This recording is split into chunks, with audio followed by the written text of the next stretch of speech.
Hey guys, tonight we're slipping into a story that's stranger than you expect. A marble temple surrounded by groves. Strange figures lie on animal skins, waiting not for sleep, but for messages from gods. There are no doctors, no medicine, and yet they're hoping to be healed.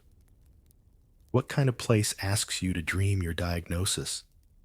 Before we fall into the endless dream, tell me, which lost cities would you choose to wander through next? And hey, if you enjoy drifting through forgotten worlds like this, where are you watching from?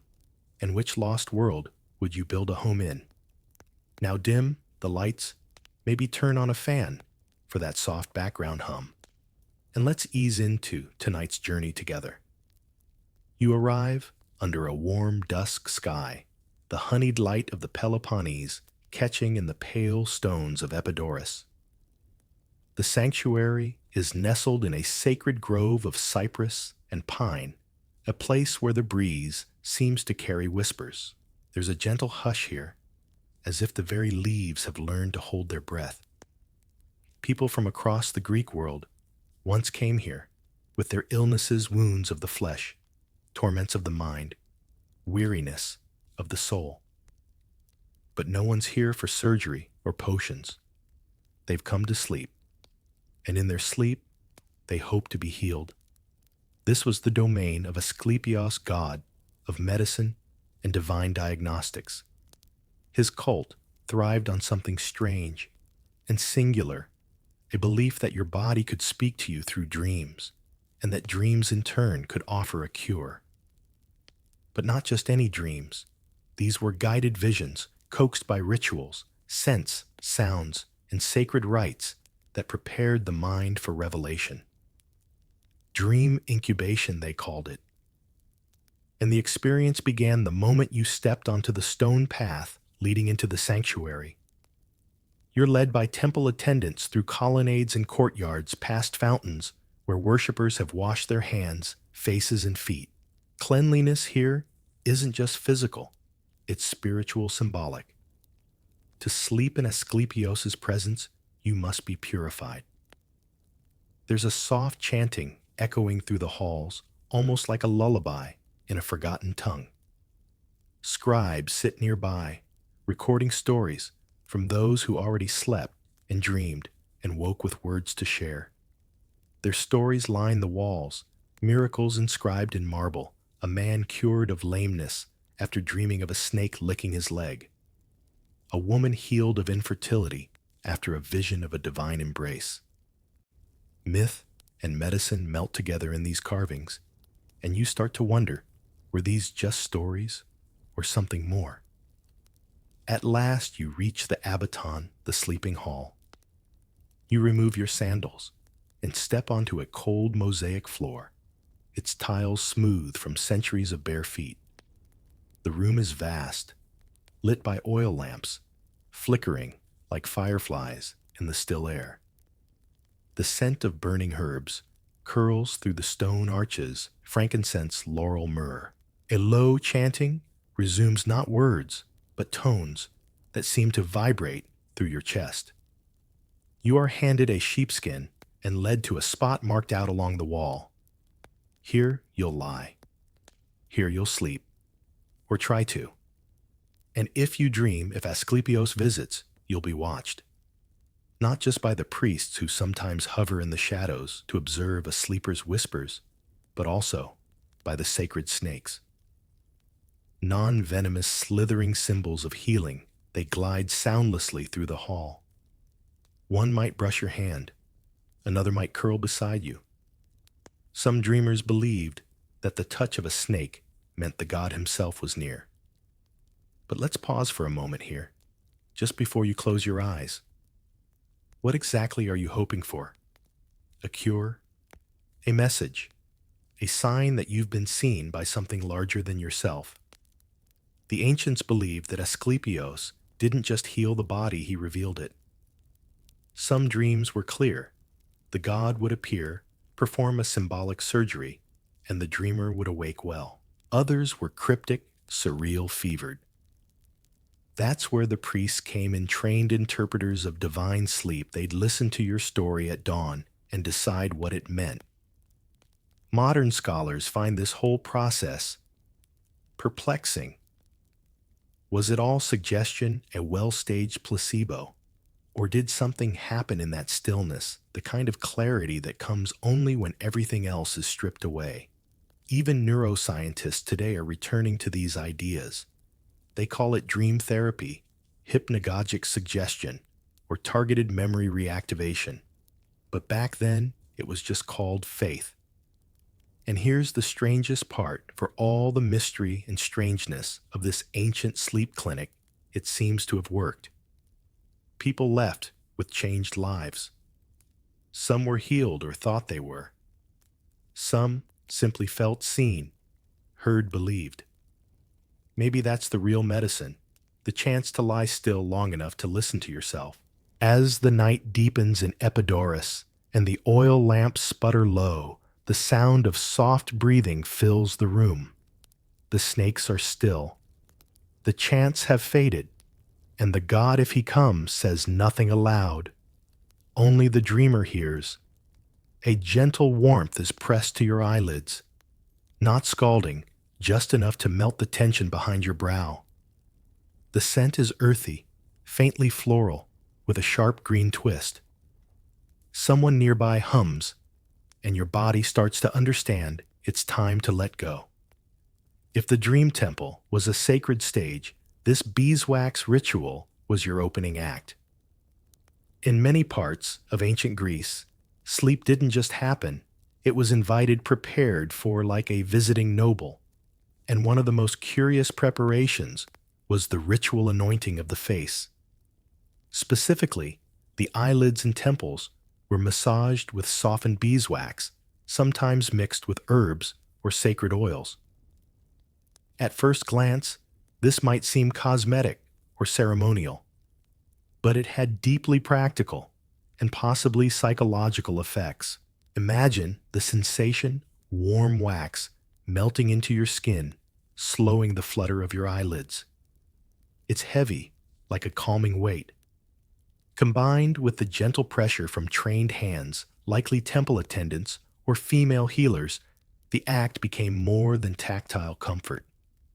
It was a way of silencing the eyes, turning your gaze inward. Some accounts describe the mixture being warmed over small ceramic dishes, stirred with bronze sticks, and sometimes scented with laurel mint or iris.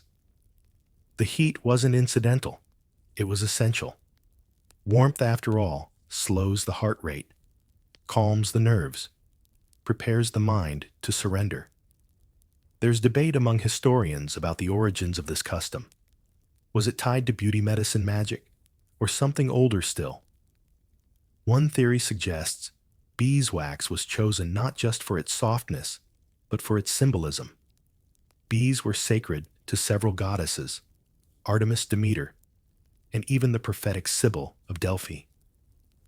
Their wax, born of floral nectar, carried a quiet holiness. Some rituals even required chanting while applying it, transforming the act into a spell of sorts. Modern sleep science, as it happens, isn't so far removed. Balm-based sleep aids have made a quiet comeback: lavender-scented rubs, chamomile-infused salves, pressure point oils for temples. There's even research showing that gentle massage of the brow area can lower cortisol levels and improve onset of sleep. And though no one today would use beeswax straight on their face without melting it just right, the idea of a slow sensory wind-down is strikingly familiar. You might wonder, what else went into those sleep recipes? Crushed laurel was common thought to induce prophetic dreams. Sometimes frankincense believed to ward off disturbing visions. Olive oil, always olive oil, as the universal base. The temple kitchens doubled as apothecaries, mixing salves and decoctions by lamplight. There's even record of specific dream ointments smeared behind the ears, on the wrists, or along the spine. Some contained opium, others we don't know. The formulas were passed orally guarded by generations of priestesses. Of course, skeptics in the modern world often scoff. How could warm wax possibly bring real rest? But ask anyone who's received a facial massage in candlelight or fallen asleep after applying thick night balm during a storm. There's something in the ritual, the repetition, the tactile quiet. You stop thinking. You start sinking. And perhaps that's the point. Ancient Greeks didn't draw hard lines between mind and body, and ritual, and cosmos. Everything was interconnected. To massage the eyes was to soothe the mind. To soothe the mind was to open the gate of dreams. And if the gods chose to step through, well, that was up to them. So picture yourself reclined, the scent of laurel and myrrh drifting into your hair. Someone hums an old tune. No lyrics, just vowel sounds. You feel the wax cooling on your skin, forming a soft shell sealing away the day. Outside, the cicadas sing their night song. Inside, your thoughts dissolve like steam. This isn't medicine the way we know it. It's trust. In your body. In the night. In the slow art of surrender.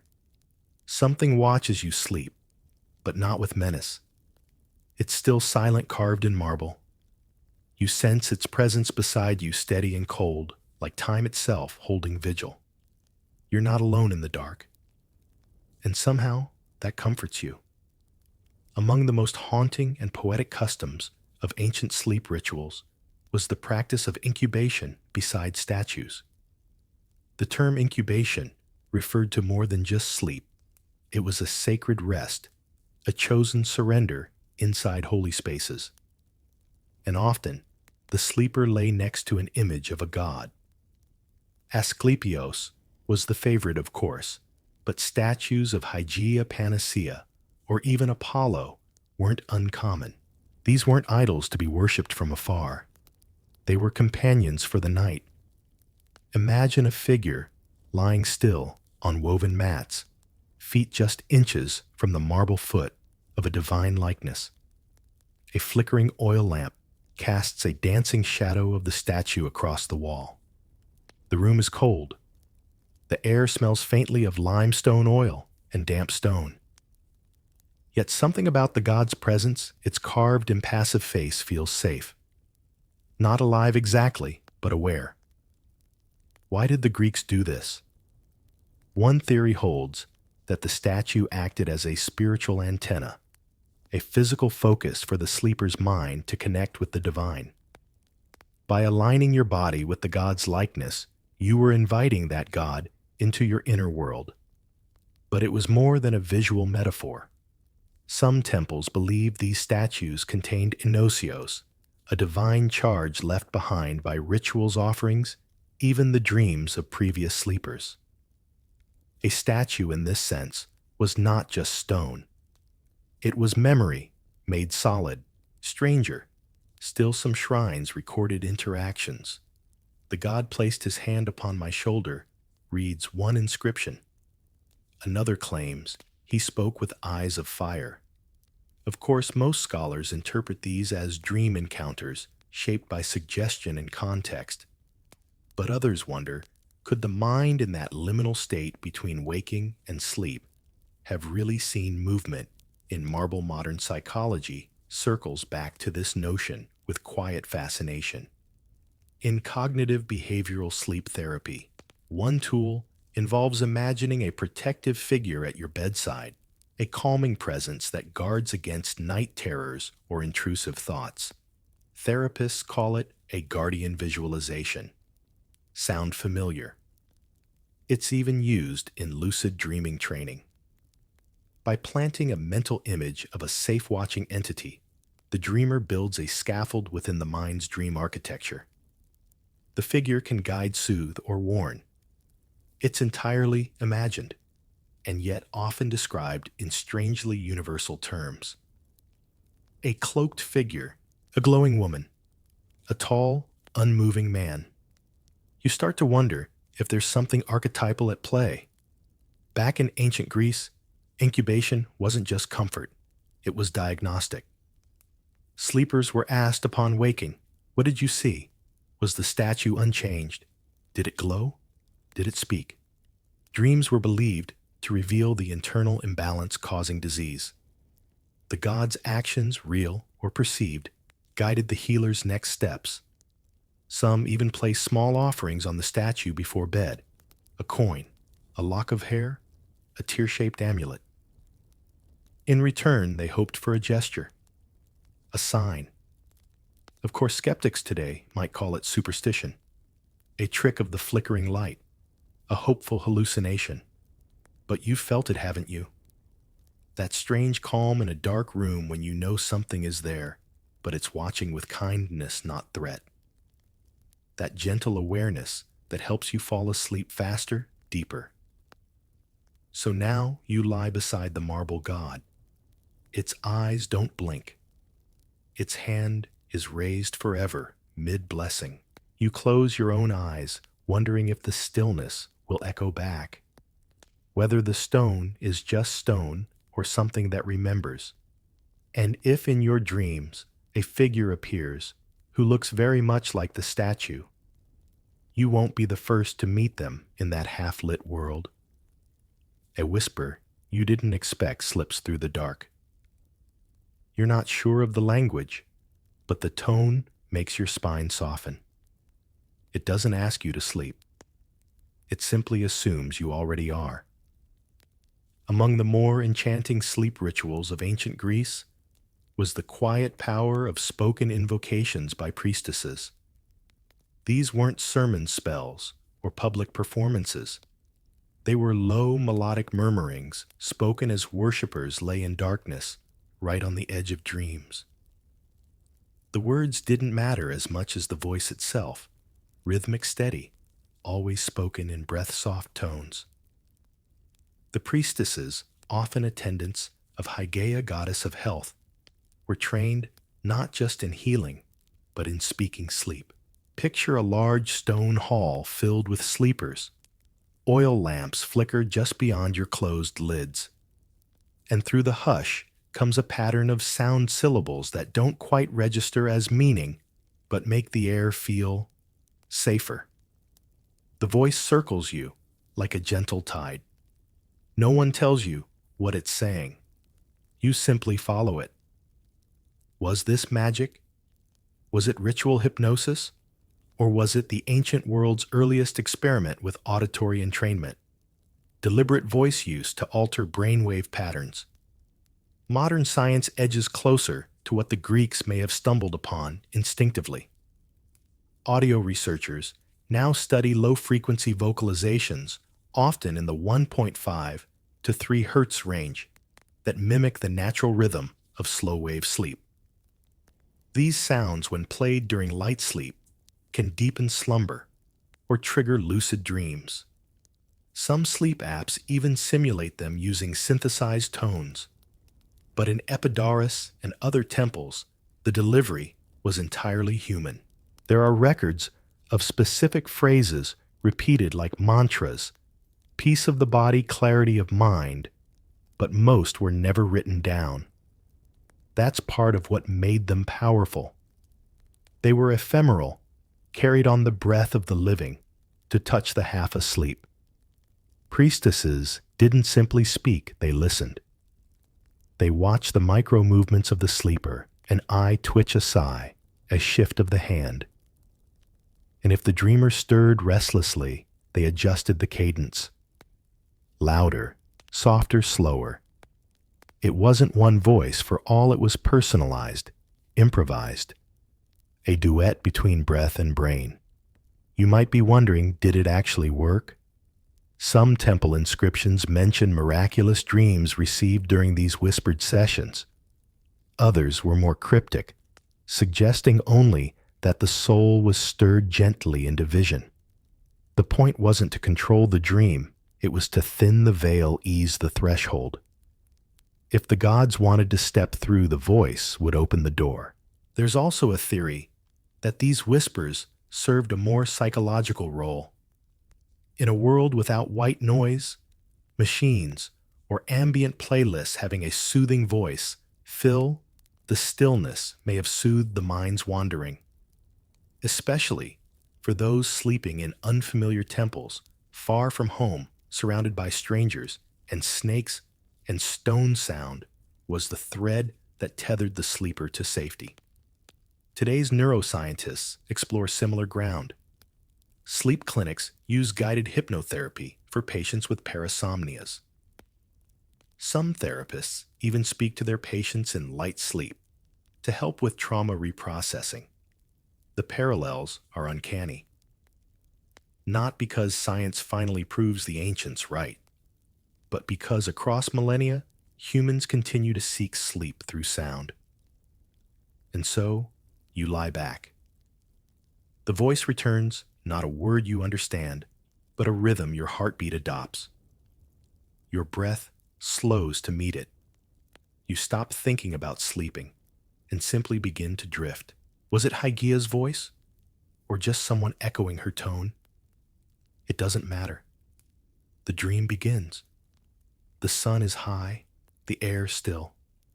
A fig tree flickers its leaves in the light, but the streets remain quiet.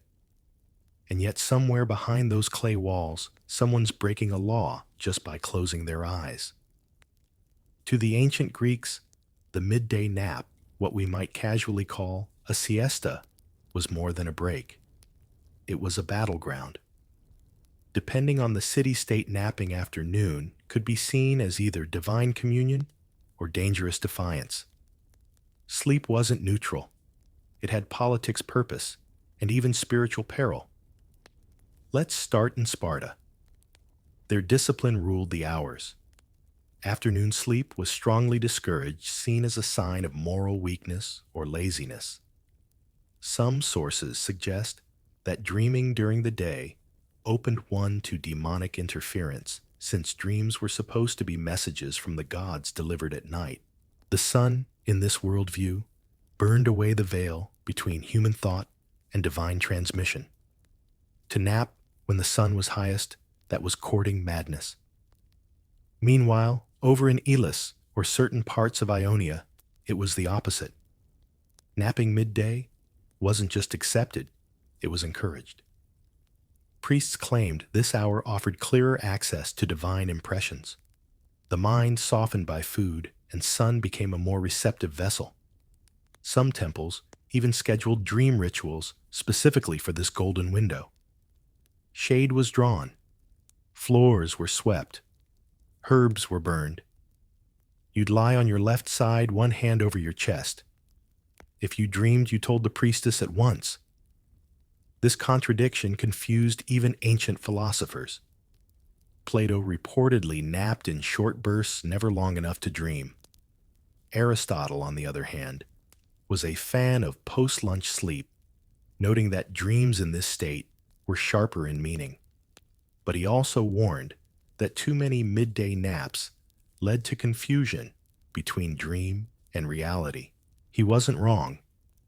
Modern sleep science recognizes a phenomenon called sleep inertia, which is stronger when naps are taken during certain circadian phases. Nap too long or too late, and your brain can enter deep sleep, prematurely leaving you groggy or irritable. The Greeks may not have measured this in EEGs, but they noticed the after effects. That foggy-headed stumble through the agora, that was a sign you'd crossed into forbidden sleep territory. Then again, there were dream demons to worry about. These weren't just monsters, they were chaotic entities who could disrupt the natural rhythm of a soul.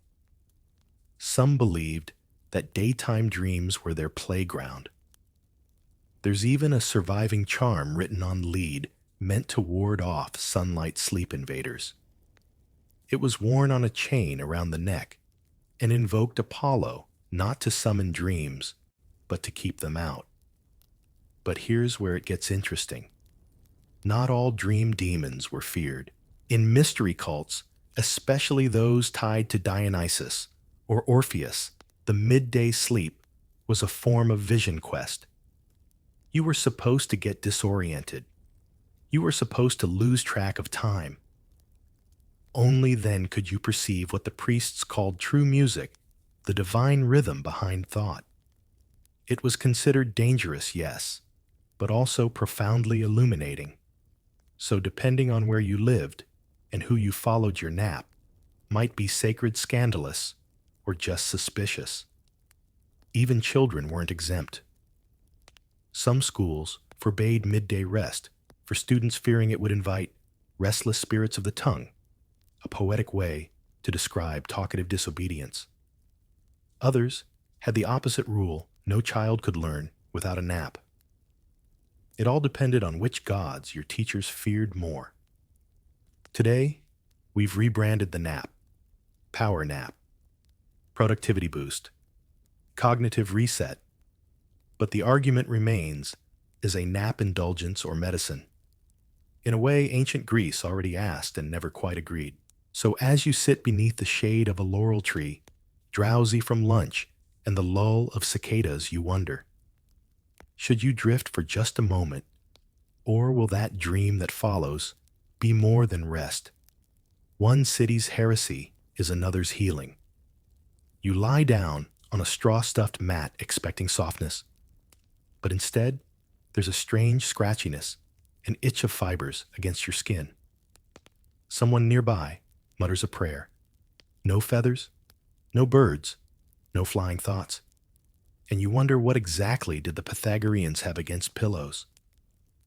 Of all the curious sleep taboos in ancient Greece, few were as oddly specific as the Pythagorean fear of feather bedding. While most people sought comfort wherever they could be, it wool reeds, or even down, the followers of Pythagoras rejected feathers entirely. Their reason, dreams they claimed could be hijacked by birds. At first glance, this might sound absurd, but to the Pythagoreans, sleep wasn't a passive act, it was a journey. And feathers, which came from creatures of the sky, were thought to carry the imprint of flight. To rest your head on them was to risk lifting your soul into chaotic, unstable dream realms. And since Pythagoreans prized order, balance, and harmony above all, that kind of wild dreaming was a threat. Instead, they slept on tightly woven straw mats, wool-stuffed bolsters, or firm clay benches with layered fabric. The ideal bed in their minds was grounded literally. Contact with the earth stabilized the spirit. Even the way a bed faced mattered. East to west, always to align with the sun's path and maintain temporal rhythm. There's some evidence that certain Pythagorean sects believed bird feathers retained residual memory of the sky. If you dreamed while lying on them, your mind could be lured into imitation, leaving behind rational thought in favor of restless flight. A dream of wings to us might sound poetic, but to them, it was a sign your inner self had become untethered. Modern sleep studies don't usually consult philosophy, but texture is absolutely a factor in how we rest. Studies on sleep ergonomics show that overly soft bedding can disrupt spinal alignment, contribute to overheating, and even affect REM cycle regulation. Sleep trackers have recorded higher restlessness on feather-down pillows than on firmer alternatives for some people. So maybe the Pythagoreans weren't just superstitious, they were tactile realists. Their fears also tapped into something older, the symbolic link between birds and souls. In many Greek myths, the soul or psyche was often depicted as a winged creature. Hermes, guide of souls, wore winged sandals. Sirens lured minds with bird-like songs. Even dreams themselves were sometimes imagined as tiny winged messengers flitting between sleeping heads. To invite feathers into bed was to open the door too wide. Who or what might fly in some temples took this even further. During certain rites, sleep mats were sprinkled with barley husks or olive leaves instead of any cloth. It wasn't comfortable, but it was clean.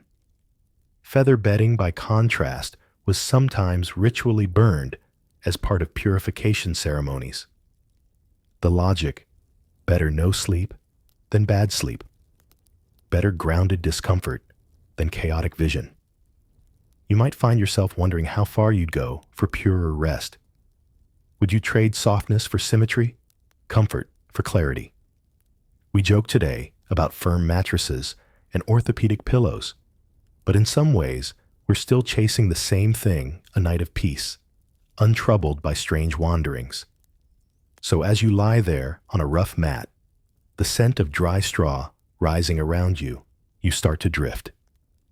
There's no winged dream tonight, no lifting off, just the slow, sure, sinking into a grounded kind of stillness. Earth below sky forgotten. Just the breath and the quiet and the solid certainty that nothing will fly away. A warm cup is pressed into your hand. The steam rises slow, coiling like a lazy thought. It smells sharp green with the sleepy sweetness of something ancient. You sip. Your stomach calms, and so does your mind. Among the more soothing elements of Greek sleep ritual was the olive oil sleep potion, a simple herbal concoction believed to quiet the body's fire and settle restless thoughts. The core ingredient, olive oil, of course, but it wasn't just a drizzle over dinner. This was medicinal intentional and served just before bed. The recipe varied across regions and households, but the foundation remained warm, lightly infused olive oil mixed with crushed mint, or sometimes thyme fennel or marjoram. Some used honey. Others added a splash of vinegar for balance. It was gently heated, not boiled, until fragrant, then drunk slowly, often in silence. A liquid lullaby. Why olive oil? Because to the Greeks, it was more than food. It was divine. Athena gifted it to the city of Athens. Its trees marked sacred ground. As a symbol, olive oil represented clarity, endurance, and balance. As a substance, it soothed the gut, calmed the nerves, and supported what they called the internal wind.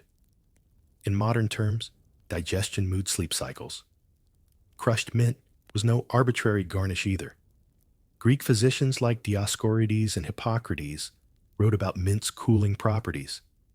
It was believed to suppress agitation and ease mental fever. Combined with the oil, it created a tonic that slowed the blood-dulled cravings and turned mental fire into ash. Not extinguished, just banked low for the night. This wasn't a party drink. It was slow medicine.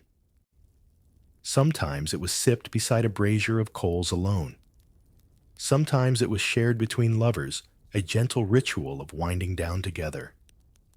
Some temples offered it to dreamers before incubation. Others paired it with quiet chanting or hand-washing. Modern herbalists and sleep researchers would likely approve. Today's bedtime teas, chamomile, lemon balm, valerian, work on similar principles: calm the digestion, warm the core cue, the brain that rest is near. And while few people drink olive oil now, it's still used topically in sleep routines, scalp massages, foot rubs, temple balms. There's also a psychological weight to the act of sipping something slow and warm. It changes the pace of thought. Your body shifts gears. The ritual itself is as potent as the potion. And like all Greek habits, there were layers. Some families added symbolic herbs tied to dreams: mugwort for memory, rose for protection, bay leaf for prophecy. A few added bits of bread to the oil, creating a kind of sleepy broth. There are even hints that certain temples use trace amounts of poppy extract in special doses. Not enough to induce stupor, just enough to encourage surrender. But always, the olive oil anchored the mixture. It was heavy in a good way, coating the tongue, the throat, the stomach. It lingered. It told the body, slow down. You're safe now. You can rest. So now, imagine that taste. The first sip hits with mint, cool and sharp, then warmth, then quiet. You feel it trail down your chest like a soft rope pulling you inward. The stars outside are silent. The oil lamp flickers once, and somewhere in your bones, something unwinds. Not every potion needs a name. Some just need a moment, a story, and the silence that follows. You place the stone beneath your tongue. It's cool, smooth, and faintly bitter. Not large enough to choke on, but large enough that you feel it. A presence. Not mystical, but stubborn. Like it's daring your mind to wander too far. Strange as it may seem, placing a pebble in the mouth before sleep was a documented practice among certain Greek philosophers, orators, and mystics. It wasn't a widespread tradition, but when it appeared, it did so with conviction. The purpose? To trap stray thoughts, or so they claimed. At first glance, it feels like a mental gag, something to prevent speech, perhaps, or to force silence. And indeed, that may be part of it.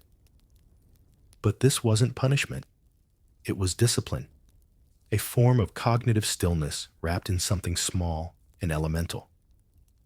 Most of the pebbles came from riverbeds, smooth, round, cool, chosen not just for their size, but for their feel.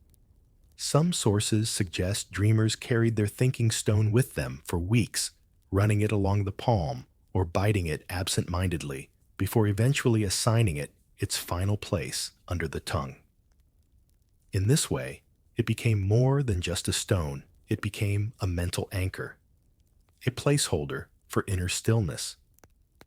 One popular interpretation is symbolic. By keeping the mouth occupied, the sleeper symbolically surrendered speech, and thus the thoughts that feed on speech. You can't mumble if your mouth is full. You can't recite worries. You can't whisper plans. It's a crude but clever form of mindfulness. But some scholars suggest a more literal function. The texture of the stone, its smoothness, its subtle resistance created a sensory point of focus. Like counting sheep or listening to breath, it grounded the body. It reminded the sleeper to return to the physical when their mind drifted too far into the abstract. Much like modern meditation techniques use body scanning or breath awareness, this little pebble was a full stop for mental noise. And of course, it had ties to rhetoric. The story of Demosthenes, the Athenian orator who trained his tongue by speaking with pebbles in his mouth, is often cited. Though his practice was for clarity of speech, it likely inspired other thinkers to adopt the method inversely for clarity through silence. What better way to balance the day's arguments than by ending the night with a mouth that couldn't speak? Interestingly, there's some evidence this practice was part of pre-dream cleansing rituals in certain mystery cults.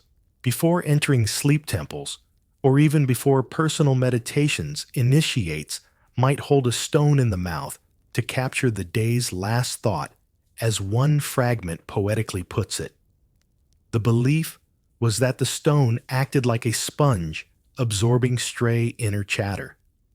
In the morning, it was removed and buried along with the worries it held. In modern times, sensory grounding techniques follow a similar path. Therapists use tactile objects, smooth stones, weighted blankets, textured fabrics to help patients calm the nervous system. The goal is to keep attention anchored to something real, physical, controllable. Even high-tech sleep devices now include mouth guards or breathing tools that mimic this focus on the jaw and tongue. We're still working with the same parts, just with silicone and sensors instead of river rocks. And don't forget the ritual of it all. Choosing the stone, washing it in salt, or wine, keeping it under your pillow during the day. One inscription even details a ritual where dreamers spoke into the stone before bed, a single sentence no more. Something like, "Let no fear follow me." The idea being that the stone wouldn't just hold the tongue, but hold the intention. A kind of contract between mind and matter. But not everyone loved the idea. Some schools of philosophy warned against it. The Stoics, for example, argued that silence should be cultivated without props. Epictetus reportedly scoffed at those who fear their own thoughts so much they chew rocks. Meanwhile, more mystical sects insisted that stones could absorb thoughts, dangerous ones especially, which meant they had to be cleansed, buried, or broken. You couldn't just reuse a dreamstone without risk. It had memory. Even more curious are the variations. Some used 2 pebbles, one under the tongue, one under the pillow. The belief was that the mouth stone silenced the outer world, while the pillow stone filtered the inner one. Others wore it as a pendant during the day and only placed it in the mouth at night. In each case, the act transformed the stone from object to talisman. Of course, we can't know what it truly felt like, this small, cold object becoming part of your sleep routine. But we can imagine. You lie back. The stone is there, a tiny gravity pulling your attention. You breathe slower. The body obeys the ritual. The mind begins to quiet, not because it's told to, but because it has no choice. There's nowhere else to go. And maybe that's what made it work. The limits were physical. You can't talk. You can't recite. You can't spiral into a monologue. You must simply lie still, breathe, and wait. Some say the dreams that followed were clearer, less crowded. Others say they were more symbolic images, not words, as if the absence of language during sleep forced the brain to find other paths. A golden bird, a locked gate, a slow river filled with mirrors, the kind of dreams you can't describe, only feel. If that pebble still rests beneath your tongue, now you might notice how your thoughts hesitate. They press against your teeth, find no escape, and dissolve. And in that quiet, the dream begins, not as a story, but as stillness. The sky is wide and starless, and the air seems too still. You toss in your bed, counting breaths, cracks in the ceiling, passing thoughts. Sleep, once faithful, has abandoned you. But in ancient Greece, such sleeplessness wasn't just restlessness. It was a warning, or worse, a punishment. To the Greeks, insomnia was more than a nuisance. It was often interpreted as a curse, a divine rebuke, most often from Apollo himself. The same god who gave music, prophecy, and healing could also withhold sleep as an act of judgment. And while some prayed to Asclepios to restore sleep, others feared Apollo had stolen it and wouldn't return it until a lesson was learned. This wasn't just poetic metaphor. Temple inscriptions survive, warning of the curse of the sleepless eye, or the vigil fire that does not dim. These weren't gentle nudges. They were seen as signs that a person had erred, spiritually failed morally, or ignored an important omen. If you stayed awake past your time, something was wrong, not with your body, but with your soul's alignment. The afflicted might try anything: ritual bathing, fasting, incense. Offerings were made at Apollo's shrine, sometimes figs, sometimes songs, played softly on lyres at midnight. But the most striking remedy was silence. Total silence, both internal and external. A kind of reset, a quiet plea. Some even sought out sleep punishments, voluntary acts of suffering meant to appease the gods. Lying on cold stone, walking barefoot before sunrise, fasting for 2 days. The hope was that humility would soften the divine will, and the gift of sleep would be returned. Ironically, such deprivations often left the person more tired, yet they claimed that after the ritual, sleep finally came. Soft, slow, and dreamless. and dreamless sleep mattered. In these cases, it was considered the highest blessing, not because dreams were unimportant, but because prophetic dreams could also torment. To be released from both insomnia and haunting visions meant you had truly been forgiven. But not all saw insomnia as a punishment. Some, particularly mystics and certain philosophers, welcomed it. They called it waking clarity, a liminal state between thought and vision. By resisting the body's urge to sleep, they believed they could tap into deeper insight. Certain Orphic cults taught that true wisdom lived behind the veil of sleep, not within dreams, but in the quiet just before sleep came. Staying awake meant standing in that doorway as long as you dared. And sometimes, that doorway opened. In fact, many records of vision quests, intense moments of insight, often while alone in nature, occurred during prolonged sleeplessness. Individuals would walk into forests, up mountains, or into caves and remain awake for days. Eventually, they claimed the body faded and the world behind the world appeared. Some brought back messages. Others didn't return at all. Today, we might call that sleep deprivation psychosis, but the ancients called it transcendence. Even among the more medically minded, the view of insomnia wasn't purely negative. Some Greek physicians, including those influenced by Hippocratic theory, saw it as a symptom of inner imbalance, too much fire, too little moisture, overactivity of the blood. Remedies were prescribed: lettuce seeds, vinegar foot baths, mugwort pillows, and infusions of poppy or barley mash. Yet even these treatments often came with a ritualistic edge. Special chants during preparation lunar timing, or direction-based application, north-facing beds, were considered calming. One text, now fragmentary, speaks of chasing Apollo's shadow through the night. Scholars debate what that means. Some think it refers to moonlight rituals. Others believe it describes a person trying to outlast the god's curse, staying awake not because they want to, but because they can't stop watching for a sign. Something hidden in the silence, something urgent. It's not so different from modern insomniacs. The staring at ceilings, the scrolling of phones, the pacing, the rituals we invent: lavender sprays, breathing techniques, podcasts, light-blocking curtains. All in pursuit of the same thing: rest and the forgiveness it promises.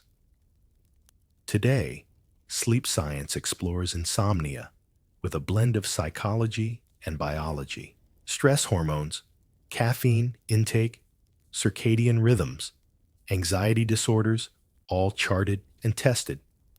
But even now, when someone says, "I can't sleep," and I don't know why, they're speaking in ancient terms. Terms the Greeks would have understood. And so, the sleepless Greek, wrapped in a woolen blanket, beneath a starless sky, waits. Not just for sleep, but for permission to sleep. A sign that the god is done punishing, or perhaps ready to answer. Some said the answer came as a dream, after days of waking. Others heard it whispered during their last waking breath, before sleep returned. A phrase, a feeling, the lifting of a weight. In modern clinics, sleeplessness is tracked, charted, scheduled. You're given tools, options, medications. But even there, sometimes patients say, the moment sleep finally returns isn't caused by a pill or pillow, but by something simpler: a release, an emotional letting go, a forgiveness, maybe though they can't name who or what forgave them. You lie in your cot mind wandering. The scent of time still lingers on your hands from an earlier balm. The gods are silent, but the stars are back. And the silence feels less like punishment now, and more like preparation. You don't know if you'll dream. You only know that your breath has slowed, your eyes close without asking, and for the first time in days, the silence feels kind. The room hums with sound, but no one speaks. No children, no laughter, no wind, only music, slow circling, low to the ground, like water spiraling down a well. You recognize no instrument, no melody, and yet something inside you leans closer, wanting more. This wasn't just ambiance. In the world of ancient Greek healing temples, especially those associated with oracles and incubation rites, music was medicine, specifically lullabies, not for children, but for adults. These were called sleep songs, and they were composed not for entertainment, but for therapeutic descent, a way to ease pilgrims down from the waking world to blur the edge of consciousness, and if the gods willed it to slip into dream. Let's set the scene. You're at a shrine, perhaps one dedicated to Apollo at Delphi, or the oracle of Amphiarayan. The marble is worn. The priests are quiet. You've taken your herbal potion, perhaps even placed a pebble beneath your tongue. But sleep still hovers just beyond reach. Then someone begins to sing, or chant, or hum. The tones don't resolve. They loop. They narrow your awareness.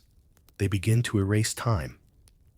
These songs weren't performed so much as delivered.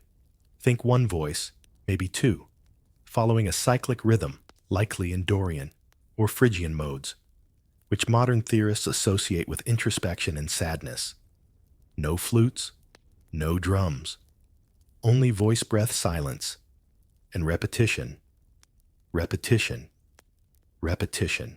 Some surviving fragments of temple records include notations of these lullabies, simple 2- or 3-note phrases, repeating over and over, shifting slightly in length like ripples across a pond. One phrase loosely translates as "come quietly and leave no ash." Another, "the eye that sees without seeing rests now." Poetic, intimate, haunting. And here's the truly fascinating part. These songs were meant to be heard by the unconscious. Not the intellect, not even the emotions, but that liminal part of the self that slips into dream. Priests and priestesses would time the songs to the sleeper's breath, shifting the tempo as slumber deepened.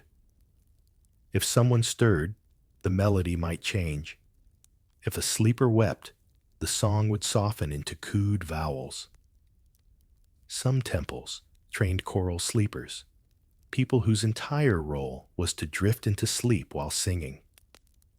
They lay beside the patients, mouths half open, humming as they nodded off sustaining tones between wake and dream. It was said these half-sung breaths helped guide others into the same rhythm, like dolphins swimming in sync. To us, it sounds mystical. To them, it was entrainment. Modern neuroscience has a name for this auditory entrainment, particularly binaural rhythm therapy. It's the practice of using sound frequencies to influence brain waves, particularly delta waves associated with deep sleep. We use it in ambient tracks in clinical trials, even in guided meditations. The ancients didn't have EEGs, but they had observation. They knew what sounds lulled a mind into surrender. Some oracles even composed personal lullabies based on the patient's dreams, fears, or family history. They believed that every soul had its own sonic key, a set of notes or tones that would unlock sleep's deeper chambers. You wouldn't just hear your lullaby, you'd remember it in dreams. These melodies weren't always sweet. Some were slowly discordant, designed to agitate before releasing the mind into resolution. One method included letting the tones clash softly until the sleeper couldn't resist closing their eyes just to escape the tension. The release was the reward, but most were gentle, soft, circular, and designed to vanish. They weren't meant to be remembered. In fact, the oracles warned, If the melody follows you into day, something has been left unfinished. To remember your sleep song meant you hadn't let go. You hadn't finished the journey. The practice was deeply tied to the therapeutic use of sound, which in Greece was not considered alternative. It was foundational. Pythagoras taught that illness was disharmony and music was the remedy. His students used lyres tuned to healing ratios. Even Plato wrote of music's power to align the soul's parts, but the oracles took it further. Their sleep songs weren't compositions, they were rituals. Each syllable a bridge, each pause a passage.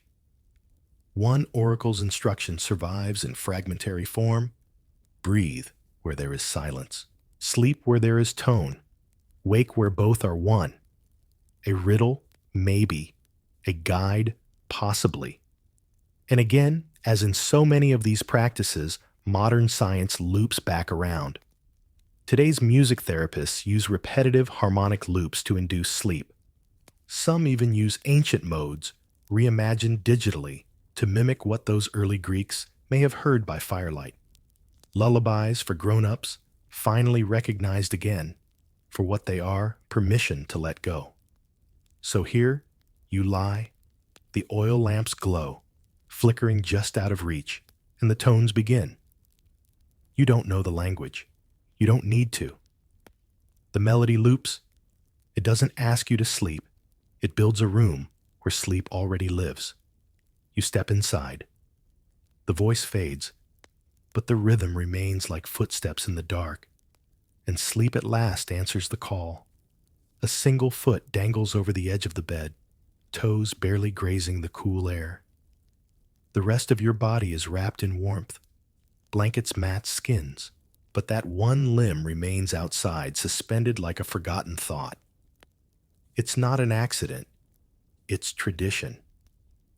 Among the sleep customs whispered through ancient Greece, few are as oddly specific and as often repeated as this sleeping with one foot off the bed. The gesture is small, subtle, and yet according to scattered texts and temple scrolls, it was practiced with intention.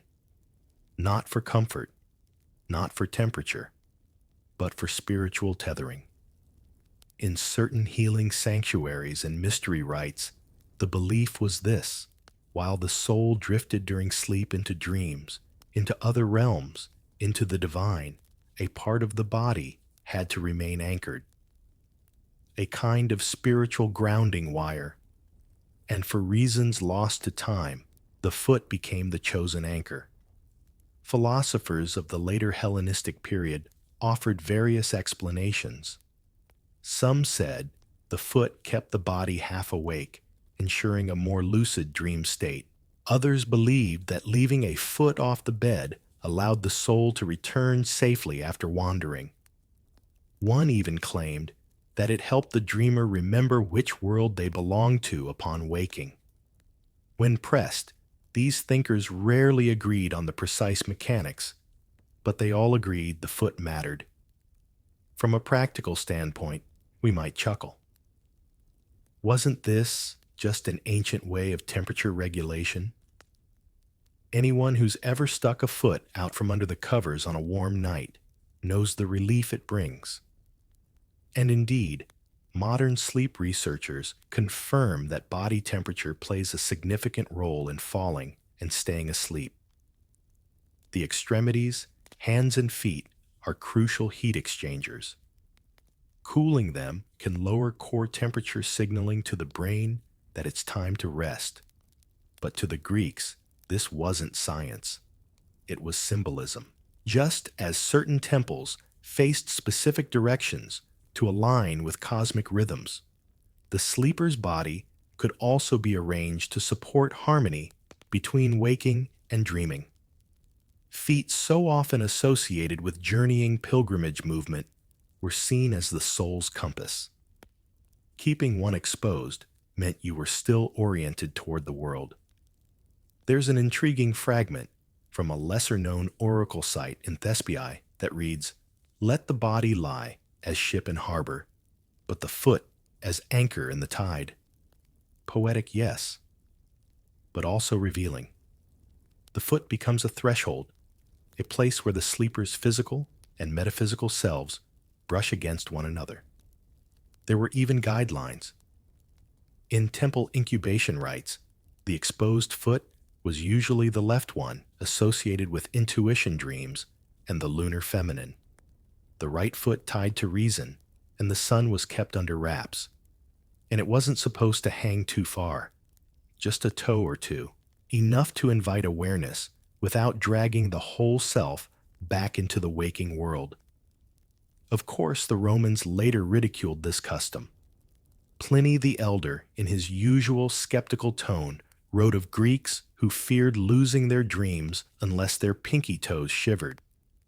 But interestingly, Roman physicians quietly borrowed similar sleep postures in their manuals, suggesting that maybe the joke wasn't entirely sincere.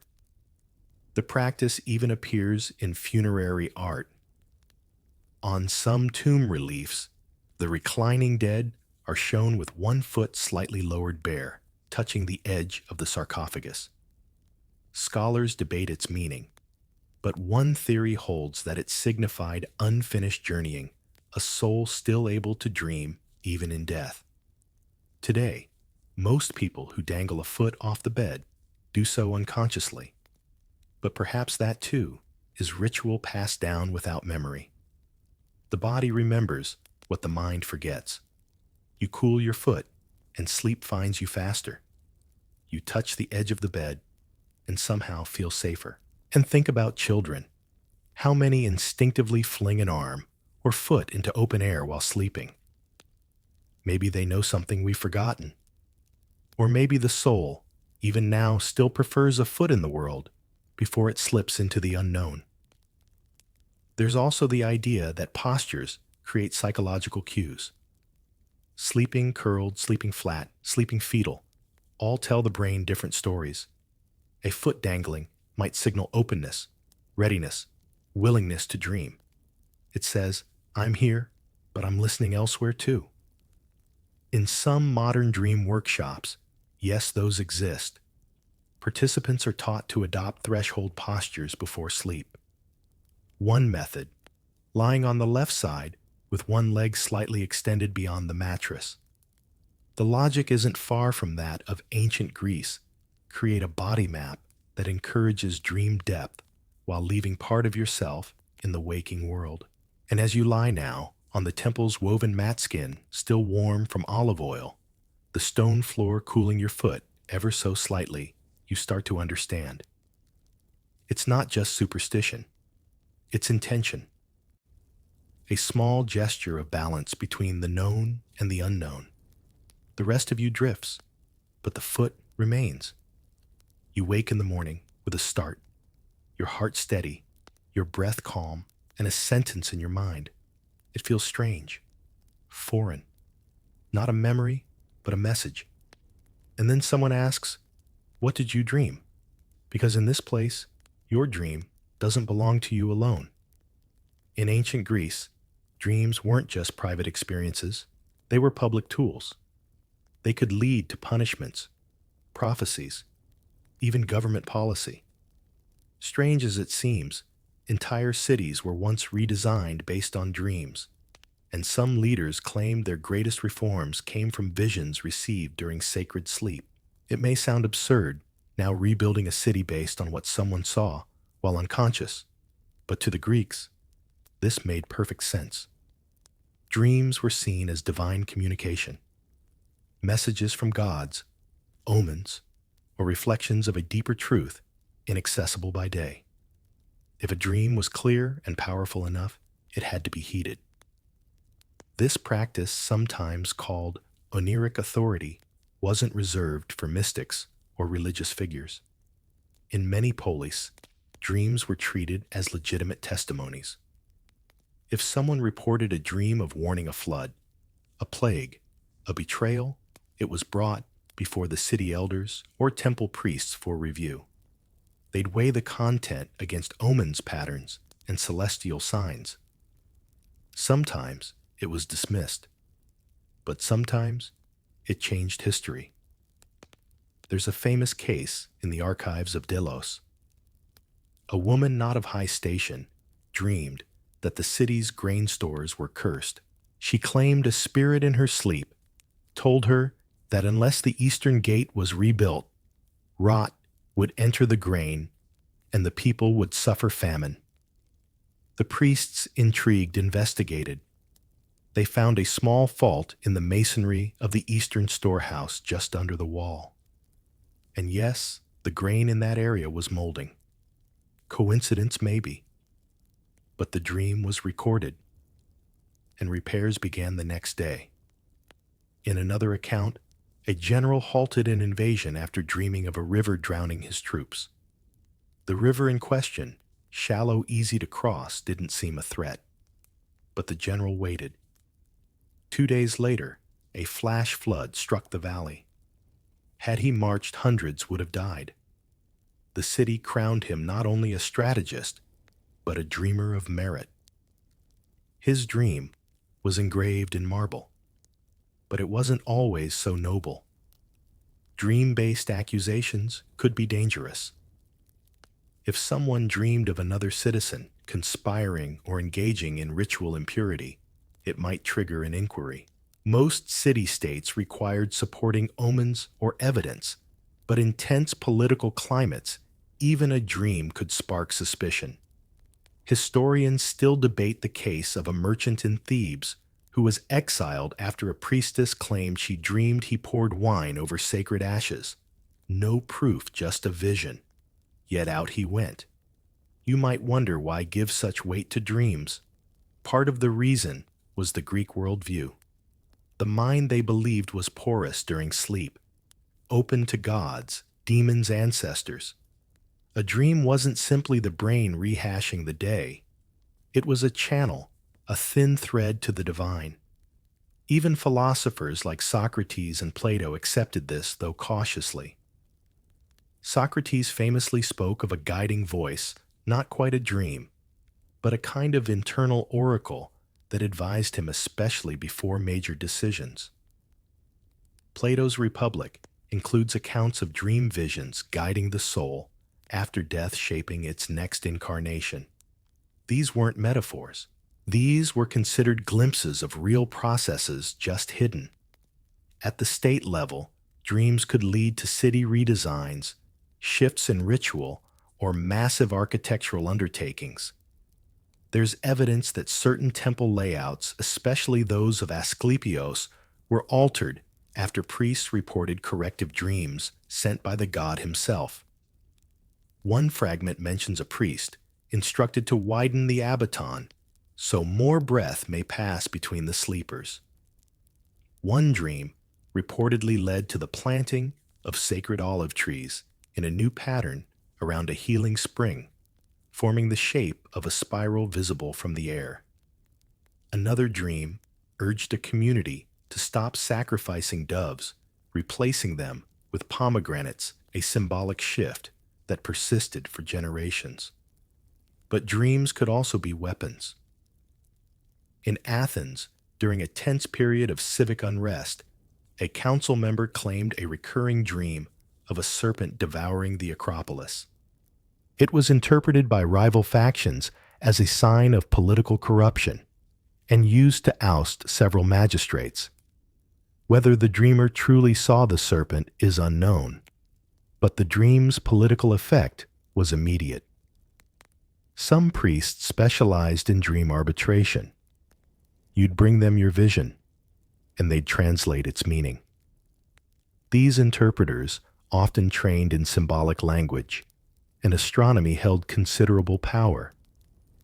A dream of falling, for instance, might mean divine disfavor. A dream of bees might indicate coming abundance unless they stung you, in which case betrayal loomed. The Delphic oracle herself sometimes gave dream-based instruction. While not always interpreted as literal prophecy, her utterances often inspired dreams in others' visions that would later guide cities to war, peace, or pilgrimage. Today, this would raise eyebrows. We live in a world of rational governance data consensus. But even now, dreams sneak in. Leaders cite gut feelings. Artists dream of images they later paint. Scientists awaken with solutions. The dream may no longer pass for law, but it still whispers in our ears. Even sleep researchers recognize the creative power of dreams. Problem-solving, emotional processing, metaphorical insight. These are real cognitive benefits of REM sleep. Some corporations have even studied ways to tap into dream-inspired innovation. The practice isn't gone, it's just rebranded. Back in ancient Greece, dreams were both sacred and slippery. They could justify almost anything, and often did. But they also reminded the people of something larger, that the night held voices, that the mind could travel, that sometimes the soul returned with blueprints. So now imagine you've just woken. The stone wall glows faintly with morning sun. You stretch, remembering the dream, but unsure what it means. You walk to the scribe and speak the words aloud, because here what you dream matters. The scribe nods, writing it down in ink and ash. He doesn't ask if it was real. He only asks, did the god speak clearly? And you, still not fully awake, realize the answer might change the city forever. The moon is high cold silver, stretched across marble courtyards and olive leaves. You step out barefoot, carrying a small clay jar. It's warm from your hands, filled with water and lavender. You walk slowly toward the fountain, not to drink, but to bathe in silence. In ancient Greece, bathing before bed was more than hygiene, it was ritual. And when done under the moonlight, it became something else entirely.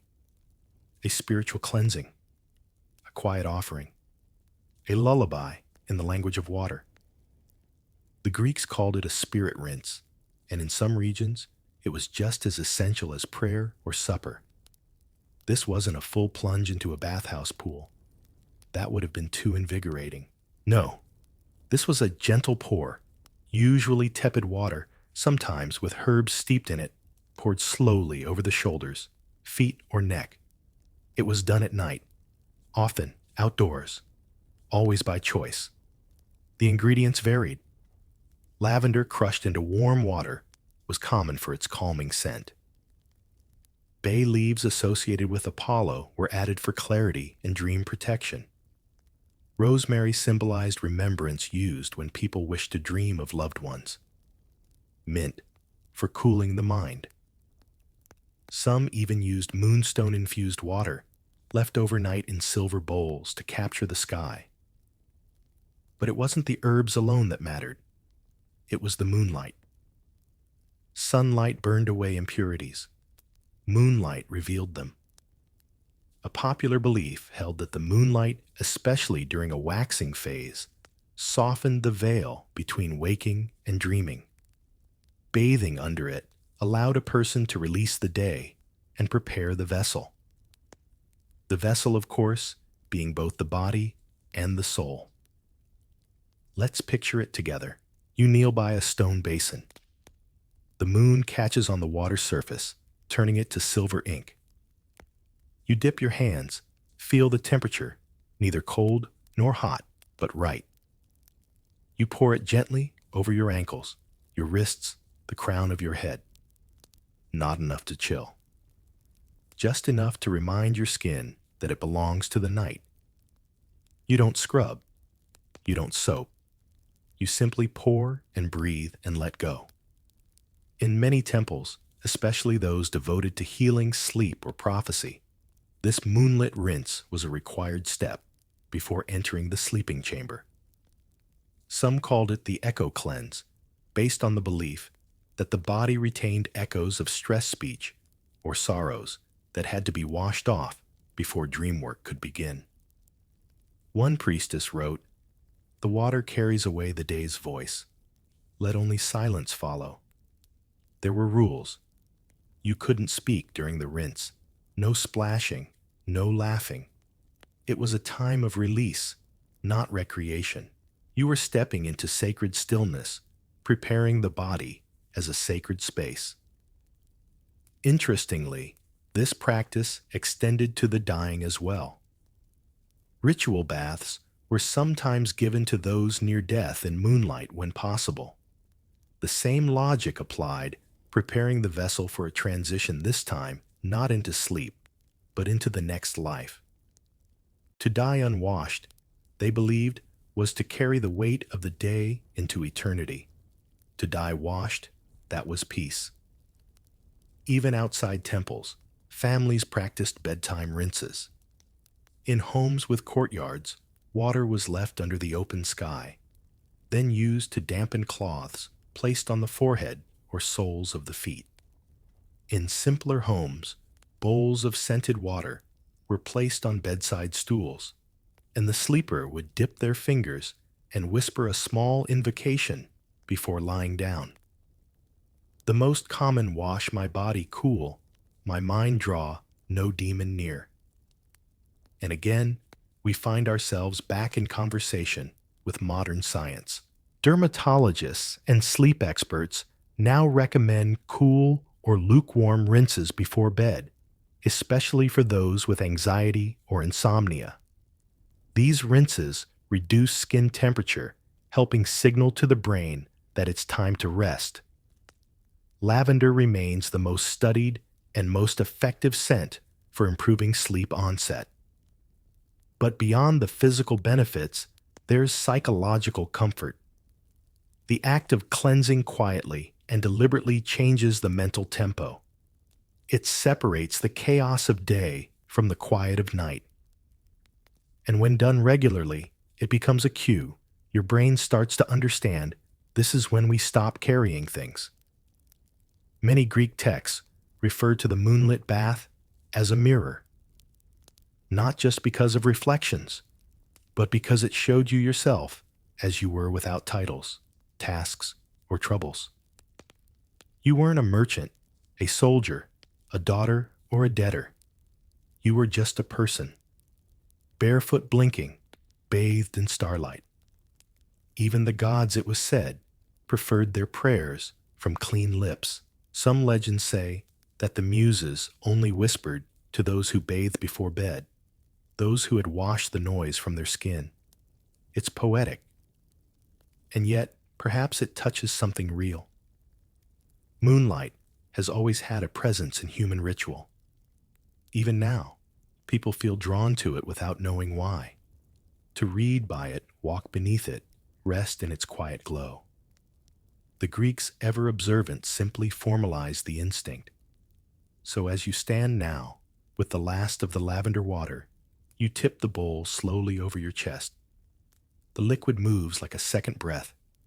It carries away sweat words, tension, even memory. The stone floor is damp beneath your feet. The night is silent, except for a single owl far away. You step back inside. You dry your hands. You climb into bed without rush. And the moment your head meets the pillow, you notice there's no noise inside, no spinning thoughts, only softness. The water has done its work.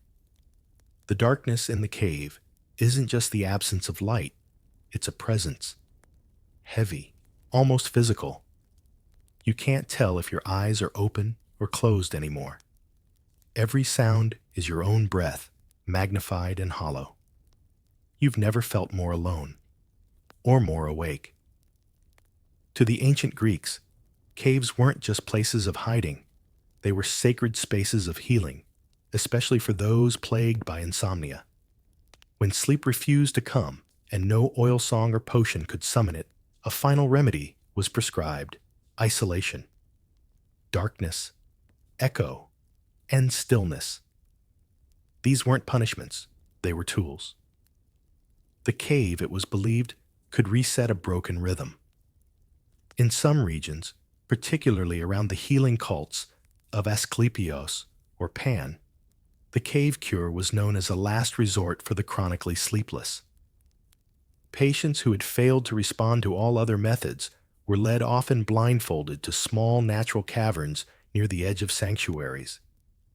Sometimes alone, sometimes with a single priestess or dream interpreter, they were left to spend one or more nights in total darkness. These caves were not random holes in the rock. They were chosen for their resonance the way sound traveled the way silence held itself.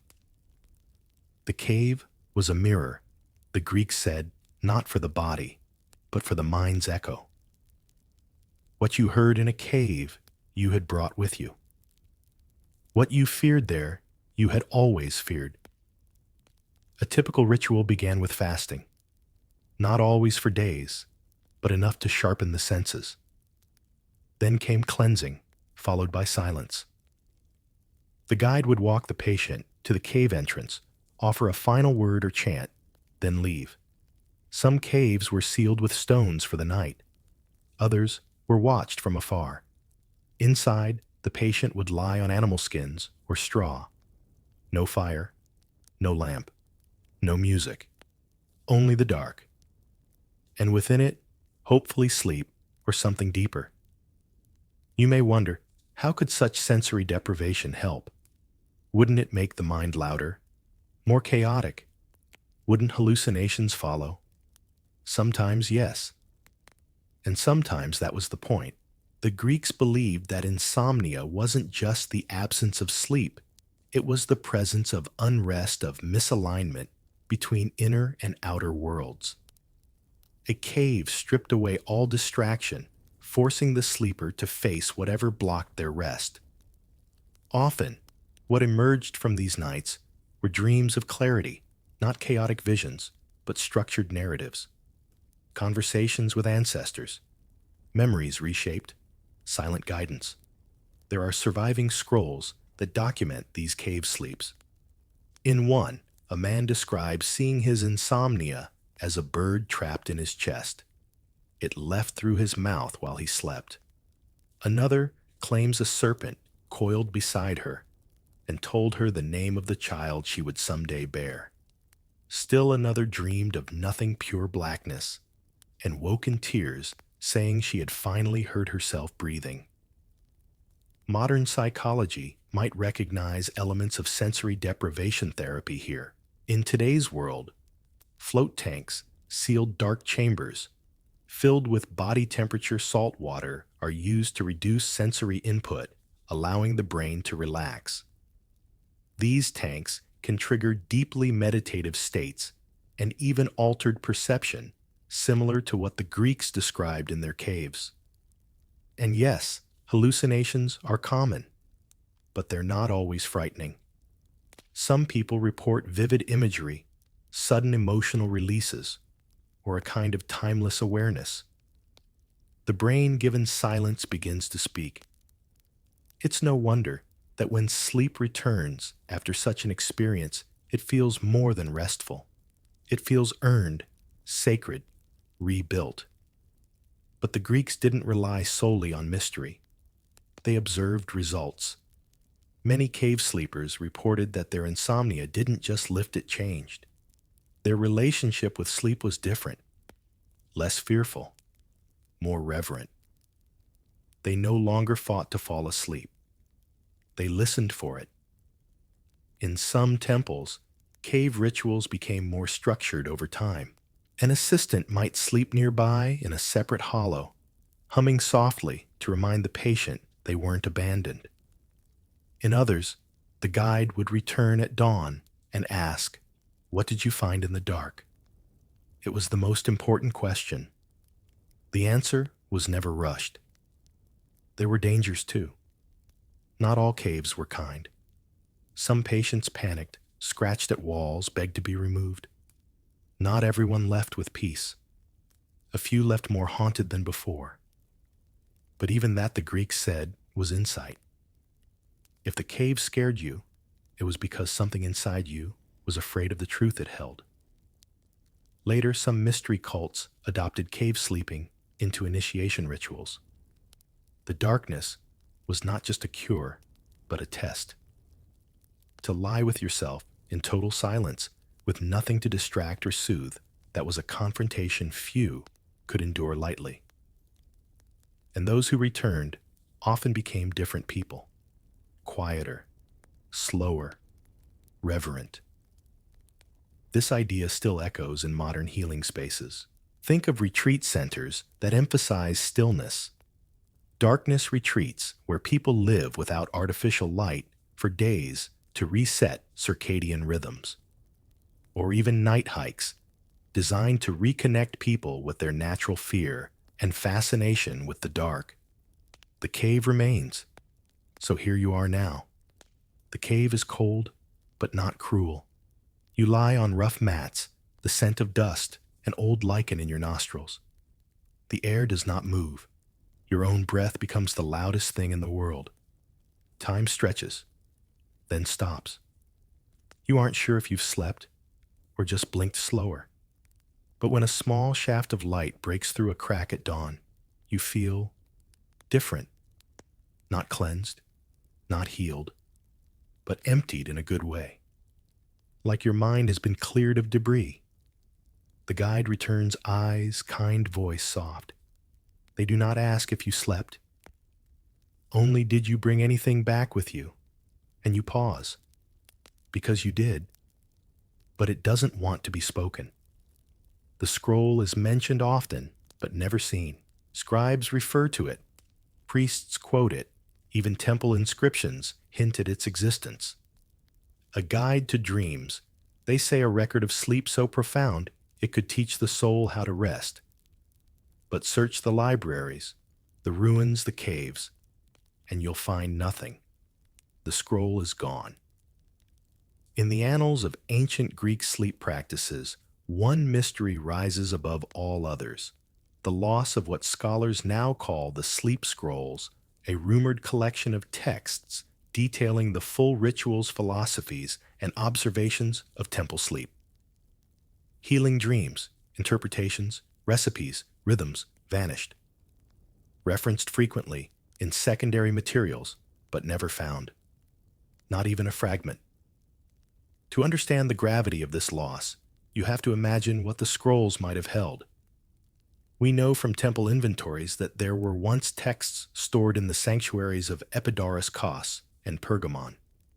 These weren't myths or epic poems, they were handbooks, instructional, practical, written in a calm, guiding voice, meant not for public reading, but for internal use by priests and healers. Some were titled things like Paths to Hypno-Silence Before the God, or Proper Orders of the Dreaming Body. But these titles are all we have. References, glimpses. The content's gone. So where did they go? There are many theories. The first, and perhaps most mundane, is fire. Scrolls were fragile, stored in cedar boxes or terracotta tubes. A single spark, a careless oil lamp, a forgotten ember, and centuries of accumulated sleep wisdom could turn to ash in moments. It happened often. In one account, a lightning strike destroyed the records room of a temple devoted to Artemis that housed not only birth records, but incubation journals, hundreds of them. Gone. Another possibility, deliberate destruction. As new philosophical movements rose, particularly the rationalist schools that dismissed divine dreams as superstition, older knowledge was sometimes purged. A dry logician might see no use in a text describing how to whisper lullabies to the moon.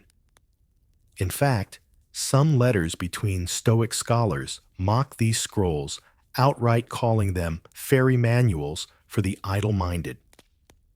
Perhaps in a zeal to modernize, they were burned or buried. Then there's a darker possibility: theft. One scroll, the eighth breath, is referenced in both Egyptian and Anatolian medical texts as something borrowed from the Greeks. The phrasing is strange: borrowed, not traded. Some suggest that during moments of temple raiding or political instability, scholars or rulers took prized scrolls and never returned them.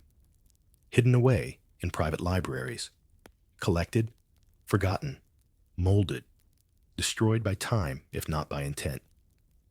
Others believe the scrolls were never lost, merely hidden. There's a legend from the temple at Basay, where a priestess named Tira sealed her dream scroll in a lead jar buried beneath the roots of an olive tree. She claimed it held a sleep sequence too powerful to share, one that could summon visions too vivid, too real. She whispered that to dream from that script was to risk waking in a world not your own. Romantic. Probably. But even now, pilgrims leave pebbles at the base of that tree just in case. And still, the longing remains. Because what those scrolls might have contained could have changed everything. Think about it. A manual of sleep from a world before machines, before cities buzzed all night, before light drowned the stars. A culture that treated dreams not as random noise, but as a language, a system of signs worth deciphering. These were people who believed that sleep could be shaped, tuned, trained. What would it mean to recover that art? Perhaps they described ways of breathing to lull the brain into theta rhythms. Perhaps they mapped scents to dream types: laurel for clarity, rose for memory, myrrh for forgiveness. Maybe they documented postures, sounds, chants, even sleep schedules tied to the lunar calendar.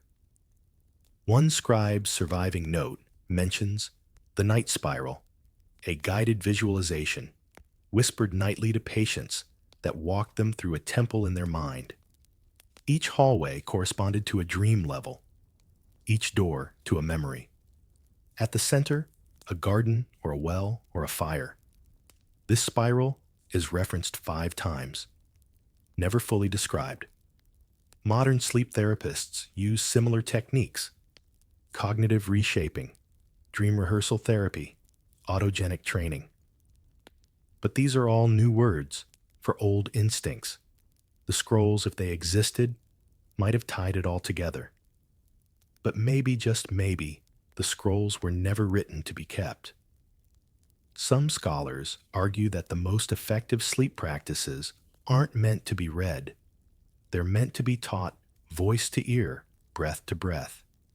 The scrolls weren't books, they were scripts. And if no one speaks them, they disappear. One fragment reads, "Ink remembers less than the wind. Tell it, then sleep." A simple line, but maybe a clue. Maybe the knowledge was designed to vanish without use, to protect the ritual's living nature. Once the world stopped listening for sleep, the scrolls stopped being needed. And yet, you wonder, what if one still exists in some farmer's attic, in a sealed cave behind ivy-covered stone, or folded inside a funerary urn mistaken for a prayer when it was really a lullaby? You lie now on your woven mat, moonlight slipping across the floor. The wind hums against the stone walls like a whisper too soft to understand. You remember something faint, not yours. A line you never read, but somehow know. Close your eyes. The stars are waiting to be remembered. Maybe that's from the scroll. Or maybe tonight, the scroll is you. You carry the rituals now. The olive oil on your fingers. The beeswax softening your lids. The foot hanging off the mat. The cave, the chant, the pebble, the breath, the silence. And though you have no parchment, no ink, no library, you have this night. And it holds all the knowledge that mattered. The sleep comes not as a descent, but as a return. Not a gift from a scroll, but a gift from within. Why did ancient Babylonians rise in the middle of the night just to eat? What kind of civilization turns waking at midnight into a spiritual habit? And why does modern science now believe they might have been right all along? You walk slowly through a corridor made of clay brick and flickering firelight. The year is 2100 BCE, and you are a servant in the temple quarter of Babylon. The air smells of scorched incense and warm barley. The city around you sleeps, but not deeply. Somewhere in the distance, a temple gong hums low. That sound isn't a call to wake, it's a permission, a sign that the gods will tolerate a few moments of consciousness now. You reach a small chamber and light an oil lamp. Your task, set out the midnight meal. Yes, the midnight meal, not a snack, not a strange craving, a full, carefully prepared dish of dried fruit barley mash and beer-thickened soup. This isn't indulgence, it's devotion. Your master, a scholar priest of Marduk, believes that sleep is not one block, but two sacred acts with wakefulness sandwiched in between. And here's the twist, it wasn't just priests. Tablets from the old Babylonian period describe many homes doing the same. Clay records speak of interrupted nights, prayers whispered in darkness, and meals taken by moonlight. It's not insomnia, it's ritual. Biphasic sleep, as modern scientists call it, is the idea that humans naturally sleep in two chunks. A first sleep, then a waking period, then a second sleep. Historians once thought this was a medieval oddity, but Babylon may have gotten there first. You pour beer into a curved clay vessel and place it on a woven mat. Not for drinking now, but for dreaming later. Babylonians believed this period between sleeps was charged. It was a time for interpretation, for decoding the previous dreams and preparing for the next. What did the dreams mean? That part's harder to pin down. Some scribes wrote of dreams being the tongue of the gods. Others argued they were chaotic scraps of half-formed thought. And here's where historians still argue, was this pattern encouraged by religion biology, or both? You duck out of the chamber and walk back into the night. The stars blink lazily above you. There are no electric lights, no screens, just shadow and fire. It's the kind of quiet that makes thinking feel inevitable. And for Babylonians, that was the point. They believed that sleep was not an escape from life, but a part of thinking itself. The midnight waking hour was a moment to feel the cosmos inside your skin.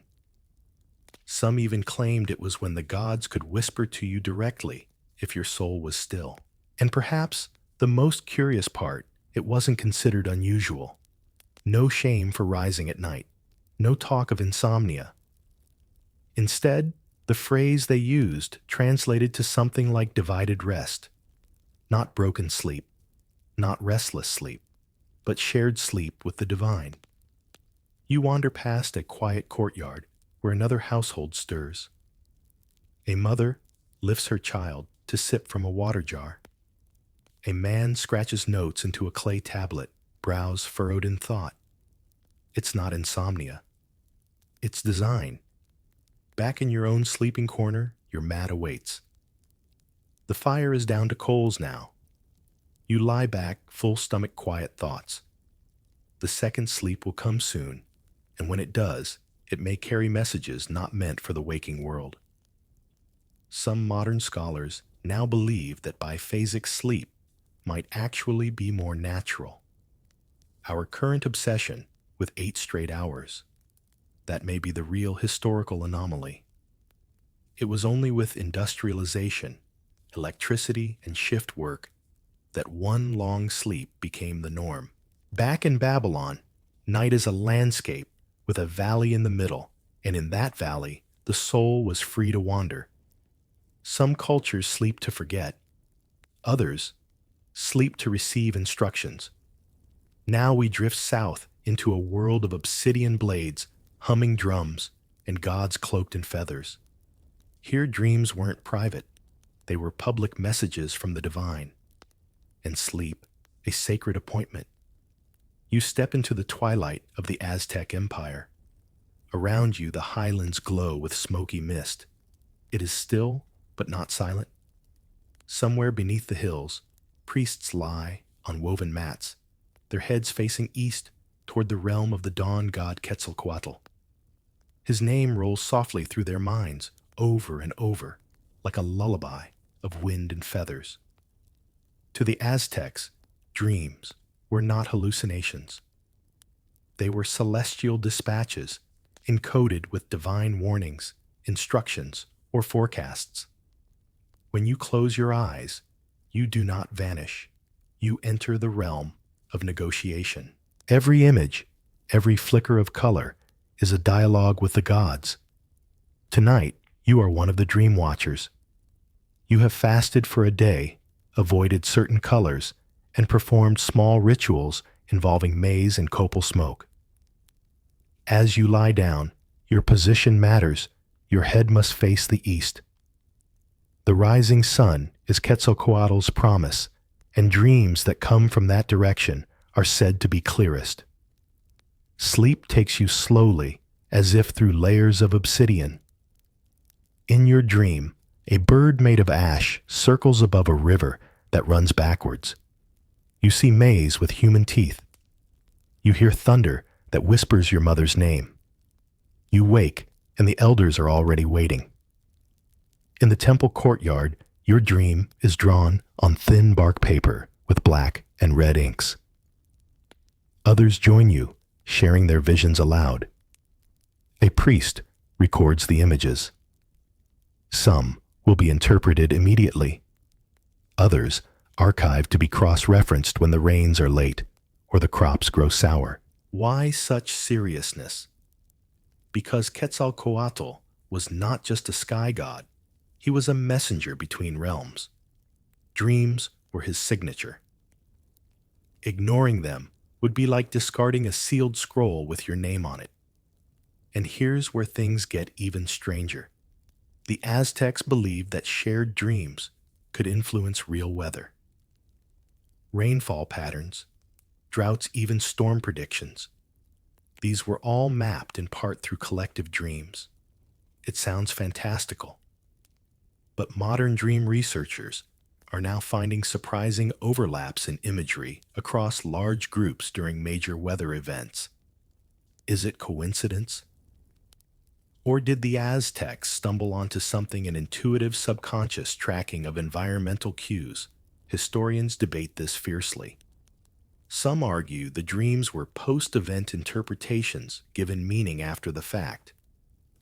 Others suggest dream incubation rituals designed to summon specific visions was a way to train the subconscious. Today we call that targeted dream recall. The Aztecs just called it wisdom. You listen as another dream watcher speaks. Her vision involved frogs climbing a staircase of fire. The elders murmur. That symbol, they say, hasn't appeared since the famine 3 generations ago. Everyone is silent for a moment. Not fearful, just aware. Later that day, the high priest will perform a ritual. He will read the patterns drawn from all the dreamers, consult celestial charts, and decide if the community must offer maize song or silence to the gods. Tonight's sleep shaped tomorrow's weather. As you return to your mat that night, your mind hums. Not with fear, but with purpose. Dreaming here is not escapism.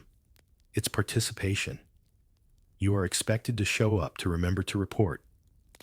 Sleep is a civic duty. And it's not only priests. Even farmers, potters, and children kept dream journals etched onto clay or passed down in lullabies. Some of these fragments survive in colonial accounts, misread as superstition. But there's a clarity to them, too, a trust in sleep, a belief that the mind's nightscape can forecast the earth's needs. The eastern sky brightens, birds stir, but no one rushes. This is a culture where the soul's nightly flight is just as real as any sunrise. You rise slowly, write down your dreams, and wait for the feathers to fall again. The cold isn't just outside, it sits inside your bones. But here in the Siberian steppe, that's not a complaint, it's a companion. The air is thin, the sky close. And tonight we enter the trance-like world of those who don't lie down to sleep, but sit. You are wrapped in layers of animal hide. A rope cradle, rough but secure, holds your torso upright. Your legs are crossed, your arms folded, not because you're meditating, because you're preparing to dream. The shamans of Siberia, Nenets Evenki, and others have long believed that sleep should be entered with posture. Lying flat was for death or illness. Upright sleeping was a way to balance the soul between this world and the next. A midpoint, a launch pad. Your seat is surrounded by charms carved reindeer bones, tufted fur metal bells that shimmer in the half-light. These aren't decorations, they're anchors. You must not fall. To lose posture mid-dream was believed to let the wrong spirits in. And yet, you are not tense. Sleep comes differently here, like mist curling through frost-covered trees. Light aware and oddly precise. You don't tumble into unconsciousness, you glide just above it. Modern lucid dreamers might recognize this. There's something in the balance, literally, that seems to keep awareness afloat. Upright sleeping restricts deep REM but heightens dream recall. You're still somewhere in your mind, even as the visions begin. In your dream, a fire burns upward and downward at once. A wolf speaks to you with your grandfather's voice. A red snowflake lands on your tongue. You don't forget any of it. You can't. Because the rope cradle holds more than your body, it holds intention. Historians still argue whether this sleeping style was about spiritual control or simple necessity. After all, in a frozen yurt, lying on the ground meant exposure. But oral histories emphasize clarity. The best shamans remembered every symbol, every shade, and posture helped. You wake slowly, not startled, but aware. A soft bell chimes. Another shaman stirs beside you. There is no chatter, only nods. Later, you'll sit in a circle and describe your dreams, not as entertainment, but as diagnosis, weather sign, or soul map. One of the elders murmurs a phrase that loosely translates to sleep, with one foot in the river, meaning keep part of you grounded, but allow the rest to drift. Some modern anthropologists dismiss this. They call it symbolic poetic. Others are more curious. Lucid dream researchers now explore similar techniques: elevated headboards, seated naps, REM induction chairs. The Siberians just did it with reindeer hide and rope. Outside, the wind sighs. You feel rested, but not heavy. Your dreams linger in your chest, not your head. They're more memory than vision. You look at the cradle and feel gratitude. It has held your spine and your soul in place. There's no such thing as passive sleep here. Every nap is navigated. Every slumber is a flight plan. You do not collapse into dreams. You rise toward them. Now we wander into a place that smells like jasmine, sounds like flowing water, and feels like the inside of a slowed heartbeat. You're in India during the height of the Mughal Empire, and sleep here isn't indoors. It's landscaped. The emperor does not sleep in a bedroom. He sleeps in a garden, not by necessity, but by design. The Mughals, masters of symmetry and scent, believed that rest was an act of beauty. And beauty, when balanced just right, helped the body let go. You tread softly down a stone path. The air is humid with evening mist. Fireflies drift between flowering bushes. Ahead lies the sleeping pavilion marble steps, silk pillows, carved cedar columns. Around it, a perfectly arranged garden hums with life. Every detail matters. The sound of water trickling through terrace channels. The placement of jasmine vines near the emperor's bed to scent each breath. Even the garden's geometry was intentional, designed to mimic the Quranic idea of paradise where rivers flow beneath the trees. You lie back on a low divan. The stars above are framed by an open lattice dome. No walls, just the night. You're not isolated from the world, you're threaded into it. The breeze brings you a mix of rose and sandalwood. Your heartbeat slows. The night insects chirp in polyrhythm. There is no room here for harsh silence or darkened corners. Sleep is not a shutdown. It's a gentle transition.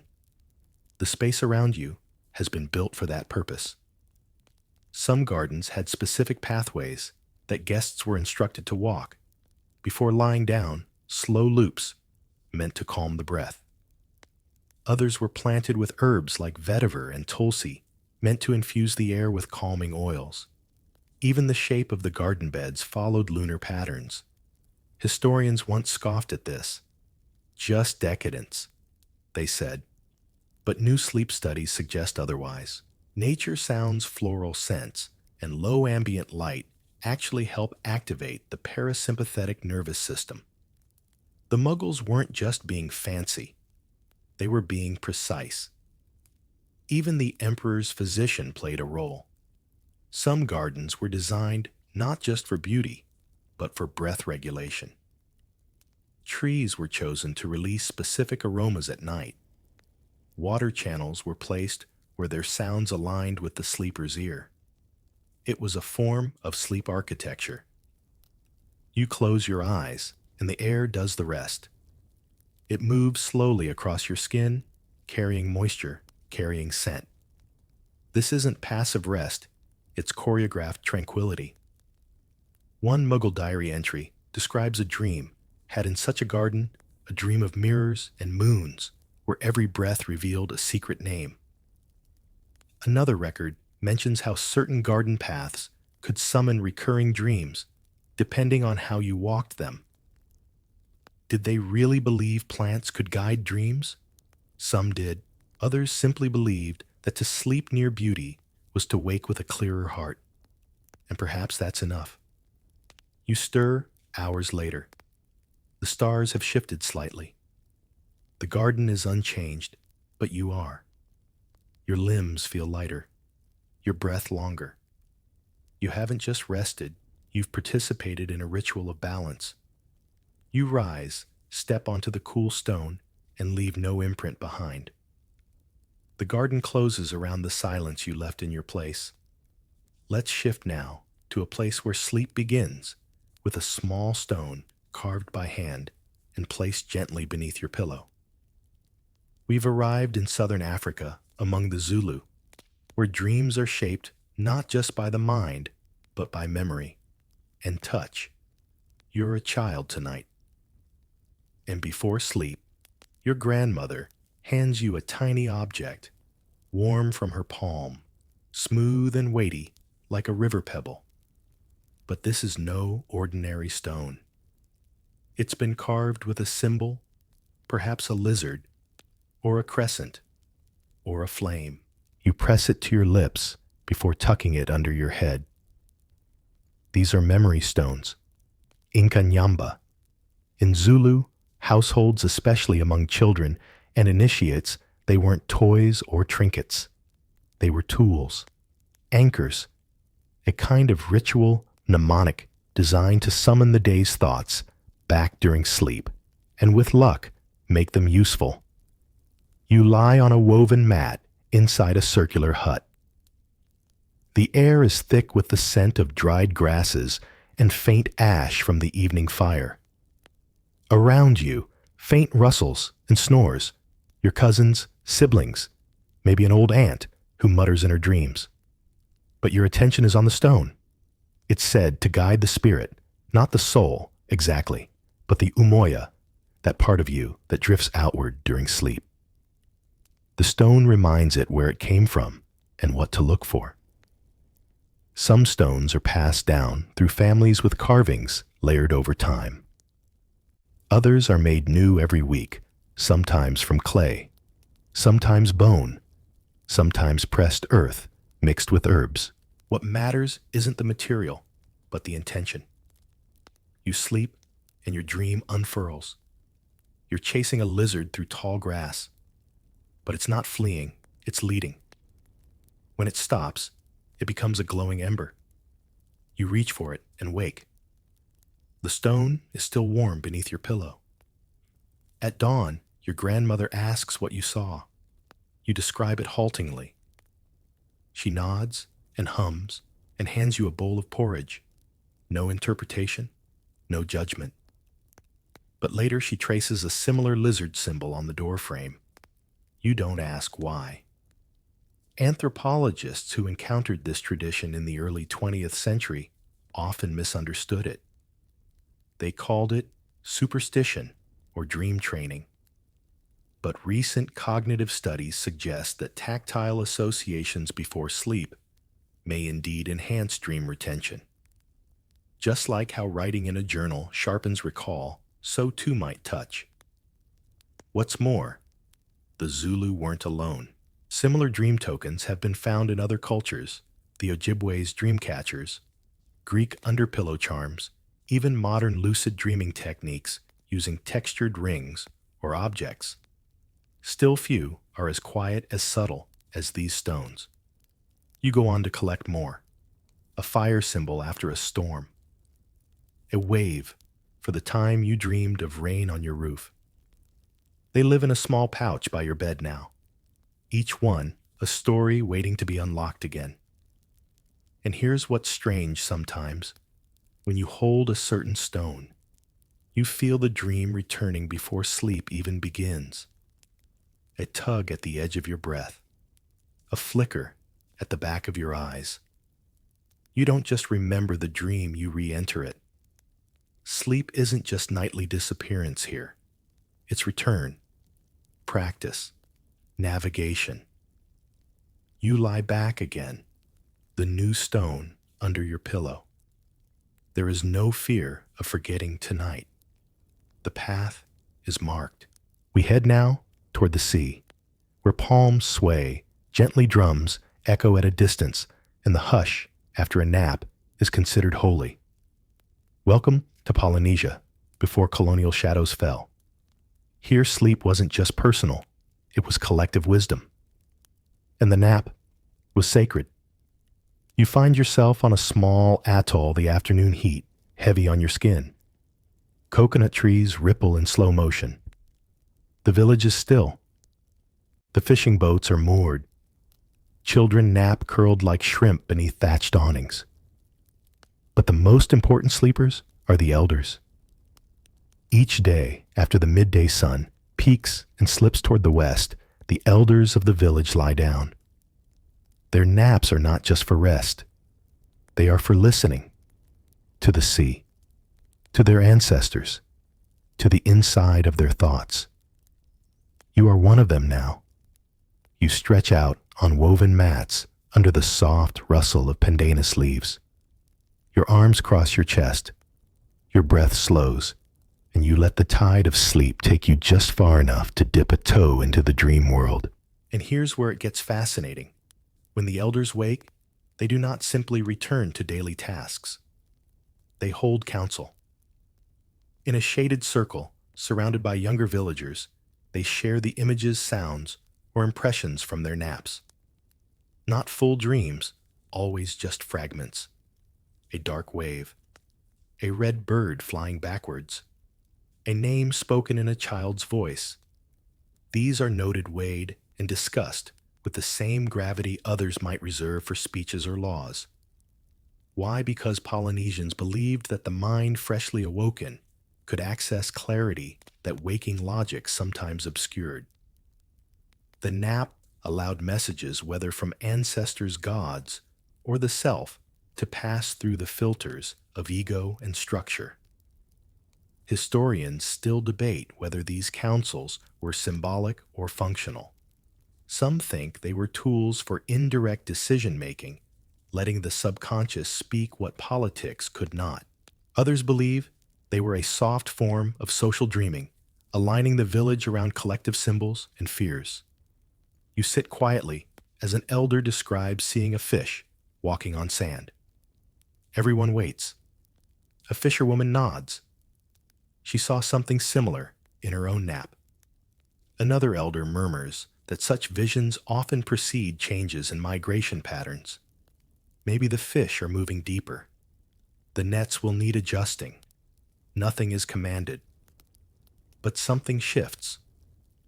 Modern researchers might call this dream-based cognition or community intuition models. But here, it's just life. Dream fragments turn into weather adjustments, into planting schedules, into songs. As the sun lowers, you return to your mat. There's no pressure to dream again, but you find yourself slipping under faster this time. The mind, it seems, likes being treated with reverence, and the naps themselves. They're short. 30-40 minutes at most. No grogginess, no caffeine. Just a soft reset of body and mind. One anthropologist described the Polynesian nap as the shortest route to village harmony.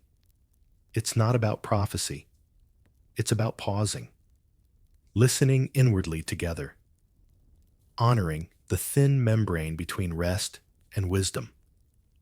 As the drums start again in the distance, you feel it. The calm that comes when even your rest feels useful. Not hurried, not stolen, but given. Now a hush falls deeper than sleep. It's not the silence of night, but of intention. We've entered the stone-walled stillness of a medieval monastery, where time is not kept by clocks, but by candles. And sleep is as measured as prayer. You shuffle across worn flagstones and felted sandals. Around you, arched windows glow faintly with moonlight. No one speaks. Silence here isn't absence, it's structure. Every breath, every blink is folded into the rhythm of devotion. In your hand is a candle clock. Yes, a candle. Plain tallow may be marked with pins or ink, but this was once the most precise tool a monk could use to find his way to sleep. Time wasn't ticked, it was burned. You place the candle in its holder beside your straw-stuffed mattress. You know from practice that when it melts past the second pin, it's time to rest. Not earlier, not later. Monks train their minds to follow wax. The monastery sleeps in shifts. Vigils, lauds, matins each hour, named each rest, pre-approved. The rule of Saint Benedict outlined when and how monks should rest, not given to too much sleep. But within those guidelines, a kind of peace formed. Predictable, gentle, flame-paced. You lie down, not in isolation, but beside your brothers. Thin partitions, if any. A shared room, yet wholly internal. The candle flickers. You do not speak. You do not even look. Your mind drifts into prayer, and then into something quieter. Was it restful? That depends on who you ask. Some historians argue these monks barely slept, rising several times through the night for prayer. Others believe their segmented slumber mirrored earlier human norms, multiple sleep phases, bridged by sacred wakefulness. Biphasic rest again. The body as both sleeper and worshiper. And here's where things turn tender. Some monks describe this mid-sleep, waking not as disruption, but as intimacy. Time to reflect, to feel the cold stone beneath them, to hear the breath of the brother beside them. One manuscript mentions a monk who memorized entire psalms in these candlelit interludes. You wake once as trained. The flame has reached its mark. A soft bell tolls. You kneel, murmur a verse, sip water, then return to bed. Not jarring, just part of the current. Outside, the wind hums through arrow-slit windows. Inside, the quiet is orchestral. A monk across the hall turns in his sleep and whispers the name of a saint. The candle dances slightly. There were no blackout curtains, no memory foam, just straw wax and structure. And yet, some monks lived into their 80s. Maybe it wasn't comfort that sustained them, but cadence. When you wake at dawn, your candle is gone. Only a puddle of wax remains proof of time past, proof of obedience, and in a way, proof of peace. You rise slowly, fold your blanket, and bow once to the empty room. The silence remains not heavy, but held. Let's slip now into a room of brocade and whispers. The door creaks just a little as you step across polished wooden floors. We've arrived in Victorian England, where sleep was not only personal, but performative, where even dreams were filtered through layers of lace and velvet. The bed before you isn't just a place to rest, it's a structure. 4 thick posts rise like small towers, holding up a canopy of fabric so dense it dulls the air itself. Drapes hang heavy, layered in embroidered linens and thick damask folds. These are bed curtains, not just to block light, but to announce status. You run a hand along the curtain. It feels like sleeping inside a coat of armor made of silk. The warmth is immediate. Outside the room might be cool, damp, and drafty. Inside the bed, a microclimate. Your own little weather system of body heat candle soot and the occasional scented sachet. Now, to modern minds, this seems quaint, an aesthetic flourish. But in Victorian homes, especially in colder cities like Edinburgh or York, bed curtains were both survival and sophistication. For working-class families, they blocked winter chills. For the wealthy, they whispered luxury and distinction. And it turns out they may have done more than that. You draw the curtains shut. The world dims not just in light, but in sound. The thick folds dampen everything. Voices in the hall become muffled. Street noise vanishes. Your breath becomes louder than the fireplace. Sleep arrives more slowly here, but deeper, more sealed in. Some Victorians claim the curtains filtered dreams, that the colors of the fabric deep blue maroon forest green could influence dream tone.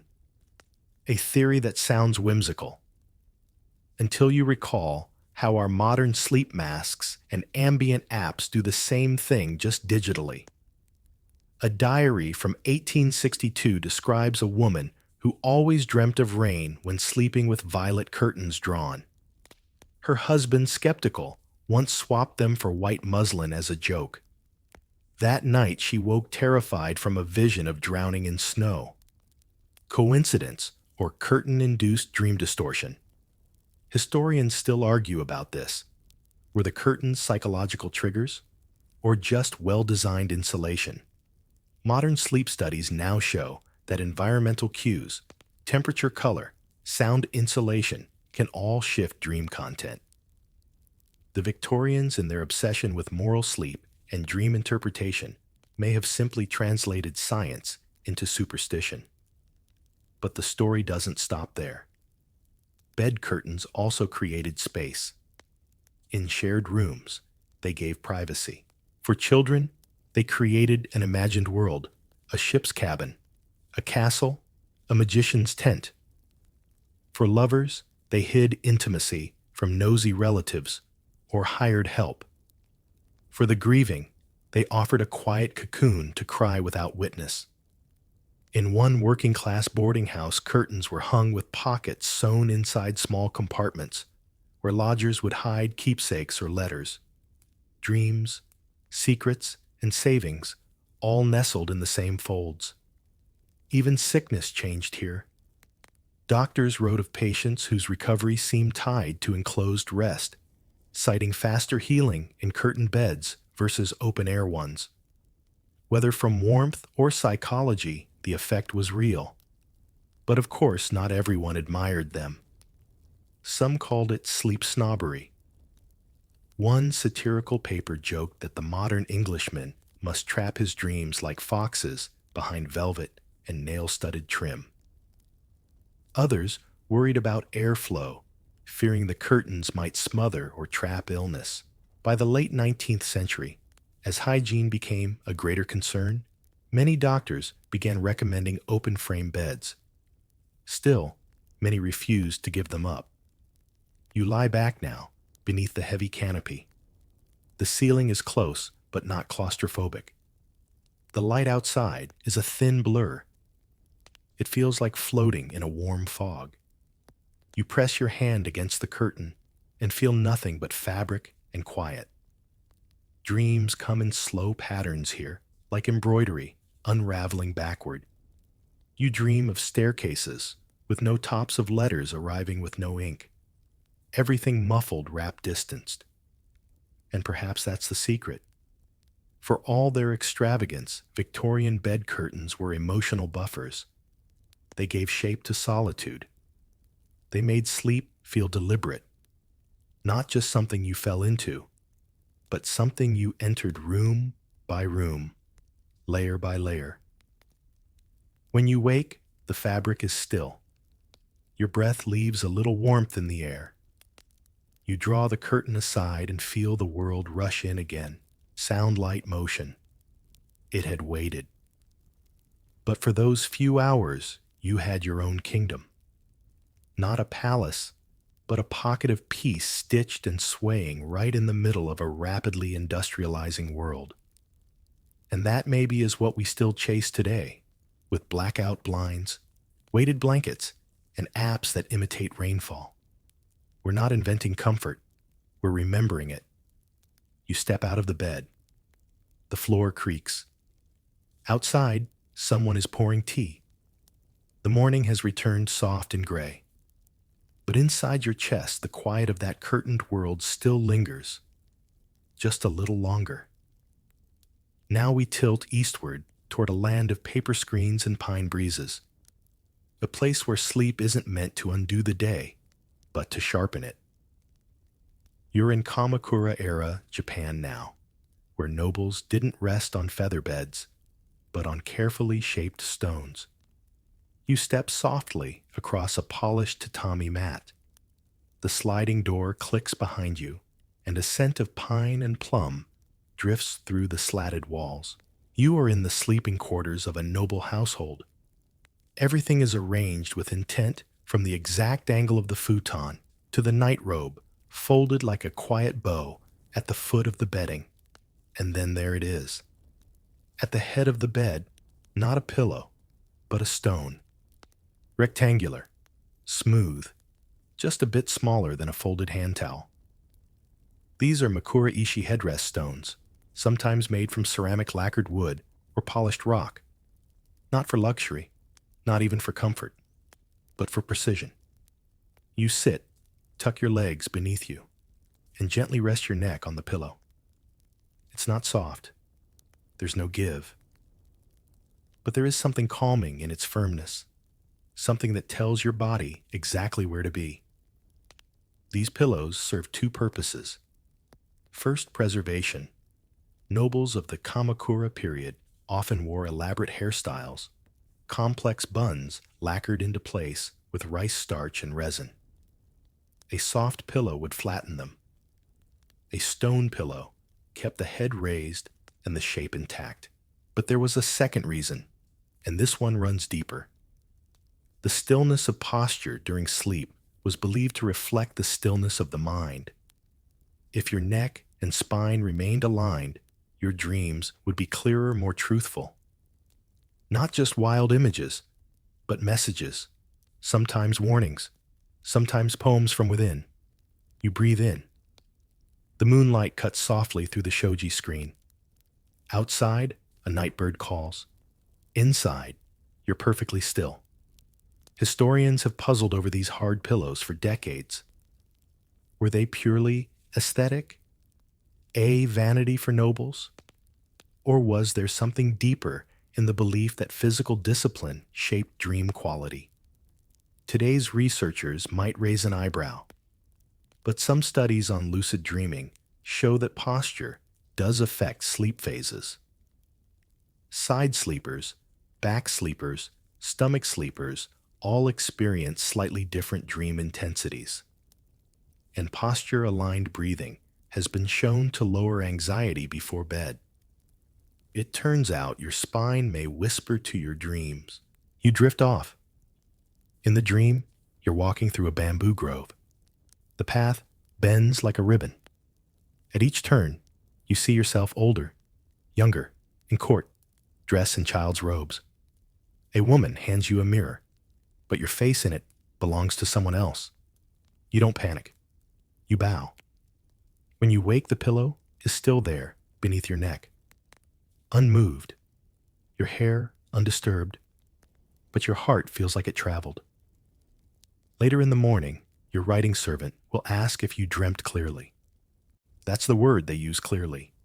Not well, not peacefully, but clearly. If so, the dream will be added to a private collection of night records, an aristocratic diary genre that blurred poetry, prophecy, and personal reflection. In fact, some noble households kept dream archivists. Small rolls, quiet rolls. People who listened more than they wrote. Who knew how to catalog the feeling of being followed by a white fox, or of floating above a rice field without fear.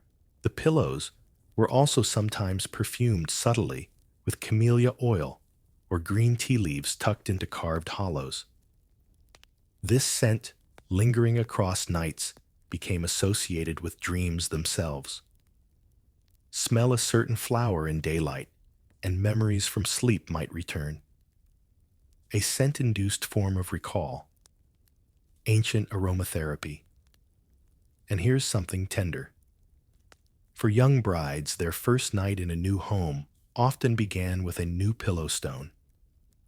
Mothers would inscribe a blessing on its underside, usually something like rest clean, rise wise. Sometimes a small poem, sometimes a name only the daughter would recognize. You lift the pillow now and check. No writing, but the weight feels good. Trusted. It's not comfort you've been given. It's structure. The kind that frees rather than confines. There were even seasonal pillows. Summer stones were thinner, cooler, sometimes kept near open windows to catch breeze.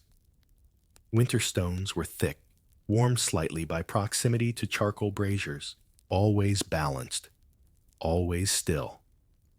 But the practice wasn't limited to nobles. Farmers sometimes used curved bamboo headrests during midday naps. Travelers carried carved wooden blocks hollowed for carrying herbs.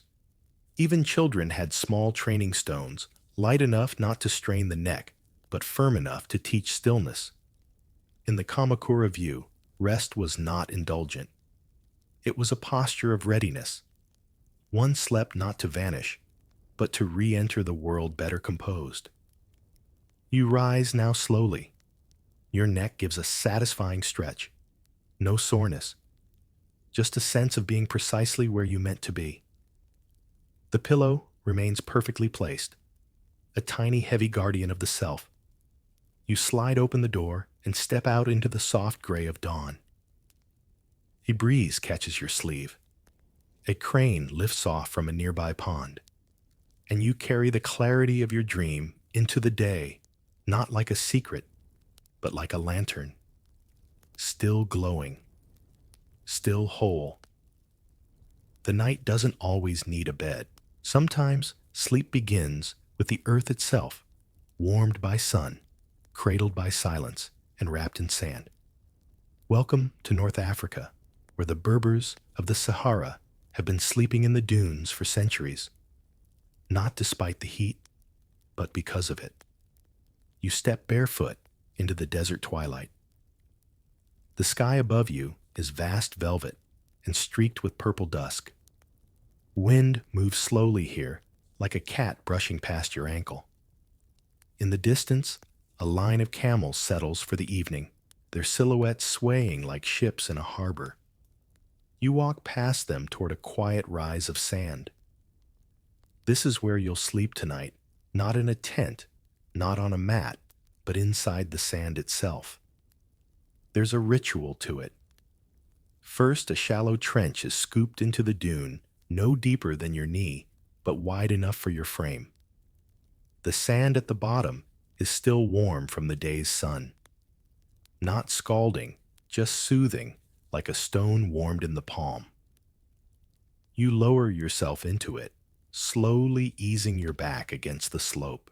Another handful of sand is brushed over your legs, then your chest, leaving only your face and hands uncovered.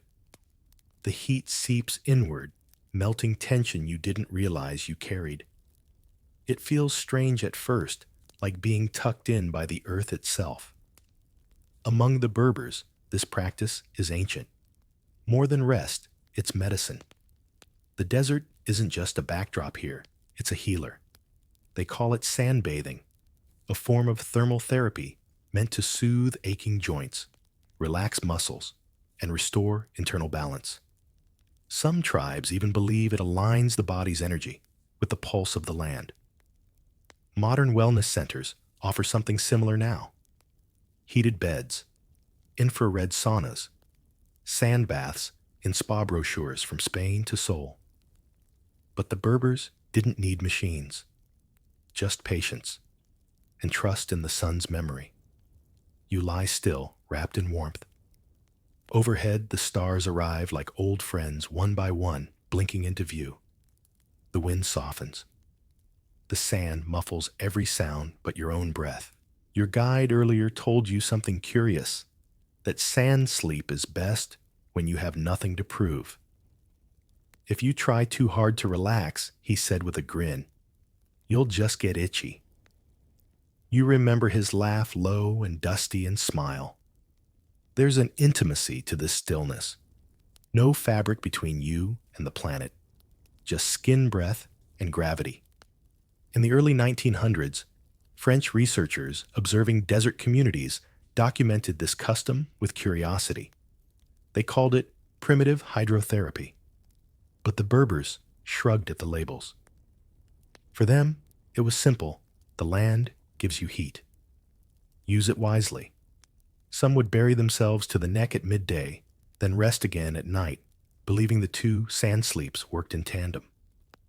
One for the body, one for the mind. You feel it now. Your muscles loosen.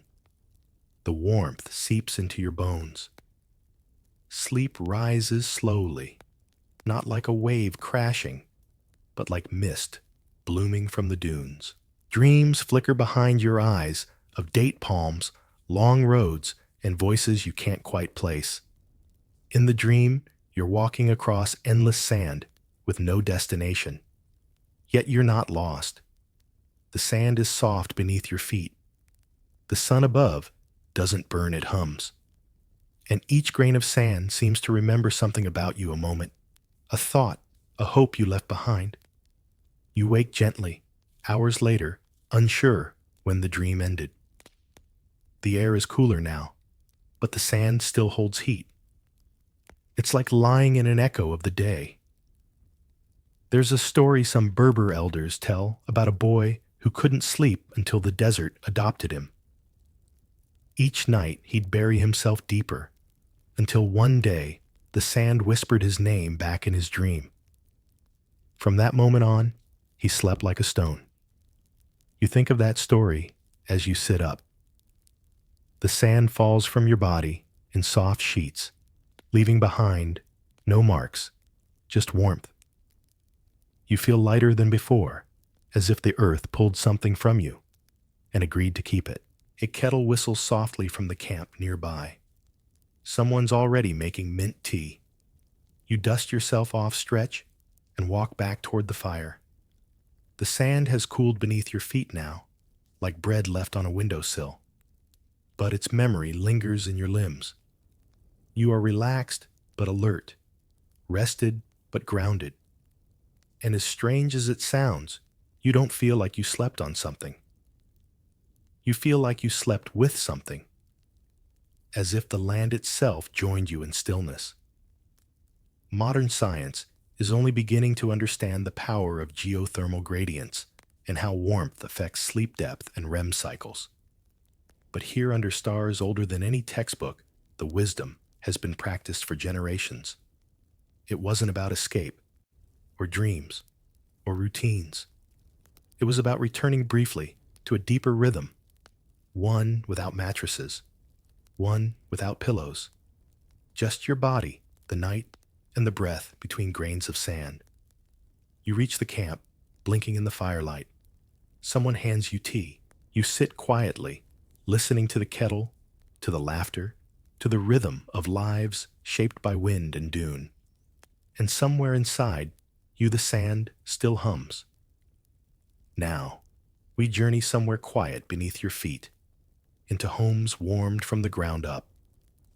You're in Korea centuries ago, where sleep was taken seriously, and floors weren't just walked on. They were lived on. This is the world of Ondol, the ancient heated floor system that turns sleep into a ritual of grounding. You step into a modest Hanok house, its paper doors rustling softly in the breeze. It's evening. Outside, the moon climbs behind twisted pine trees. But inside, the room holds a low golden warmth. The floors are warm. Not hot, just perfectly warm, like a deep breath resting under your spine. There's no bed. No elevated platform. Just padded mats, carefully arranged in tidy rows, resting directly on the Ondol floor. You sit down, feeling the warmth rise slowly through your legs. And then you lie back. The heat is gentle even. It moves from your back to your belly, to your chest, like sunlight diffused through memory. This is not a modern luxury. This is a practice that dates back over 2,000 years. The Ondol system worked with fire, not electricity. A small hearth, called an agungi, was set at the edge of the home. When lit, its smoke traveled beneath the floor, through hollow stone channels, before exiting through a chimney on the opposite side. That journey heated the stone slabs beneath the sleeping mats. It was engineering through breath and stone, and the result, constant silent warmth. No noisy fireplaces, no flickering oil lamps, just radiant heat pulsing through the floor like the steady beat of the earth. You pull your blanket over your shoulders. The floor feels like a lullaby in physical form. But Ondol was more than architecture. It was philosophy. Ancient Korean writings often mention how sleeping low to the ground promotes humility, balance, and health.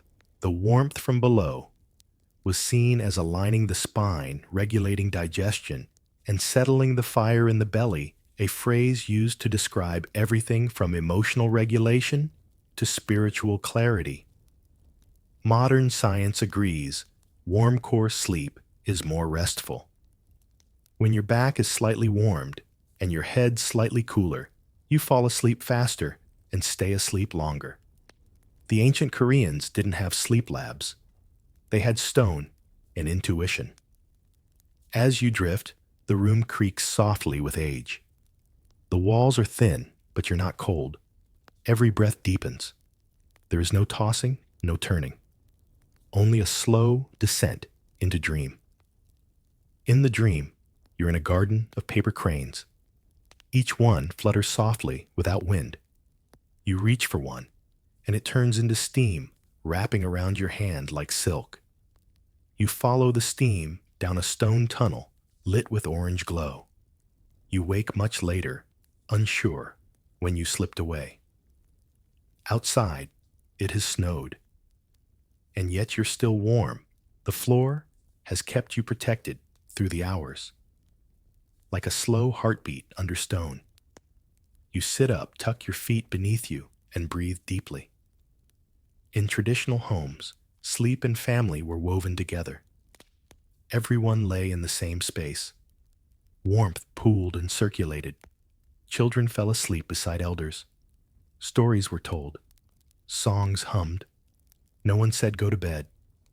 They simply lay together when the warmth called. You hear the soft clink of ceramic. Tea is being poured in the adjacent room. Your host enters bowing slightly and smiles. "Did you sleep well?" she asks. You nod. The question feels redundant. There are still ondol homes in Korea today. Tourists marvel at the comfort. Locals miss them when they move into high-rises. Some say they sleep less deeply in beds, that the floor holds something the mattress never could memory: humility, heat that carries stories. Even the placement of furniture respected sleep. Tables where low beds were cleared each morning, the room transformed throughout the day, but always returned to sleep at night, as if the house itself knew the time.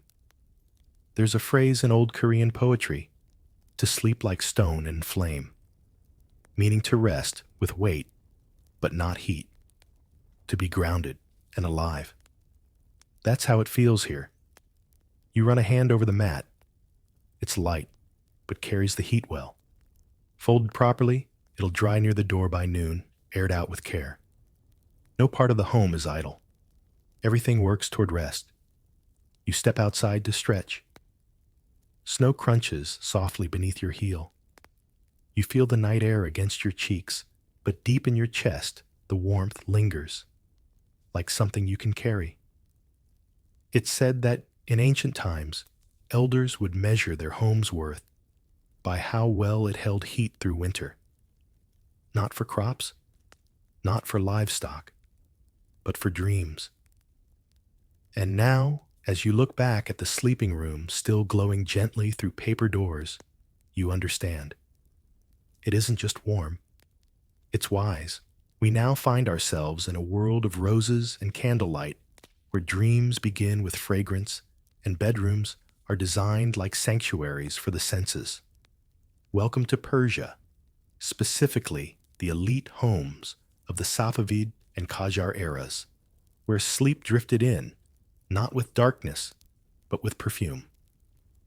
The hallway is long and shadowy, lined with tiled mosaics and flickering lanterns.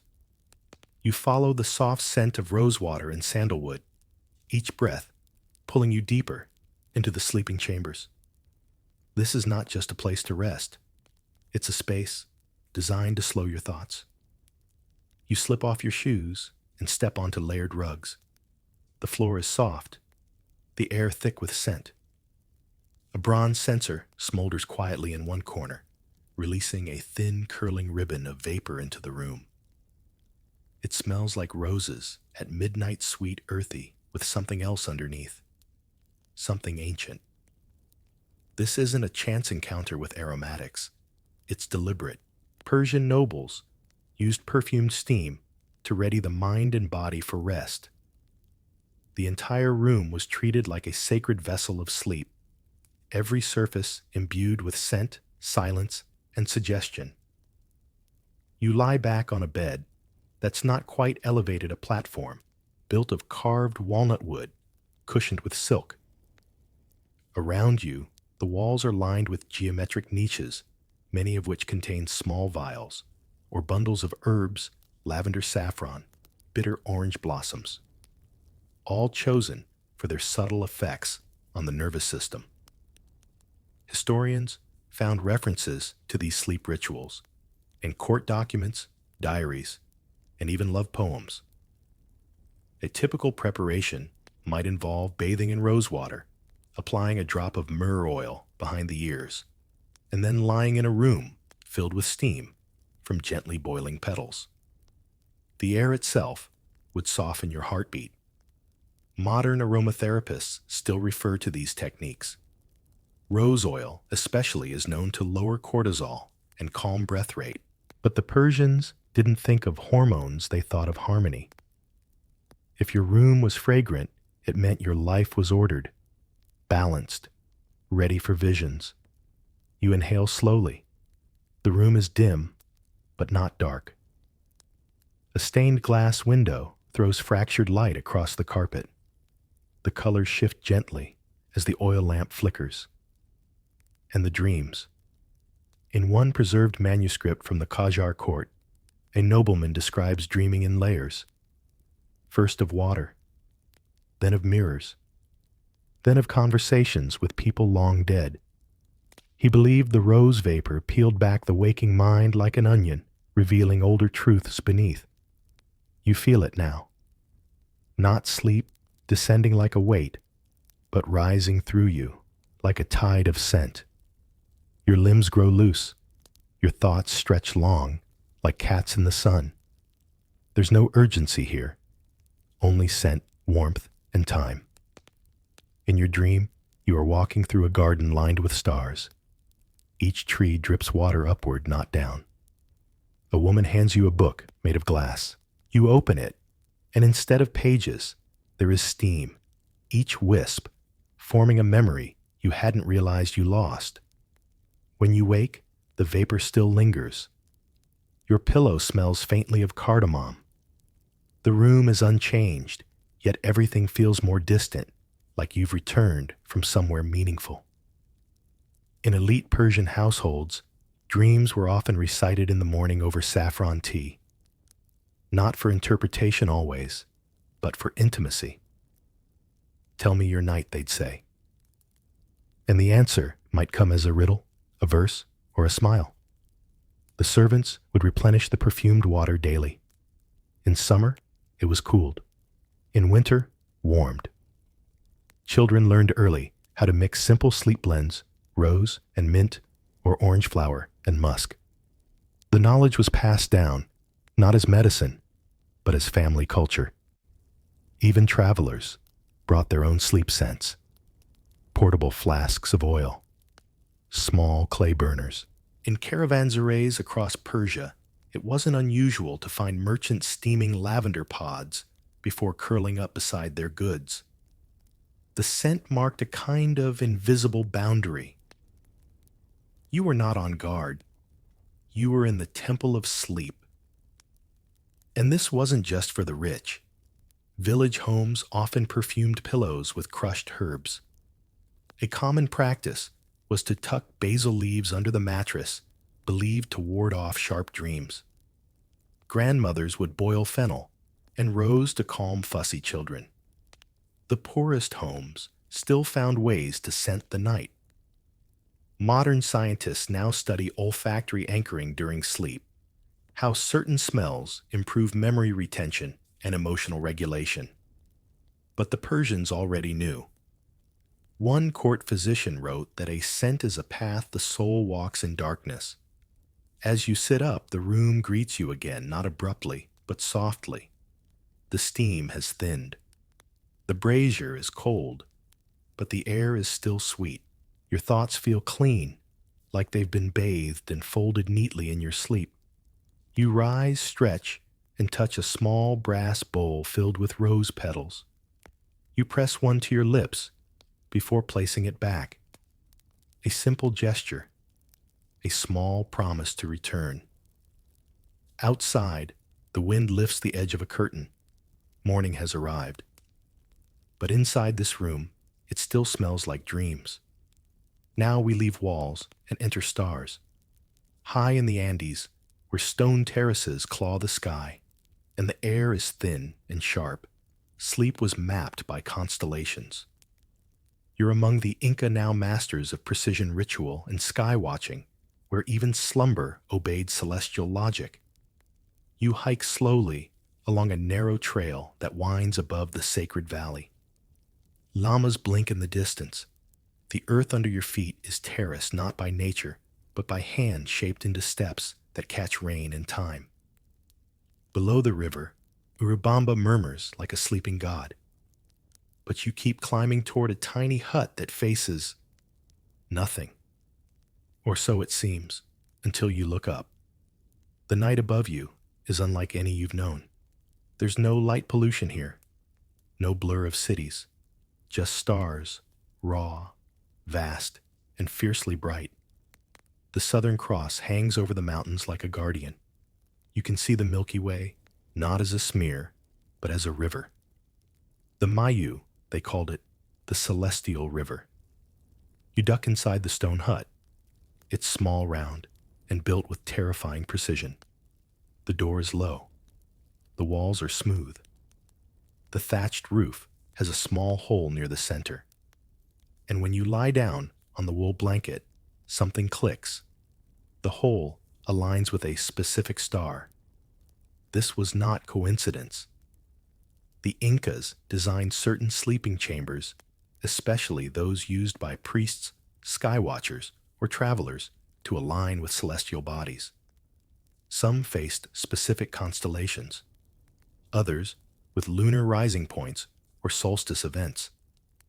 Sleep here wasn't just unconsciousness, it was synchronization. You lie back. The floor is hard but warm. Stones soaked up sunlight during the day, and now release it slowly into your spine. Your body hums with the same rhythm the mountain holds. Then through the hole above, you see it a star blinking directly at you. Not just any star. Your guide earlier called it Kolka, the grain storage star. When it rose at a certain point in the year, it signaled when to prepare the silos for harvest. Farmers across the empire watched for it. But here in this hut, you sleep beneath its eye. Historians used to dismiss these alignments as poetic myths. But modern archaeoastronomy has confirmed many of them. Certain Incan temples and sleeping quarters do align with star paths. They weren't just places of rest, they were instruments calibrated to the heavens. The air is cold, but your chest is warm. You fall asleep slowly, not because you're tired, but because the stars seem to draw your breath into stillness. In your dream, you are planting seeds that glow in the soil. Each one bursts into a soft blue flame. You follow them upward, up terraces, up ladders, made of shadow, until you arrive at a garden where the sun and moon sit across from one another, playing a game with river stones. You wake before you understand the rules. The star above is gone, or rather, it's moved. You realize then that your sleep was timed by the heavens, that perhaps you've slept just enough for the star's journey to teach you something. Outside, the mountains are bluer now. Morning is approaching. In Incan culture, the relationship between time sleep and the cosmos was intimate. Night wasn't just downtime, it was another kind of work. Dreaming was listening. The placement of your bed, northeast high-low, was chosen to match your role. A farmer might sleep facing the fields. A priest might sleep near sacred stones. Even children were sometimes taught to lie in certain postures during solstice festivals, mimicking the star's tilt. And dreams. They weren't just nonsense. They were logs kept by elders compared across seasons. Some households would place a stone near the sleeper's head, carved with the symbol of the constellation it aligned with. If the dreams matched the season, it meant harmony. One such stone was found in a ruined chamber in Ollantaytambo, a smooth disc carved with the outline of a llama and a crescent moon. Archaeologists puzzled over it until a local elder explained that this combination represented migration dreams. That particular alignment helped shepherds know when to begin their trek. The Incas didn't separate sleep from function, or from landscape, or from stars. You step out of the hut now. The wind greets you with frost-kissed fingertips, but you're not cold. Your bones feel sequenced, as though something ancient was realigned inside you. Down in the valley, the first shafts of sunlight catch the tops of stone walls.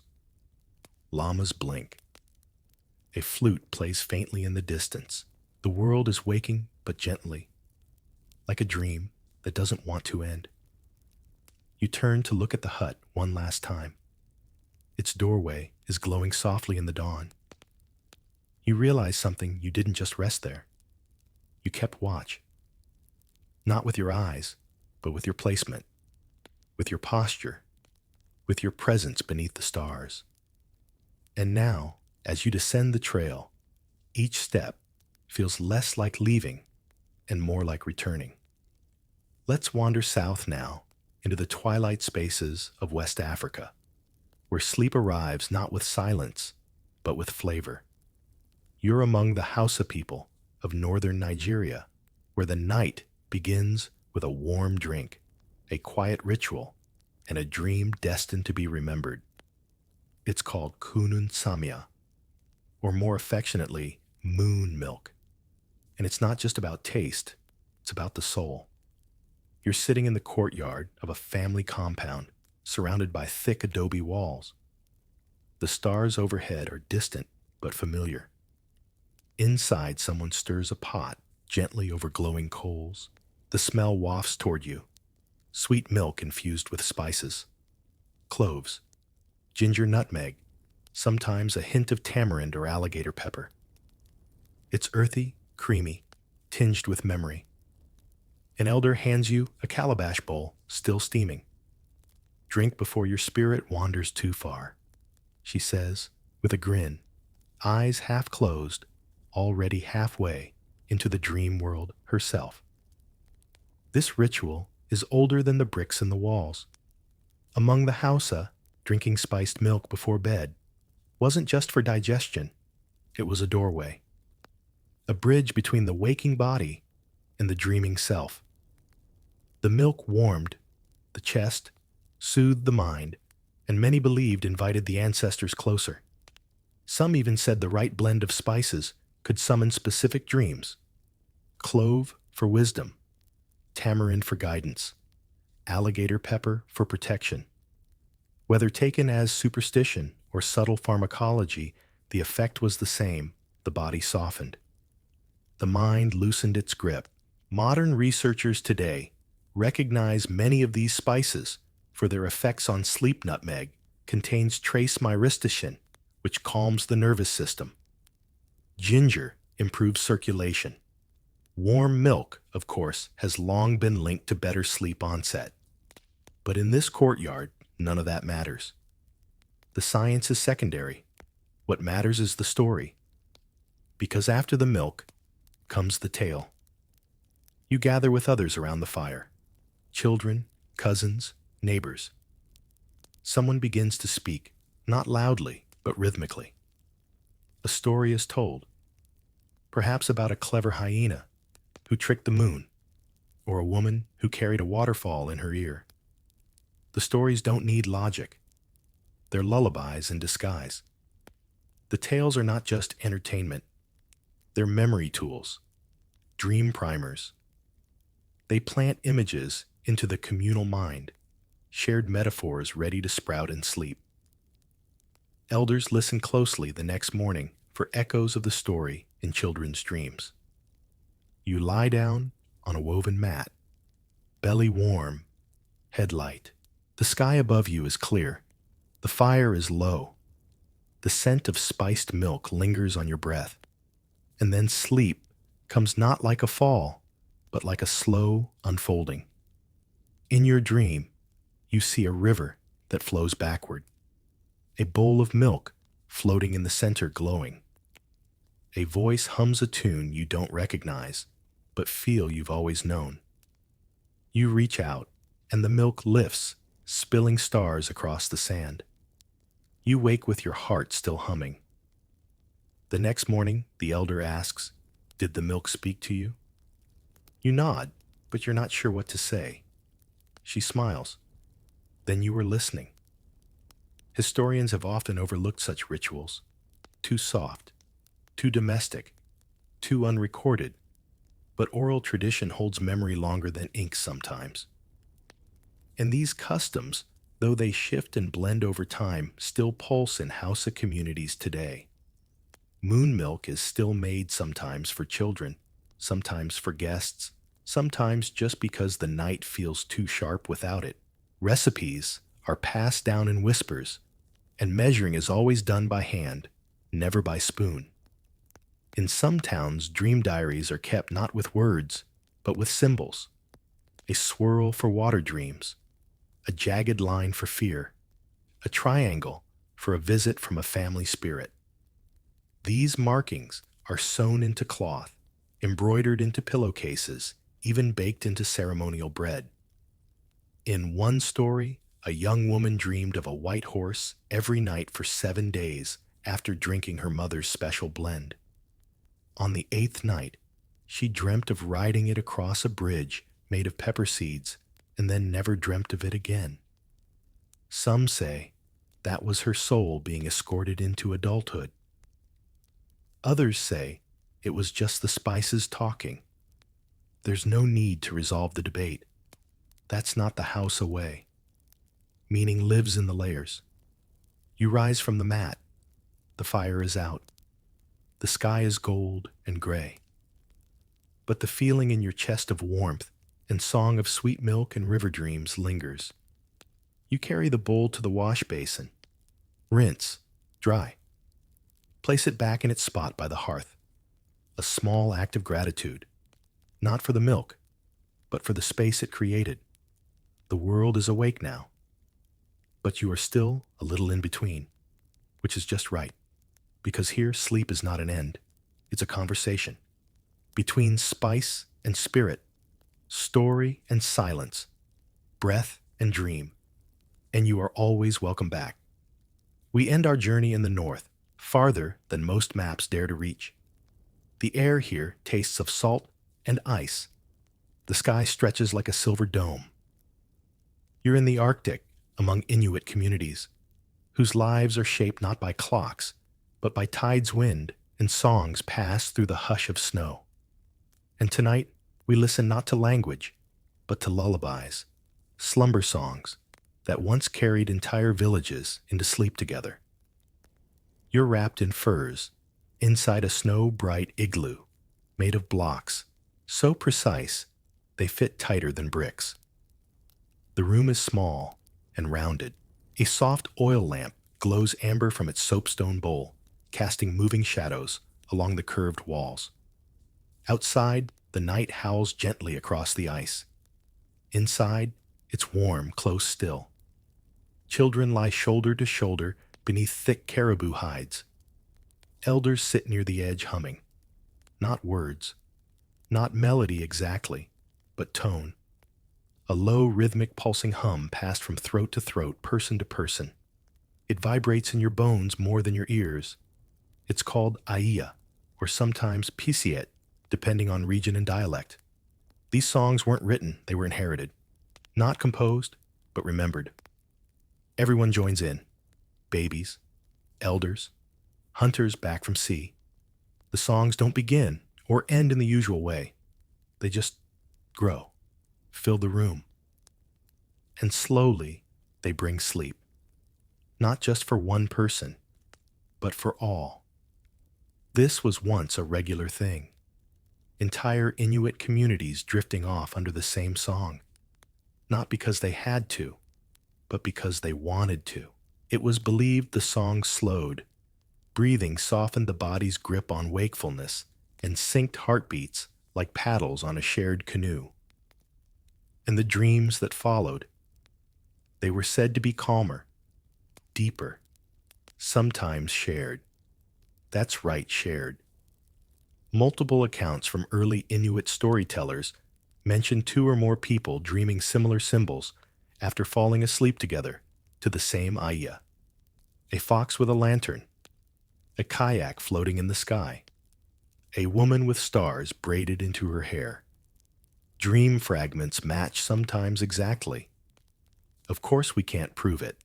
The songs were never recorded the way Western music was.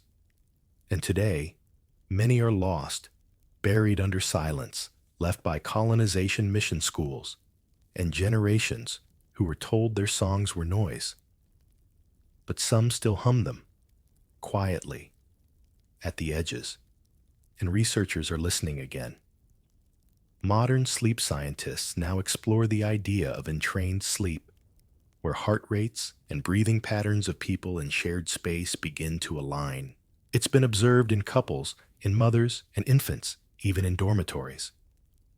But the Inuit may have discovered it through music long before science had a name for it. You lie back now beneath the hide.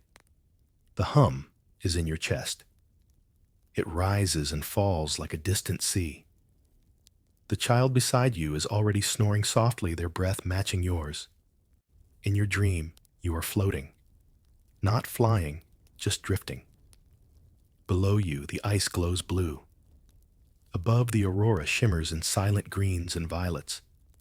You hear the hum, but it's not coming from the dream.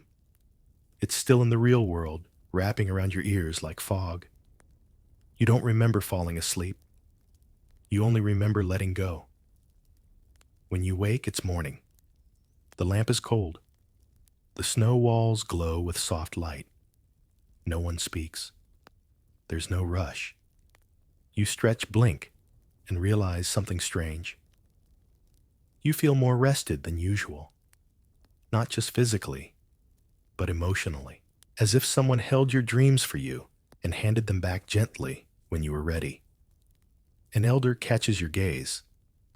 He doesn't smile, not quite, but he nods. And that's enough. Later, you ask one of the grandmothers how she learned the slumber songs. She shrugs. We don't learn them. She says, we remember them in our bones. Then she laughs like it's the easiest thing in the world. You wonder what it means to lose a song like that. In many Arctic communities, the slumber songs faded under pressure from outsiders. Missionaries discouraged them. Schoolhouses separated families at night. Recordings were rare. Only a few fragments remain, passed from lip to lip in remote outposts, or stitched into performances meant more for festivals than bedtime. But the spirit of them lingers. In some places, lullabies are being revived not for museums, but for real sleep. Young Inuit musicians are reimagining them, blending throat singing with slow beats, creating tracks that mirror the old rhythms. One song loops for hours, designed to bring infants into sleep. Another recreates the sound of breathing beneath sealskin tents. They're not just songs, they're keys. And not just for Inuit. Across the world, people now explore communal sleep, not just in families, but in sleep pods retreats, even digital spaces. Apps allow people to fall asleep together, humming softly through earbuds, linked by rhythm, if not breath. But here in the Arctic, it was always done with no wires, no subscriptions, just warmth and time. You step out of the igloo. The snow crunches. The sun is low, even at morning, casting long shadows that stretch like stretched silk across the tundra. You take a deep breath, and you still hear the hum. Faint. Fainter. But there. You realize something that makes you stop walking. The hum wasn't just from last night. It was part of the land, the snow, the sky, the people. Sleep here is an escape. It's return. It's tuning in. And even though many of the original slumber songs have vanished, something tells you that if enough people remember, even without the words, they will come back. Maybe not in exactly the same form, but in rhythm, in warmth, in the quiet between breaths. You walk back toward camp. The others are stirring. You don't need to talk. You were already together hours ago in sleep. Where you went may be unknown, but you went there together. That's the part that lingers. And maybe tonight, if you're lucky, the hum will come again. Not as sound, but as memory. The kind that wraps you in quiet, holds your hand, and hums you all the way to the stars. No mattress, no cushion, not even a blanket, just stone. Cold, unyielding, and yet somehow comforting. Why would anyone choose that?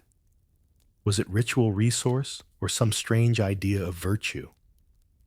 You're about to settle into the slumbering mind of one of humanity's oldest thinkers, flat on their back spine to stone thoughts rising like smoke from clay.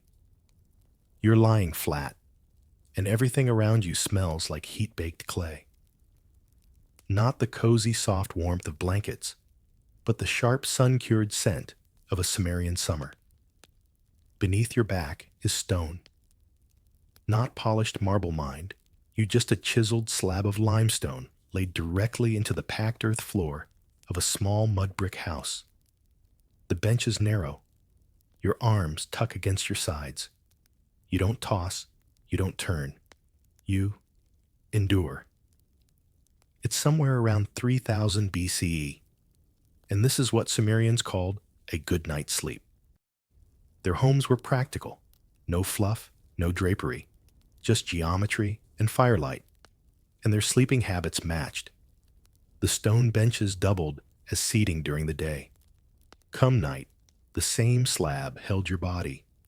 Flat, aligned, intentional. Historians still argue whether this was out of necessity or spiritual choice. Stone is easy to source in Mesopotamia. Soft bedding, not so much. Wool had to be traded. Feathers rare. So they lay on what they had, and maybe just maybe believed that doing so made them closer to the earth. Literally. There's a kind of humility to it. You wake up sore, and you accept that soreness as a message. You're alive. Keep working. You don't stretch, you brace. Breakfast. Maybe. But first you check the sun's position by its spill across your doorway. That's your alarm clock.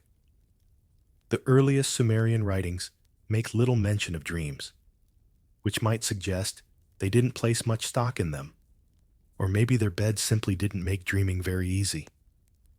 Try entering REM on a limestone slab. Unless you're a goat, good luck. But then again, maybe that was the point. In a society where scribes were sacred and silence was gold, dreaming might have been seen as distraction.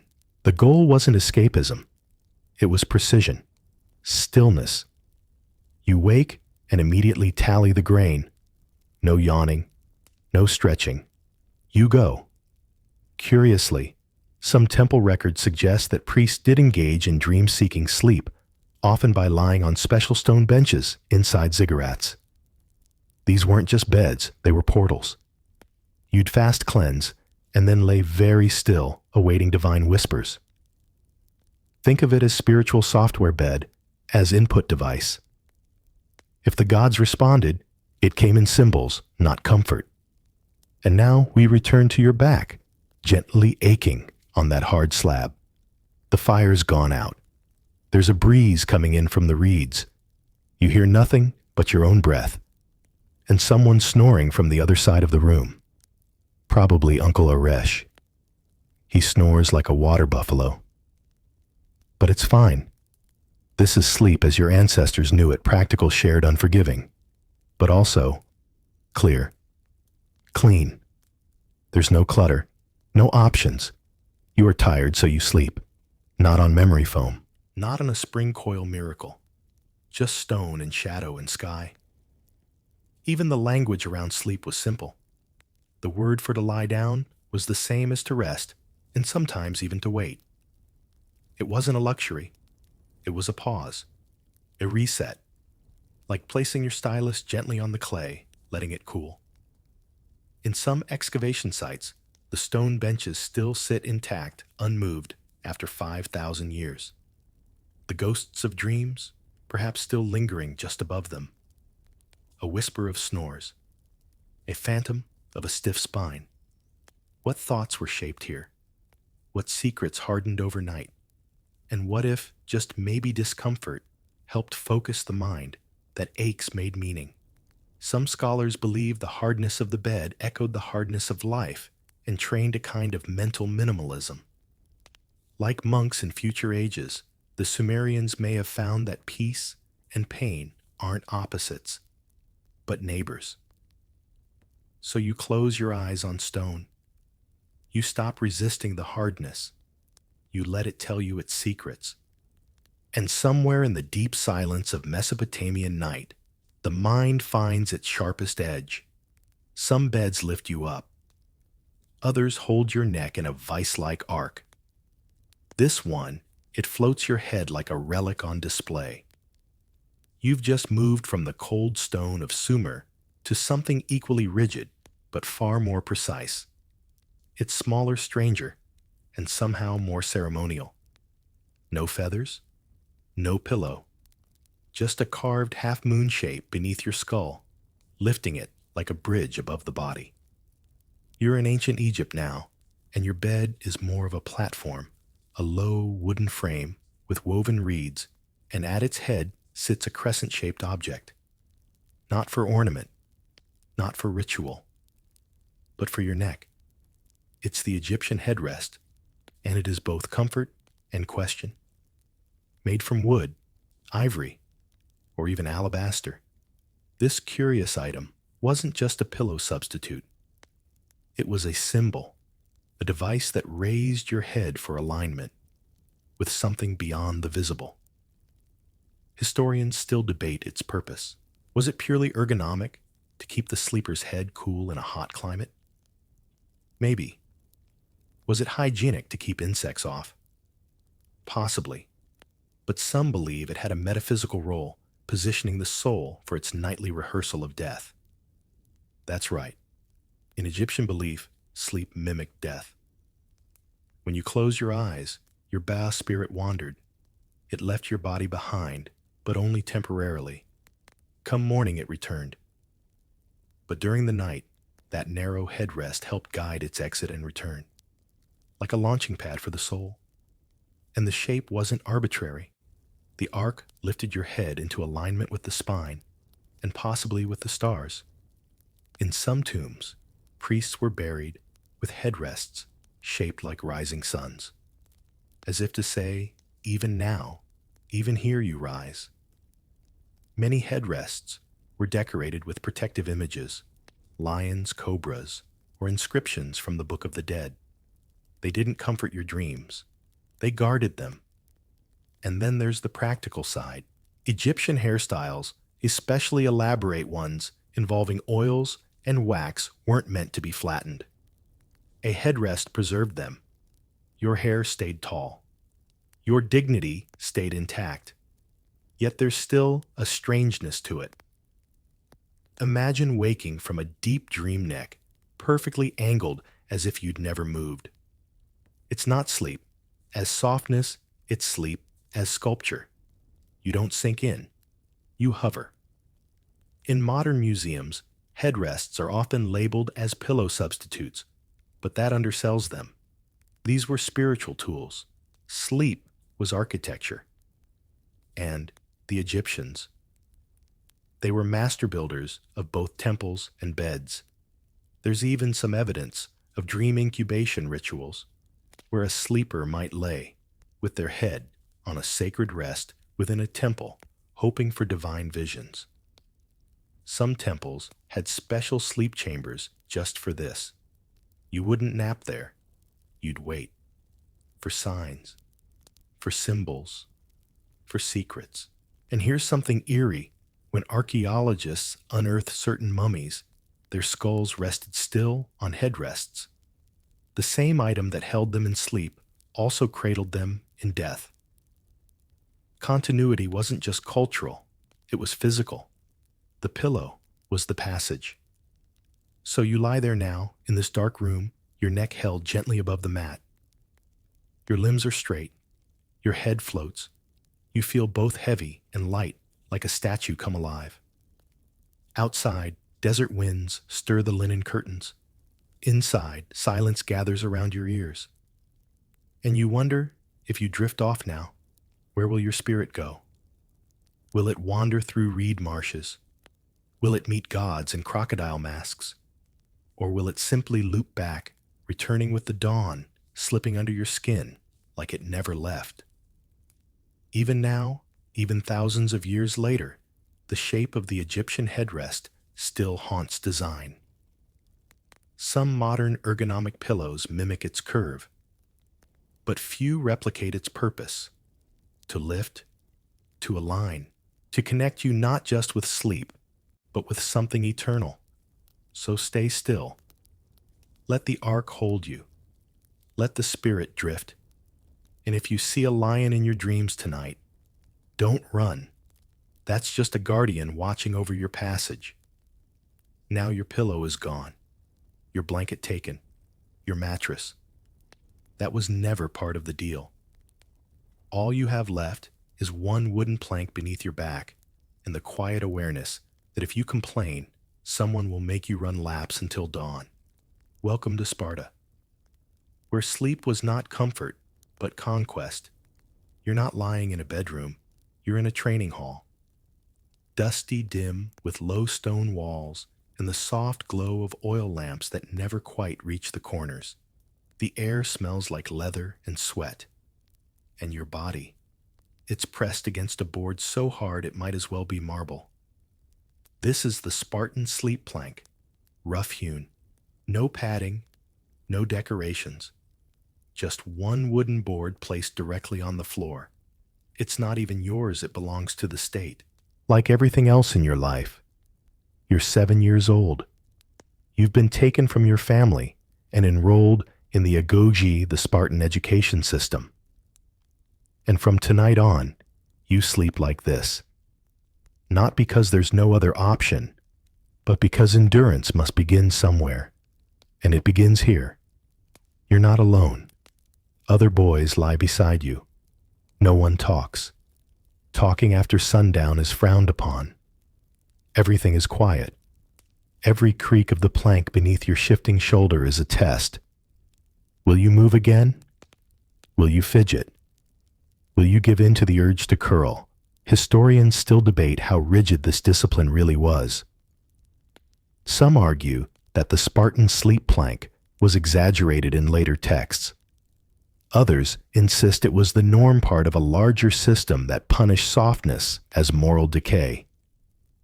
Even adult soldiers were expected to rest in minimal conditions, even on campaign. And there was no bedtime as you'd know it. You were expected to sleep when ordered and wake when told. Some nights drills interrupted your rest deliberately. A warrior must be alert, even half asleep. Training never ended, not even in dreams. There are reports that some boys were only granted bedding after significant achievements like making their first kill or surviving an ordeal. In that sense, sleep became currency, a reward. You don't sleep to recover, you earn the right to rest. It wasn't just physical. Lying on a plank, arms crossed or folded behind your head, you were expected to reflect, not fantasize, not escape. Reflection, control, and thought. Sleep wasn't escape, it was practice. For self-mastery, for mental toughness, for death. And yet, even here, in this harshness, you drift. There's something to the rhythm of the day, the exertion, the hunger, the noise, followed by the stillness. Your mind becomes quiet. Your body, slowly exhausted into silence, forgets to resist. The plank no longer hurts. It simply exists. It becomes a boundary between you and the world. Above it, you survive. Beneath it, you belong to it. And if you imagine, just briefly, a feather bed or a mother's lullaby, you'll push the thought aside before it finishes forming. You are Spartan. You will not break. Even Plutarch, centuries later, wrote with awe and occasional skepticism about Spartan sleep discipline. Was it mythologized? Maybe. But the myth itself tells you what mattered. Hardness, endurance, ritual. The plank was a symbol. You are only as strong as the things you can sleep through. Modern psychologists might see this as early exposure to stress conditioning. Others might call it state-enforced insomnia. But for Spartans, it was identity. Every plank, every sleepless night, carved you into something more than a citizen, into a machine of war. So here you are, one arm tucked behind your head, one eye open, not dreaming of comfort, but of silent stillness and tomorrow's drill. You won't sleep long. And when you wake, you'll wake fast. No snooze button, just a barked order and the echo of sandals on stone. The plank doesn't forgive, but it doesn't lie. You're not resting. You're proving. Wood becomes bronze. Planks become folded hinges. Your body now lies not in stillness, but in convenience, because when the empire marches, even dreams must pack up and go. We've left the rigid discipline of Sparta behind. Welcome to Rome. Your new bed folds like a general's map, travels like a loyal servant, and whispers of both luxury and strategy. You're in a Roman tent, canvas stretched taut between poles, flaps tied neatly with cord. Inside, everything is surprisingly organized. Your sandals rest near the threshold. Your armor leans against a crate. And there beside a small oil lamp and a wax tablet stands your bed, a folding frame of bronze and wood, propped open like a miniature cot. It's not ornate, but it's clever. The legs telescope. The frame folds. The canvas is tight but flexible.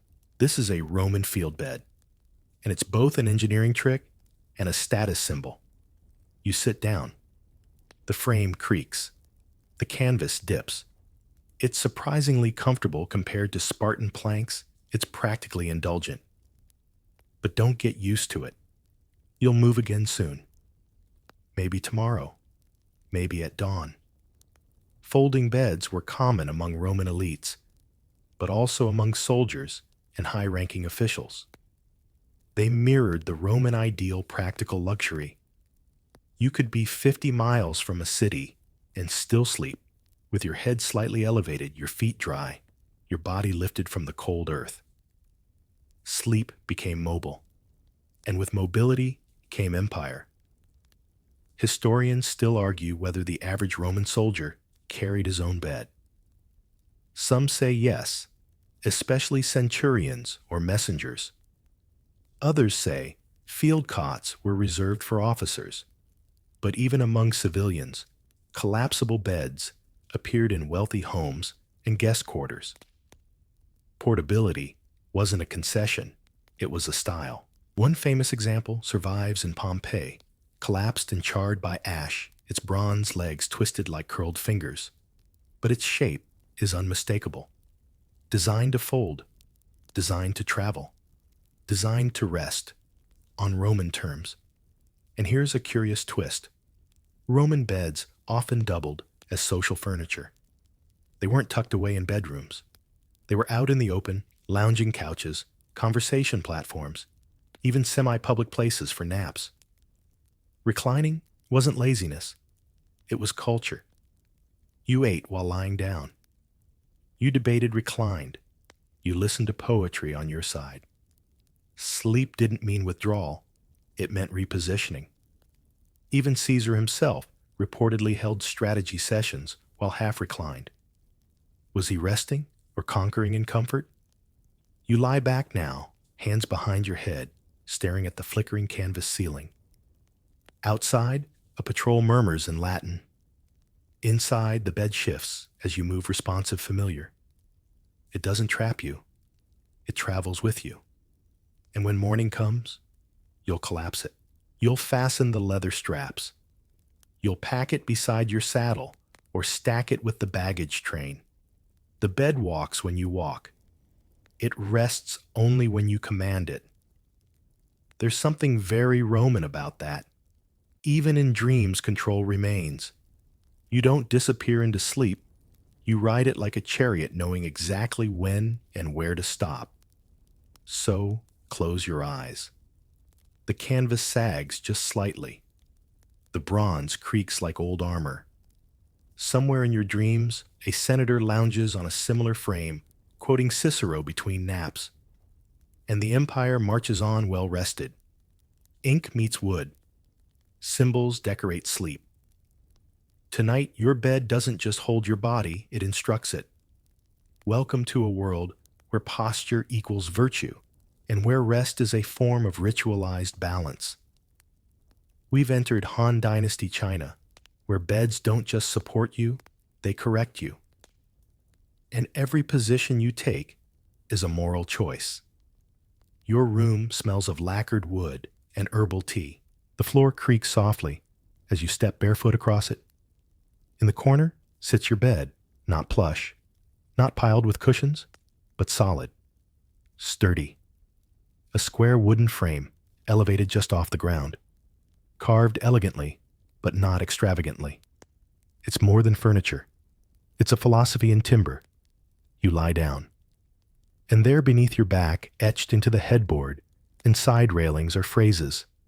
Not decorations, lessons. Lines from Confucian texts. Warnings about posture. Suggestions about breath. Whispers about how your body should rest so your thoughts may rise. This is no accident. In the Han Dynasty, sleep was considered part of a broader moral system. How you lay flat, curled diagonal, was believed to influence your internal energy. Not in a vague sense, but in specific patterns. Lie too long on your right side, and you risk disrupting liver flow. Too much elevation. Your spirit becomes agitated. Historians still debate how widespread these beliefs were. Some argue they were elite concerns, limited to scholar officials and their families. Others believe rural homes adopted simplified versions of these practices, passing down wisdom in rhyme and ritual. Either way, beds were built to guide, not just cradle. Many featured built-in scroll compartments or painted panels, illustrating the correct direction for sleep. Feet should point away from the door. Head angled slightly toward the rising sun. A bed wasn't just a place to fall into, it was a compass for daily life. The Han belief system, shaped by both Confucianism and early Taoist thought, didn't separate sleep from virtue. Laziness in posture suggested laziness in character. Sloppiness in sleep might spill into daytime behavior. Discipline at night meant clarity by morning. And don't even think about sleeping in past sunrise. That was considered a waste of qi, the body's vital energy. Children were taught to wake with the rooster and scolded if caught napping in awkward positions. Your blanket is thin, but warm. Your pillow, firm and rectangular, carved from bamboo or stuffed with millet husks. It's meant to elevate, not embrace. Too much softness. That's indulgent, and indulgence is the start of decline. Still, the bed doesn't punish. It invites correction. Each night, you recalibrate. You realign. You remember that even rest has rules. There's a kind of peace in that. The way your shoulder fits the frame. The even support beneath your knees. The cool wood against your skin. You're not sinking. You're floating on guidance, on tradition, on 2,000 years of someone whispering, sleep well, but sleep right. Some scholars believe these practices were the early seeds of what would become feng shui, not just placement of furniture, but the orientation of rest within one's life. Sleep space and spirit all spinning on the same axis. So you adjust slightly, shoulders back, chin tucked, and exhale. Your breath settles. Your thoughts slow. The inscription near your left hand reads, "The body rests in silence, the heart echoes in heaven." And maybe it does, just a little. Now the wind creaks rafters above your head, and somewhere nearby, wool shifts softly in the dark. You're not on the ground anymore. You're suspended, swaying gently, and the bed beneath you. It doesn't just support you, it rocks you like the sea. We're sailing into the longhouse, dreams of Viking warriors, where rest hung from beams, and sleep might have been a rehearsal for life at sea. The hall is quiet now. The fire has shrunk to coals, and overhead, suspended between two timber beams, is your bed, a hammock made of woven wool, thick and slightly scratchy, but warm enough for northern nights. You climb in, carefully balancing your weight so it doesn't tip. It moves, just slightly. A long, slow sway, not like a ship tossed on waves, but like a boat waiting in harbor. You lie back, and the ceiling of the longhouse tilts ever so slightly in rhythm. Historians still argue about the use of hanging hammocks in Viking dwellings. While few direct remains exist, sagas and reconstructions hint that some warriors used slung sleeping platforms, especially aboard ships or in winter lodges. Whether for space-saving airflow or simple mimicry of their long journeys, these beds swayed like their raiders. And there's something deeply logical about it. The motion comforts the body, soothes it into sleep, especially after long days of rowing, foraging, or feasting. But maybe it trained the mind, too, made the transition from land to ship seamless. If you could sleep while moving, you could fight while drifting. You adjust your position. The wool creaks. Someone snores from across the room, deep and rhythmic. You're not alone in this longhouse. Dozens may lie nearby, spread across benches, mats, and hammocks. Privacy is rare. But in the dark, swaying slightly, you feel distant, almost alone, almost at sea. Above you, wooden beams stretch like the ribs of a boat. Below, packed earth holds the heat of the fire. And around you, nothing but the sound of wind and the occasional pop of a coal. The hammock lifts you just enough to float. You don't touch the ground. You don't feel the cold. It's a sleep between worlds, part land, part dream, part boat. In Norse mythology, travel between realms often happened in strange vessels. Chariots that flew ships, made from nails, horses that rode the sky. Maybe the hammock was its own vessel. Maybe warriors believed that dreams like raids required a ship of some kind. And here's a quieter thought. The rocking might have helped with memories. Some modern neuroscientists argue that rhythmic motion during sleep aids memory consolidation. Could the Vikings, without charts or clocks, have used motion to memorize stars' songs or maps the sway slows? You blink, the fire dies, and now the ceiling seems a little closer. The weight of the world has lifted. You are not curled, you are cradled. Some hammocks, it's said, were passed down through families, woven tighter with each generation. Maybe it wasn't just comfort, it was inheritance, memory, motion, a sleep not just for tonight, but for remembering tomorrow. You shift one last time. The beam groans softly in response. Outside, a gull cries far too early, and inside, you sway not forward, not back, but gently. Just gently enough to let the sea into your dreams. Outside, the call to prayer fades into the warm hush of midnight. Inside, you're not just in a room. You're in a room designed to hold you beautifully. Welcome to the Ottoman world, where sleep was neither private nor accidental, but something woven into the fabric of daily life. And your bed. It's not a bed. It's a divan. You step across smooth tiles, your bare feet tapping quietly. The walls around you shimmer with floral mosaics and geometric arabesques. Candlelight bounces gently off brass trays and embroidered curtains. There is no bedroom in the modern sense, just a wide space where day becomes night without announcement. And along one side of the room, half in shadow, sits the divan. Not a bed, a bench. A long cushioned seat that hugs the wall and wraps around corners, stuffed with cotton or wool covered in embroidered silk or velvet. By day, it's for conversation, for guests, for coffee and poetry and politics. By night, it's yours. You settle onto it sideways. The cushions are firmer than they look. Behind you, another layer supports your back. There are no sheets, no pillows, really. Just layers of cushion arranged to suggest comfort without asking for it. And here's where things get curious. You don't sleep flat. You sleep propped, partly upright, slightly diagonal.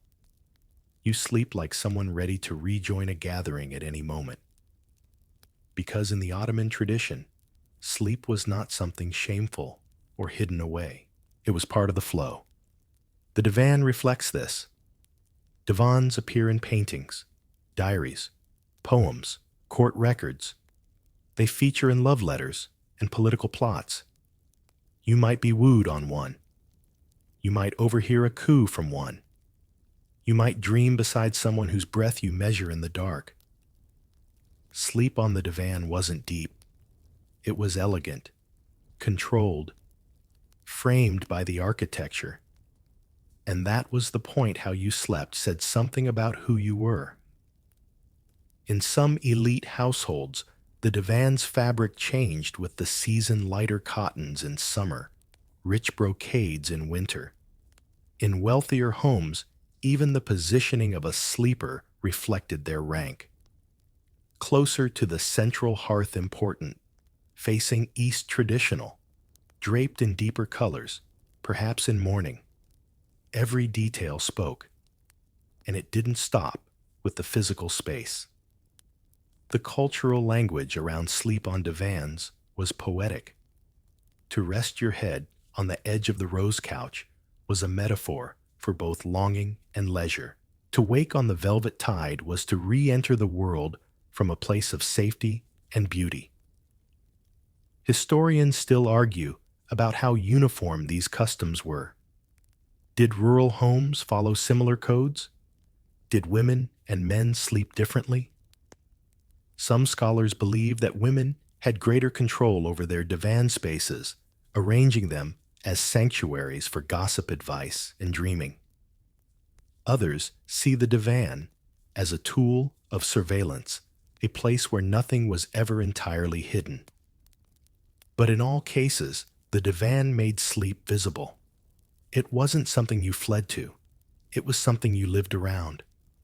A cushion by the window, a half-rolled mat in the study, a tasseled bolster behind your back while you recited verses until your eyes closed.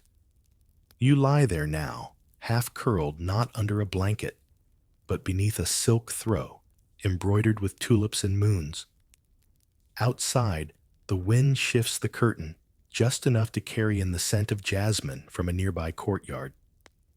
There is a softness here, but it's not indulgent. It's structured, ritualized. You adjust your body not to find the perfect position, but to match the pattern, the harmony of the room, the arc of the wall, the rhythm of the day. And then there's the sound. Not silence exactly, but softness. The shuffle of servants. A low murmur from an adjacent room. The clink of glass. The far-off rustle of palm leaves. You are not asleep in a void. You are sleeping with the house part of it, not separate from it. Some aristocratic divans were decorated with calligraphy. Verses from the Quran, blessings for rest, poetic snippets about the moon. Sleep gentle as rosewater, one reads.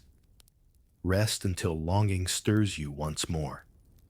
Modern designers sometimes revive the divan, calling it a daybed, a lounger, a chaise. But the idea has lost something. It's no longer a social script. It's just furniture. Back here in this tiled room, with its layered cushions and hushed corners, the divan is a language. It speaks of mood, of role, of intention.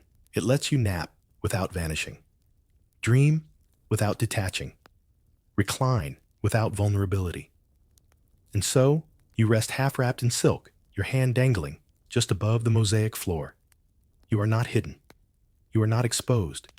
You are poised, dreaming in public, like a flower closing at dusk. No door closes behind you. No bed creaks. Just the stillness of a world where sleep flows in and out of the day like breath. The room smells of feathers and maize, husk of incense faintly clinging to woven mats. You don't lie on the floor exactly, but within layers. Layers that shift with seasons. Layers that signal power. You are not just asleep. You are nested. And this is an Aztec featherbed. Your bare feet brush a soft reed mat, carefully swept, carefully laid. It rustles faintly as you step toward the corner of the room where the bedding has been arranged for the night. There's no wooden frame, no grand structure, just a stack flat mats below feather-filled sacks above. You sit then sink, and you realize instantly softness here is a language. The top layer compresses gently beneath your weight, filled with duck feathers, goose down, or the silky fibers from kapok trees. Beneath it, a tighter mat, woven from maize, husk stalks, adds spring. Lower still, a thick reed layer adds firmness and separation from the floor. This isn't excess, it's geometry. You lie back. The air presses differently here, less dry than Egypt, less frigid than Scandinavia. In the Aztec highlands, temperatures drop fast at night, and the layers keep you warm without trapping heat. But more than that, they define you. How many layers you rest upon says who you are. Commoners might sleep on a single reed mat, thin and flexible. Nobles, multiple mats. And then feather-filled layers stacked like prestige. You can read a person's status from their bedding, even in the dark. Historians have long debated the symbolism. Some suggest featherbeds were considered sacred, used in rituals, or as gifts from gods. Others say they simply marked economic success, tied to the intensive labor of collecting and processing feathers. Either way, softness here was not a luxury. It was a statement. Imagine the effort. Thousands of feathers collected, cleaned, stuffed into cotton sacks, smoothed evenly, replaced seasonally. The very presence of softness was a labor of respect. It said, this person is meant to dream clearly. And dream you do. Above your head hangs a ceremonial cloth dyed with cochineal red and indigo blue. It sways faintly with your breath. The house is quiet, except for the soft cooing of birds in the rafters and the rhythmic crack of wood settling. Outside, the moon glints off the canals. Priests are performing late-night rituals. Inside, your bed feels like its own temple. You are wrapped in texture, in warmth and status. The Aztecs didn't view sleep as mere escape. It was a spiritual function. Some dreams were considered messages from the gods, prophecies, warnings. Others were echoes from ancestors. And the softness of your bed might influence the clarity of the dream, how deeply you traveled, how much you remembered. Feather beds were reserved for the deserving, warriors returning from victory, high priests after ceremonies. Birth beds were feathered too, softness greeting a soul into the world. Deathbeds followed suit, cushioning the journey out. This layering wasn't only vertical, it was seasonal. In the dry season, fewer layers were used. In the rainy season, thicker bases were added to absorb humidity. There was a rhythm to it, a choreography. Your bed changed with the sky. And sometimes it wasn't only your bed that changed, it was where you placed it. In summer, closer to the central patio where breezes passed. In winter, pulled near the fire pit. Sleep migrated within the house like a shadow following warmth. Some records describe sleep ceremonies before great decisions, priests preparing their beds with specific mats, scents, and feather layers to induce visions. Was it psychology ceremony? Maybe both. As you shift slightly, the feather bed adjusts beneath you, wrapping your spine like a palm. There's no squeak, no creak, just the hush of softness compressing under meaning. Your dreams begin to rise, and maybe you're walking through a temple again, your feet bare on polished obsidian. Or maybe you're floating above the lake where the stars reflect like eyes. Maybe a god speaks to you wearing a hummingbird mask, and the bed below, it listens, it records, it translates, Modern bedding companies test feather-down blends for support. They chase something ancient, but few understand what it meant. To the Aztecs, softness wasn't indulgence. It was alignment with nature, with station, with the spirit world. So you close your eyes deeper, not because you're tired, but because you've entered the right configuration, the right materials, the right season, the right mood. The world beneath you isn't just supporting your body, it's translating your soul. You press your hand to the platform and feel the faint grit of stone cool solid ancient. But this isn't just stone, it's treated with something unexpected. Charcoal, crushed, layered, and precisely arranged beneath where you'll sleep. And not just a cushion, not just to warm. You've entered the Mayan world, where the bed doesn't merely support dreams, it purifies them. The house is low and rectangular, its walls woven with reeds and coated in lime plaster. A small fire glows in a central pit, flickering against the polished stone floor. In the far corner, raised slightly off the ground, is your bed, a platform of stone, surprisingly smooth, but topped with a curious black layer. Charcoal, crushed and packed neatly beneath woven mats of palm and bark fiber. You kneel beside it first. That's custom. Sleep in this household isn't flopped into, it's entered. A small prayer, a whispered name, a finger touch to the charcoal. You don't know if it's superstition, but it feels respectful. You lie down.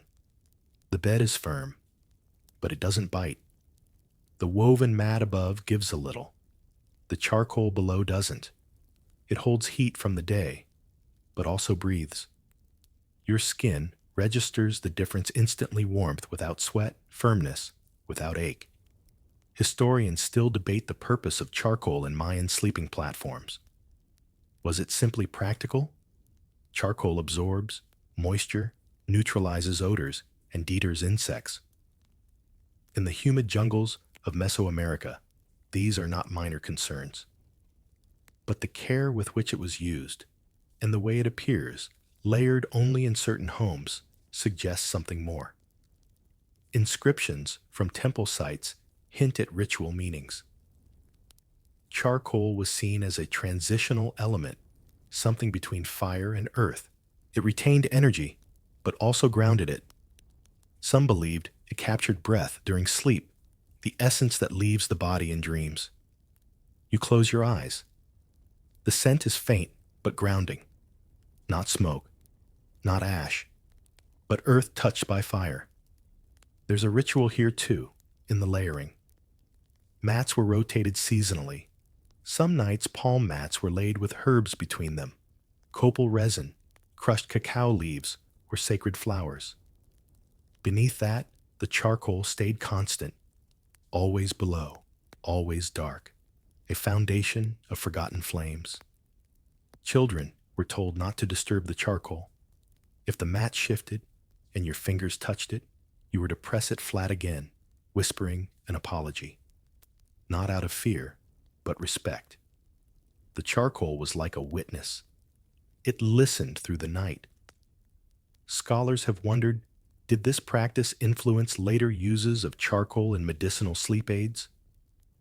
Even now, charcoal pillows and mattresses are sold worldwide.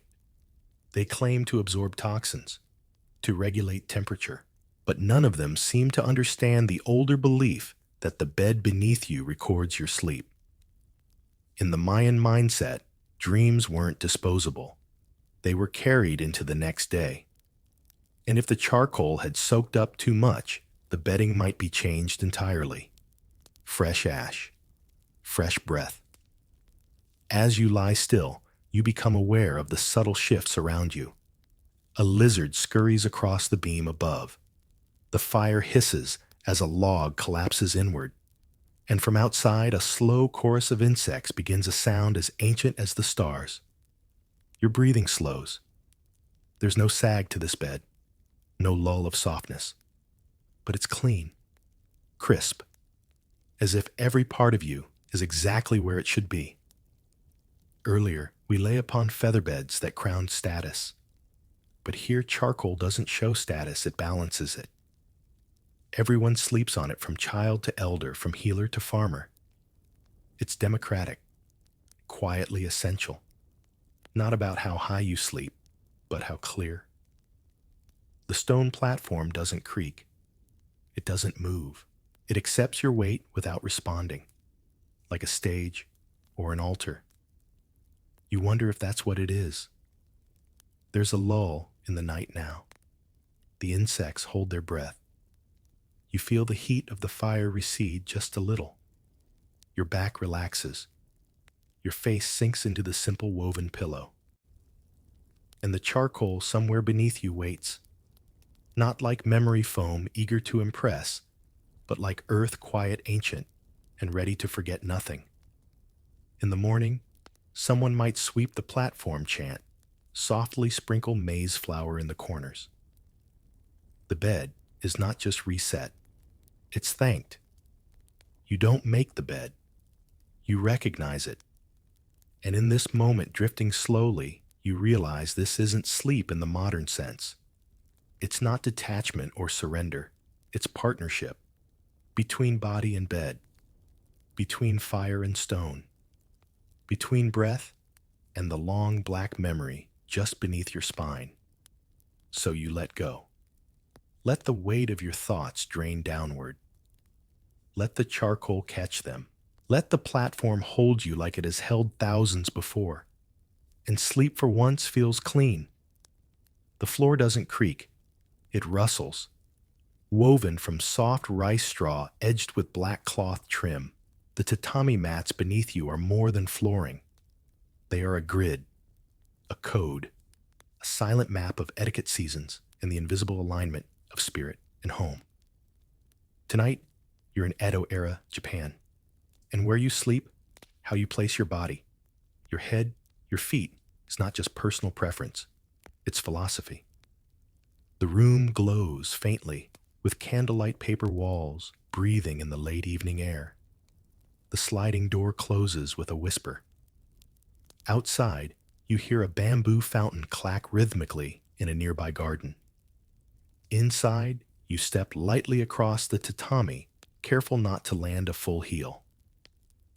The mats are arranged in a specific pattern, not just for symmetry, but for meaning. Some configurations are considered auspicious, promoting harmony, safety, and peace. Others, called shigyo-seki, are avoided thought to bring conflict or instability. And where you place your futon, the foldable cotton mattress you'll sleep on, follows this invisible geometry. Head toward the north, feet away from the door, and no sleeping on seam lines unless you're okay inviting misfortune. You unfold your futon. The cloth is fresh, slightly crisp, from being aired in the sun earlier.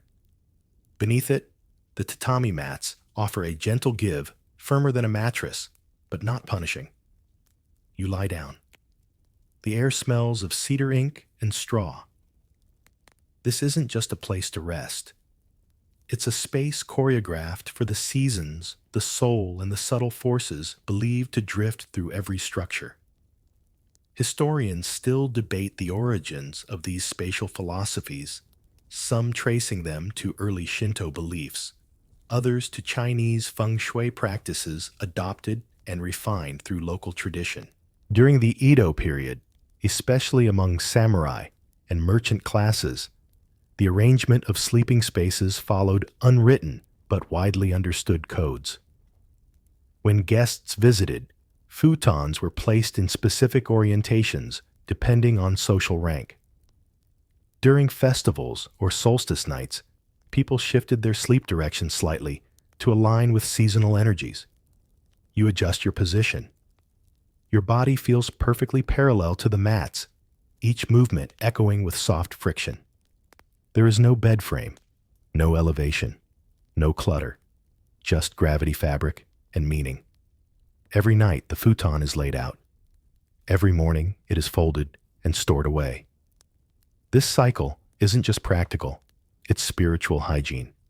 You don't live in your dreams, you visit them, and then you tidy up. In many households, there was a family member tasked with arranging the sleeping area each night. It wasn't drudgery, it was reverence. Folding the quilt just so, checking the mat seams, aligning pillows, often small buckwheat sacks, to proper orientations. The care echoes even in language. The term nabari, meaning sleep shares roots with words for persistence and steadiness. Sleep wasn't considered a lapse. It was an act of preparation, of quiet fortification, and the tatami. It aged with you. Over time, its straw compressed its scent, mellowed its texture, softened by years of footsteps and dreams. A new mat had a youthful spring, an old one, wisdom and fiber. The entire room becomes your cradle. The way the air circulates through sliding shoji screens. The faint scent of incense placed earlier near the household altar. The pillow's grainy hush beneath your ear as you shift. Some Edo households had specific nights designated for dream watching, a ritual where family members shared their dreams from the previous night, interpreting symbols or seeking guidance. It wasn't superstition. It was dialogue with the subconscious held respectfully in the morning hush. You turn slightly. The futon hugs your side. Not with pressure, but precision. You're not sinking. You're supported. Outside, the garden murmurs. A wind chime trembles. The world is deeply still but not dead. It breathes with you, through bamboo to tatami linen. And there's a deeper sense that this isn't just your rest. It's your participation in something older. Older than your home. Older than your family line. The mats beneath you are woven with rules, rhythms, and generations of care. Some modern minimalist movements borrow from this aesthetic, but strip away the soul. They imitate the look, not the logic. The tatami isn't just simplicity. It's respect embodied in fibers. For the earth, for sleep, for the unseen. You close your eyes. Your toes point southeast tonight, just a small adjustment said to encourage calm clarity during the solstice. A tradition passed to you by someone older and perhaps someone wiser. And as your breath deepens, you begin to wonder not what dreams will come, but whether the room itself will carry them, whether the walls will remember, whether the floor will hold the imprint of your thoughts long after you rise. Tomorrow, this bed will vanish again, folded away. But for now, it's perfect. Not for its softness, not for its size, for its silence. The wind outside isn't wind exactly. It's more like breath. Slow, wide exhalations passing through tall grass, low shrubs, distant animal calls. Inside the hut, everything is dim and hushed, except for the thick, leathery scent of the bed beneath you. No straw, no wood, just carefully cured animal hide, smooth, firm, and strangely warm. Tonight, you're in a Zulu dwelling. And your bed doesn't just cradle your body, it absorbs your sound, your dreams, and maybe even your stories. The dome-shaped Ikukwani hut curves gently above your head, its reed walls bending inward, like the hands of an elder. Firelight flickers softly in a pit nearby, casting trembling silhouettes across the thatched interior. You lie down, shoulders sinking slightly into the stretched hide beneath you. It isn't plush. There's no stuffing. But the hide has a springy resistance, a memory of motion from the beast it once was. Buffalo often, sometimes antelope. Cured carefully, smoked slowly, and stretched tightly across a low wooden frame or directly on packed earth. You hear less here. That's the first thing you notice. The sound of the fire doesn't echo. Footsteps near the door are quieter than you expect. Your own breath feels like it lands differently, drawn and softened, swallowed by the hide beneath you. Historians and acousticians have long puzzled over this. Some suggest that the hide's tightly stretched surface works like a natural dampener, absorbing ambient sound, especially the higher, sharper tones that keep you awake. It doesn't cancel noise.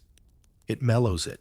And in Zulu oral tradition, this kind of sleep, deep, uninterrupted, and silent, is tied not just to rest, but to communication. Elders speak of listening dreams, where the dreamer hears voices from ancestors, animals, or distant events. The silence of the hide isn't just for peace, it's for clarity. The fire burns low. You turn onto your side. The hide gives just enough to accept your weight, but no more. It doesn't wrap you like feathers. It holds you like a taut drum. There's something about this stillness that goes beyond sleep. It's like rehearsal for listening. You become more aware of the small things, the shift of embers, the chirp of a single cricket, the slight twitch in your own fingertips.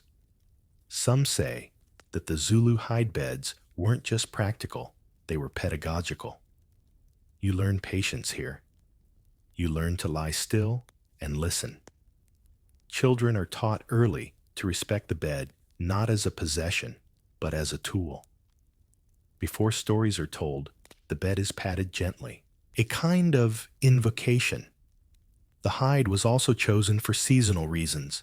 In cooler months, it retains warmth. In wetter seasons, it repels moisture. Laid over a raised frame or dry floor mound, it stays breathable but firm. It never grows soggy. It never smells of mold. Modern sound engineers have taken note. In acoustic labs, researchers test how traditional hide beds absorb resonance. Some sleep pod designers have begun incorporating natural hide layers beneath memory foam to mimic the quieting effect. Yet none quite replicate the original, a surface tuned not by machines, but by culture. You run your hand along the edge of the hide, rough where it was once tethered, during curing smooth, where years of sleep have polished it. These beds are often passed down. A son may sleep on the same hide where his mother once nursed him. A warrior might return home to sleep on the very hide his father once stretched after battle. Sleep here is inheritance, not just rest. Outside, a low animal call echoes once then fades. Inside, your eyes grow heavier, not just from fatigue, but from permission. The hide gives you nothing flashy, no feathers, no perfume. But it says you are welcome to let go, and so you do. The dreams that come are slower. You hear more than you see. A voice calling from beyond the valley, the clatter of spears, the rustle of ancestral names. None of it alarms you. All of it is held like sound in a skin. In the morning you won't fold this bed. You'll brush it, stretch it if needed, maybe apply a bit of oil to keep it supple. It's not a bed as you'd call it. It's a companion, a memory mat, a soundboard for the soul. You turn again just enough to feel the hide shift under your ribcage. It resists, then accepts. And with the last whisper of breeze across your face, you understand this isn't sleep in silence. It's sleep into silence. There is no clock here, no strict hour to lie down or wake up. Only rhythm of weather, of livestock, of wind rolling endlessly across the steppes. Your sleep is not fixed in place. It follows the seasons, the family, the circular flow of nomadic life. Tonight, you sleep in a Mongol yurt, and your bed doesn't just know direction, it moves with it. You duck inside the low doorway, stepping over the threshold without touching it. That's the rule. The door sill of a yurt must never be stepped on. It's sacred. Inside, the air is warm and faintly smoky from the central hearth. The interior glows gold and amber.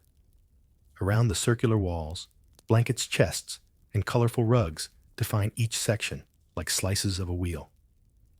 You look for your sleeping place, not by name, but by position. Tonight, it's the southeast section across from the entry tucked close to the elder's spot, but not directly beside it. That will change next season, because in a Mongol gur or yurt sleeping positions rotate, not randomly, but ritually, based on season, age, gender, and the family's structure. You don't have a bed. You occupy one for a time, then shift like stars in the sky. You sit on a thick woolen mat folded several times over. It rests on a low wooden platform cushioned with sheepskin and yak felt. In winter, there might be 3 or 4 thick layers. In summer, only one. You lie back already warmed by the body heat of others who shared this space during the day. The wool smells faintly of pasture and smoke. Not unpleasant, just honest.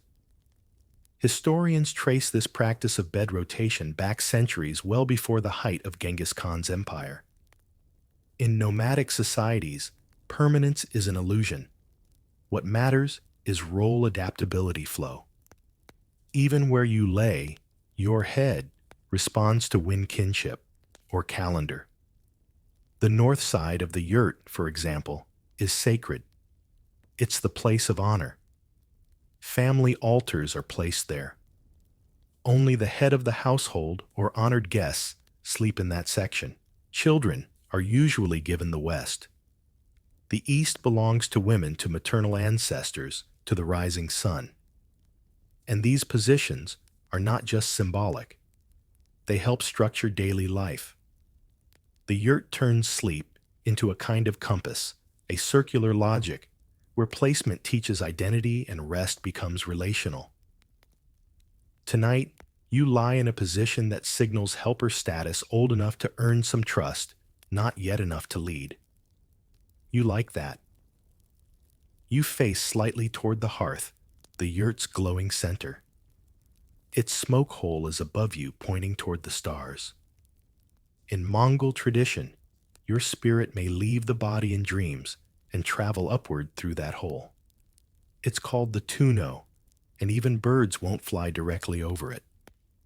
You exhale, watching your breath mix with the steam from a simmering kettle.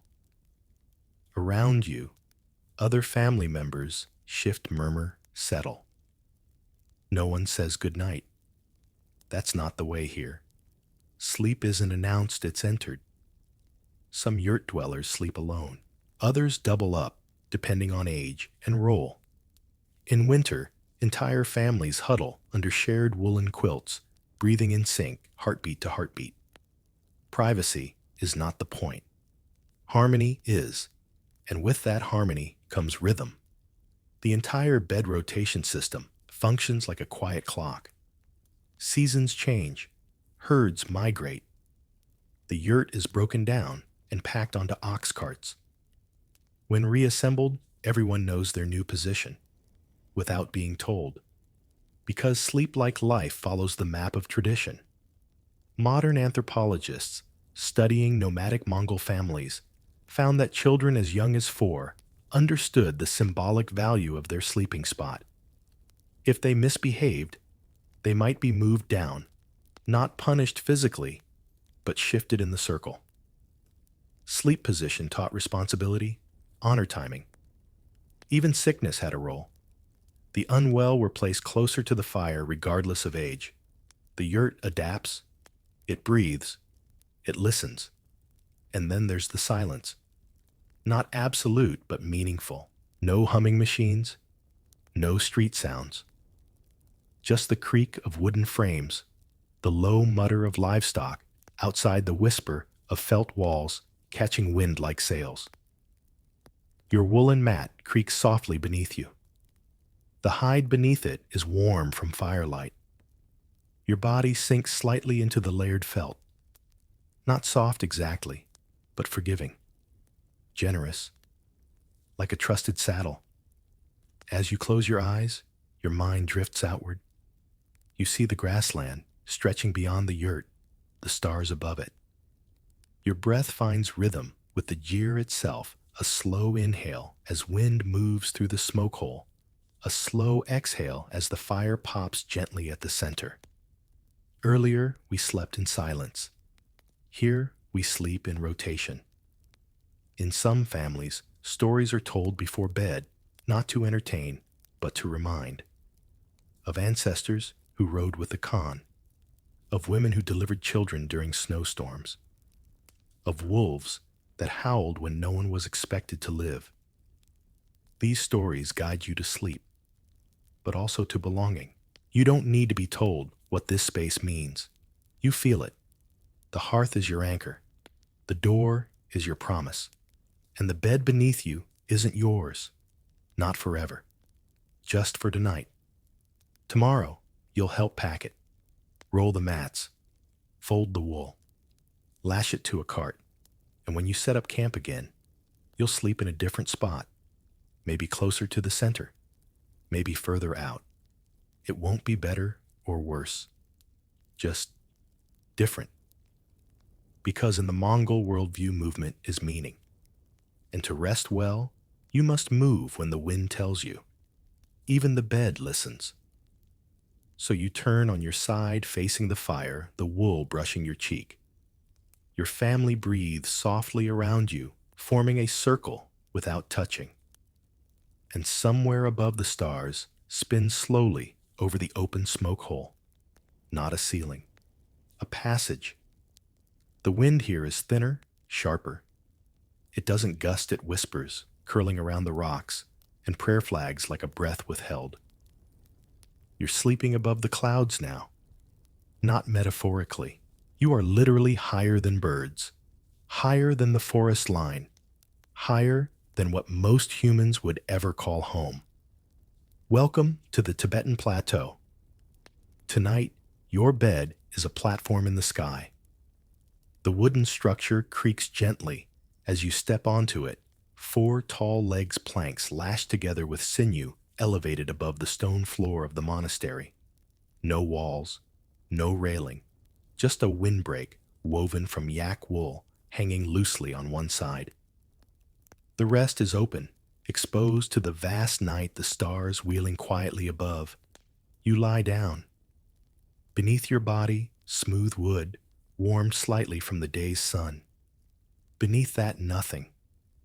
Not in the usual sense. The platform rests on boulders, anchored into the mountain itself. But beneath you, beyond the edges of the bed, is the sheer drop of the plateau. The land doesn't so much fall away as evaporate into the sky. Your blanket is thick, coarse, and smells of butter and incense. It's been used for generations, stitched over and over with simple loops. In this altitude, softness isn't the goal. Insulation is. The cold doesn't bite here. It presses. Quietly. Constantly. Like the mountain's breath. Tibetan skybeds were used, mostly during the warmer months, when high-altitude monastics and villagers would elevate their sleeping positions, not just to escape ground dampness, but to sleep closer to the stars. That's the phrase found in oral traditions, close to the stars, but held by the earth. You close your eyes, not from exhaustion, but reverence. This isn't sleep after a long day. This is entering a different kind of awareness. Historians debate whether these elevated sleeping platforms were originally spiritual practical, or both. Monks used them during retreats and vision quests. Some say they were designed to keep the sleeper from hearing the noise of the monastery below. Others say they were simply cool, dry places to lie still. But there's no doubt they were symbolic. Sleep here isn't passive. It's preparation, a way to thin the veil between waking and dreaming. The elevation itself changes your breath. It's lighter, more deliberate. You feel the altitude in your chest, your lungs aware of their limits. Your thoughts grow simpler, slower, like watching prayer flags flutter in real time. There's a small table nearby. On it, a butter lamp flickers low, casting gold against the plank edge. It's not for light. It's a ritual companion, a watcher. You were told not to blow it out. It burns as long as it needs to, then lets itself go. You shift slightly. The plank groans. The stars above are not static. They rotate.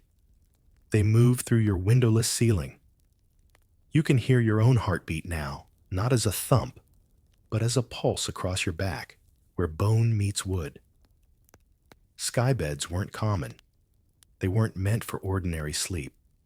They were for seekers, for those who wanted their dreams to be seen by the sky. Even now, you're not sure if you're supposed to fall asleep or wait. In some stories, monks would spend entire nights here unmoving, listening to the wind for answers. Others would wake with visions, symbols, numbers, colors jotted into parchment before the day's first bell. The wood beneath you carries the sound of the world below. A faint vibration from a bell, a goat bleating far off, a gust threading through the rafters. You are not cut off from the earth. You are balanced between it and the stars. Your breath slows further, not because of exhaustion, because of altitude. It demands you slow down. No racing thoughts, no swirling worries. Just inhale and exhale. This is the closest humans come to sleeping like mountains. Still, cold, aware of time without counting it. Some skybed rituals included specific dream chants, whispered before sleep, half prayers, half requests. Let the wind remember. Let the stars speak clearly. Let no voice follow me down.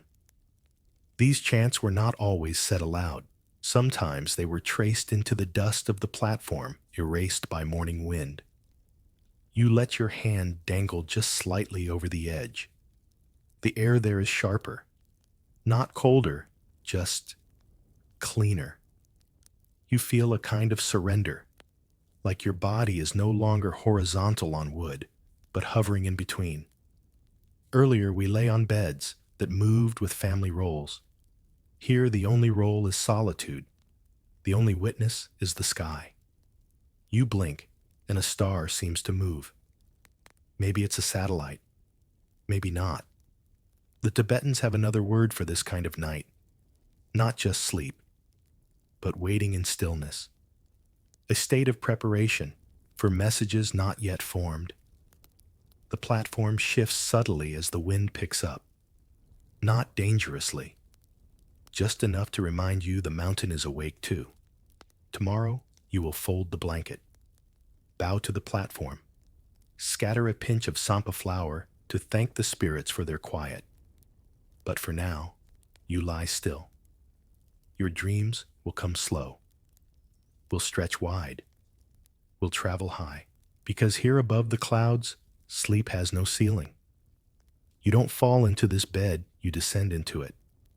Drapes part like theater curtains, a soft sigh of velvet and silk. The mattress curves upward around you, not in corners, but in a circle. You're not in a bedroom. You're in a boudoir. And your sleep tonight is aristocratic. Welcome to 18th century France, where beds didn't just reflect taste, they broadcast secrets. The room flickers with candlelight, its reflection multiplying in polished mirrors and gilt-edged furniture. A powdery scent clings to everything: lavender sachets, perfumed hair beeswax polish. And in the center of the room sits your bed, circular canopied and impossibly dramatic. This is a nest bed, lit à la polonaise, as it would be called in the salons of the French aristocracy. A round mattress, raised slightly off the ground, swaddled in heavy drapes. The canopy above curves inward, like a crown, or a cocoon, supported by elegantly twisted iron rods and crowned with embroidered fabric swags. You lie back, sinking softly into the thick feathered mattress. It hugs you, not just down your back, but all around. The bed curves inward, making you feel held, enclosed, showcased. You're not simply resting. You're posing even in unconsciousness. During the Rococo period, beds were as much about public identity as private rest. Especially for the upper classes, a bed wasn't a hidden thing. It was a statement piece, often the largest, most ornate object in the room. And often, it wasn't in a separate bedroom at all, but in an alcove visible from sitting rooms or reception areas. Historians still puzzle over how much sleep actually happened here. Some accounts suggest these beds were used more for reclining and conversing for staged illness and strategic fainting than for full nights of slumber. But one thing is clear: posture mattered. Lying curled, considered girlish or withdrawn. Reclining with a hand over the chest, elegant and mysterious. Sleeping on one's back, with limbs perfectly aligned. The mark of noble breeding, or at least of very stiff corsetry. You turn slowly, letting the curve of the mattress guide you. You realize how enclosed you are. The circular shape doesn't encourage tossing or sprawling. It invites a particular stillness, a curated stillness. Around you, the bed's curtains tremble slightly with your breath. In winter, these heavy fabrics trapped warmth. In summer, they filtered insects and moonlight alike. The layers created both insulation and performance. This was your stage, your shield, your sanctuary. And the people who slept here, rarely alone. A lady's maid might settle just outside the canopy, alert to her mistress's movements. A favored lover might be invited within, but only after the proper signals were given. In many cases, the bed wasn't just for sleep or pleasure, it was for implication. What did it mean if your curtain was drawn? If your shoes were facing outward? If your handkerchief was left on the divan? Even in slumber, the French aristocracy played games of suggestion and intrigue. You shift again, feeling the mattress gather beneath you, like a padded embrace. There's a slight creak, not wood, but frame. You glance upward and see the soft arc of fabric above, painted with clouds and cherubs, as if even your dreams were expected to flirt.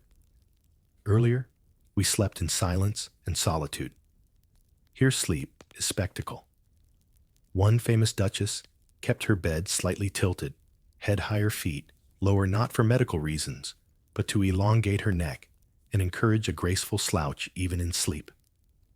Another insisted on sleeping only on pale blue silk to flatter her complexion when visitors entered at dawn. It wasn't vanity, it was survival. Appearances were currency. Even unconscious posture could shift social standing. And then there were the romantic codes. In certain courts, lovers communicated through subtle changes in bedding, folded corners, bunched fabrics, scented sachets, a lavender sachet near the pillow. Longing, rose victory, none at all, absence, or rejection. You reach beneath the pillow and find one there now. Jasmine. Soft, exotic, ambiguous. Sleep here doesn't come quickly. It's a slow descent. Not into dreams, but into setting, into mood. The bed isn't for unconsciousness. It's for rehearsal, for story. And yet, as your breathing slows and the velvet canopy dims the last flickers of candlelight, a quiet honesty begins to settle. Beneath the gowns and intrigue, the perfumes and secrets, this bed is warm. Genuinely warm. The feathers beneath you hold the shape of your spine. The drapes dampen outside sounds. The mattress tilts slightly inward, cradling you like a boat in still water. And maybe for just a few hours the game stops. The mask lowers. The court fades. And sleep becomes sleep. You exhale. You close your eyes. You forget to pose. And the bed, ever loyal, ever layered, holds you in a velvet hush. The tent is pitched. The fire has been doused. Every soldier has gone quiet save for the soft rustle of a blanket, the occasional boot thudding against a cot leg, or the scratch of quill on paper. In the center of the field, headquarters arranged with military precision, stands the one bed that mattered more than the rest. A simple canvas cot, iron-framed and tightly stretched. Tonight, you're sleeping like Napoleon Bonaparte. And your cot has rules. It's not an extravagant bed. No silks, no down, no canopies.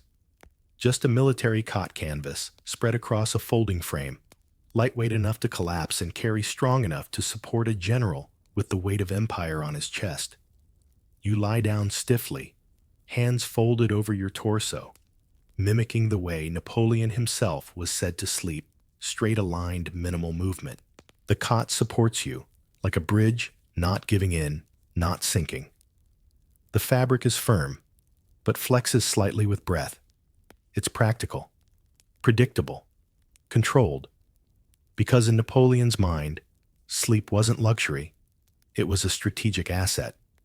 Historians report that he famously needed little rest, sometimes only 3 to 4 hours per night. But those hours were tightly managed. His aides were instructed never to wake him unless war had started, or news was already too late. And when he slept, his cot followed strict specifications: elevated head angle, no excess padding wool blanket, only in colder climates, tucked precisely to avoid wasted heat. Every aspect of Napoleon's sleeping habits was calculated, not just for rest, but for rhythm.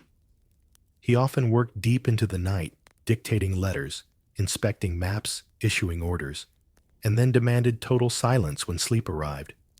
His cot would be set up wherever he paused in tents, carriages, or palace antechambers. Once rested even briefly, he rose immediately. No stretching, no lingering. You feel this in the cot, the way the frame pushes back, the way the canvas forces your spine to stay long and centered. There's no invitation to roll over, no softness to wander into. This isn't comfort, it's clarity. Earlier, we slept in luxury draped in velvet. Here, everything is stripped to utility, but don't mistake it for harshness. Napoleon understood something fundamental: good sleep, even brief, was decisive. Not indulgent, not weakness. It was where the mind sharpened, where intuition took shape. He even insisted on placing his cot near the battlefield when possible. Not in the rear, not in an officer's quarters. He wanted to be close to hear the rhythms of the night, the coughs of soldiers, the movements in the dark. He wanted to feel the pulse of war even in slumber. Some historians have romanticized this as a mark of genius. Others call it paranoia. But all agree he had rules. If the cot sagged, it was replaced. If the angle was off, it was adjusted. Even the wool blanket had a specified weight to avoid either overheating or chill. You pull the blanket now across your chest. It's not heavy, but deliberate. The fabric rests with intention. No tassels, no frills, just warmth at regulation level. Above you, the tent roof flutters in the night breeze. Outside, a soldier coughs, once then falls silent. The camp settles, and within the quiet, there's something almost sacred about the order. This cot has followed him across continents, from the banks of the Nile to the snows of Austerlitz. It bore his sleeplessness at Waterloo, and in the end, his dreams in exile. Even on St. Helena, his last bed mimicked the structure and form of his cot, just with heavier wood. Routine, after all, was his empire when all else fell. There's a strange comfort in this austerity. As you lie there, you feel your thoughts simplify. The mind deprived of plush distractions turns inward. You think not of softness, but of strategy, not of indulgence, but of alignment. And here's something even quieter. The cot, despite its structure, teaches surrender. Not to comfort, but to limits. You can't roll. You can't sprawl. You rest or you rise. Nothing in between. Modern military sleep studies now examine this rigor. Researchers suggest that the predictability of a cot, the firm posture it enforces, may help reduce sleep inertia, that fogginess after waking. Napoleon knew this without knowing the term. His transitions were instant, from sleep to command in a single breath. Even now, military cots are modeled on the same principles: taut fabric, easy assembly, modular design. But the original held more than mechanics. It held belief that the body, even asleep, should mirror the mind-focused, composed, responsive. So you stay still, not because you're trapped, because you're aligned. Your hands rest over your ribs like his, your head slightly elevated, your breath moving with the cot's quiet tension. And somewhere outside, horses shift in their stalls. Boots echo faintly on gravel. A map waits on a table half unfurled, lit by a single oil lamp. Orders have been written, decisions made. The battle will continue at dawn. But for now, for these precious hours, the cot carries you, not like a cradle, like a command post at rest. You close your eyes, not to dream, to calculate. And sleep, brief as it may be, arrives like a general's nod, swift, silent, final. And now, the long line of beds of platforms, mats, hides, hammocks, and cots begins to fade into shadow. You've walked across deserts, sailed northern seas, ducked into yurts, nestled into French canopies, and stood briefly on a Tibetan mountain beneath stars. Each culture, each era crafted sleep, not as afterthought, but as art, as reflection, as declaration. Some beds trained the body for hardship, some purified dreams. Others whispered of status, of story, of the soul's arrangement on earth. What began as stone in Sumer became divans and palaces, rotating sleep clocks on grasslands, feather-stacked hierarchies in highland cities. The ground shifted, the rules evolved, and still beneath it all, a constant hum, the human desire to rest, to prepare for tomorrow, to release into the night. So as you settle now, wherever you are, in a soft mattress, on a couch, or just with eyes closed at your desk, remember even your modern bed has ancestors.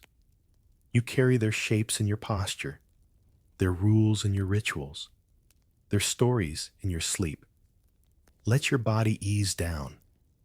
Let the breath lengthen. Let the long, winding road of beds you've traveled tonight grow quiet behind you, like footsteps erased by morning tide. If this story helped you find a little peace tonight, drop your time and city in the comments. But more than that, tell me, if you could fall asleep in any forgotten bed, in any century, where would it be? And why does that place call to you?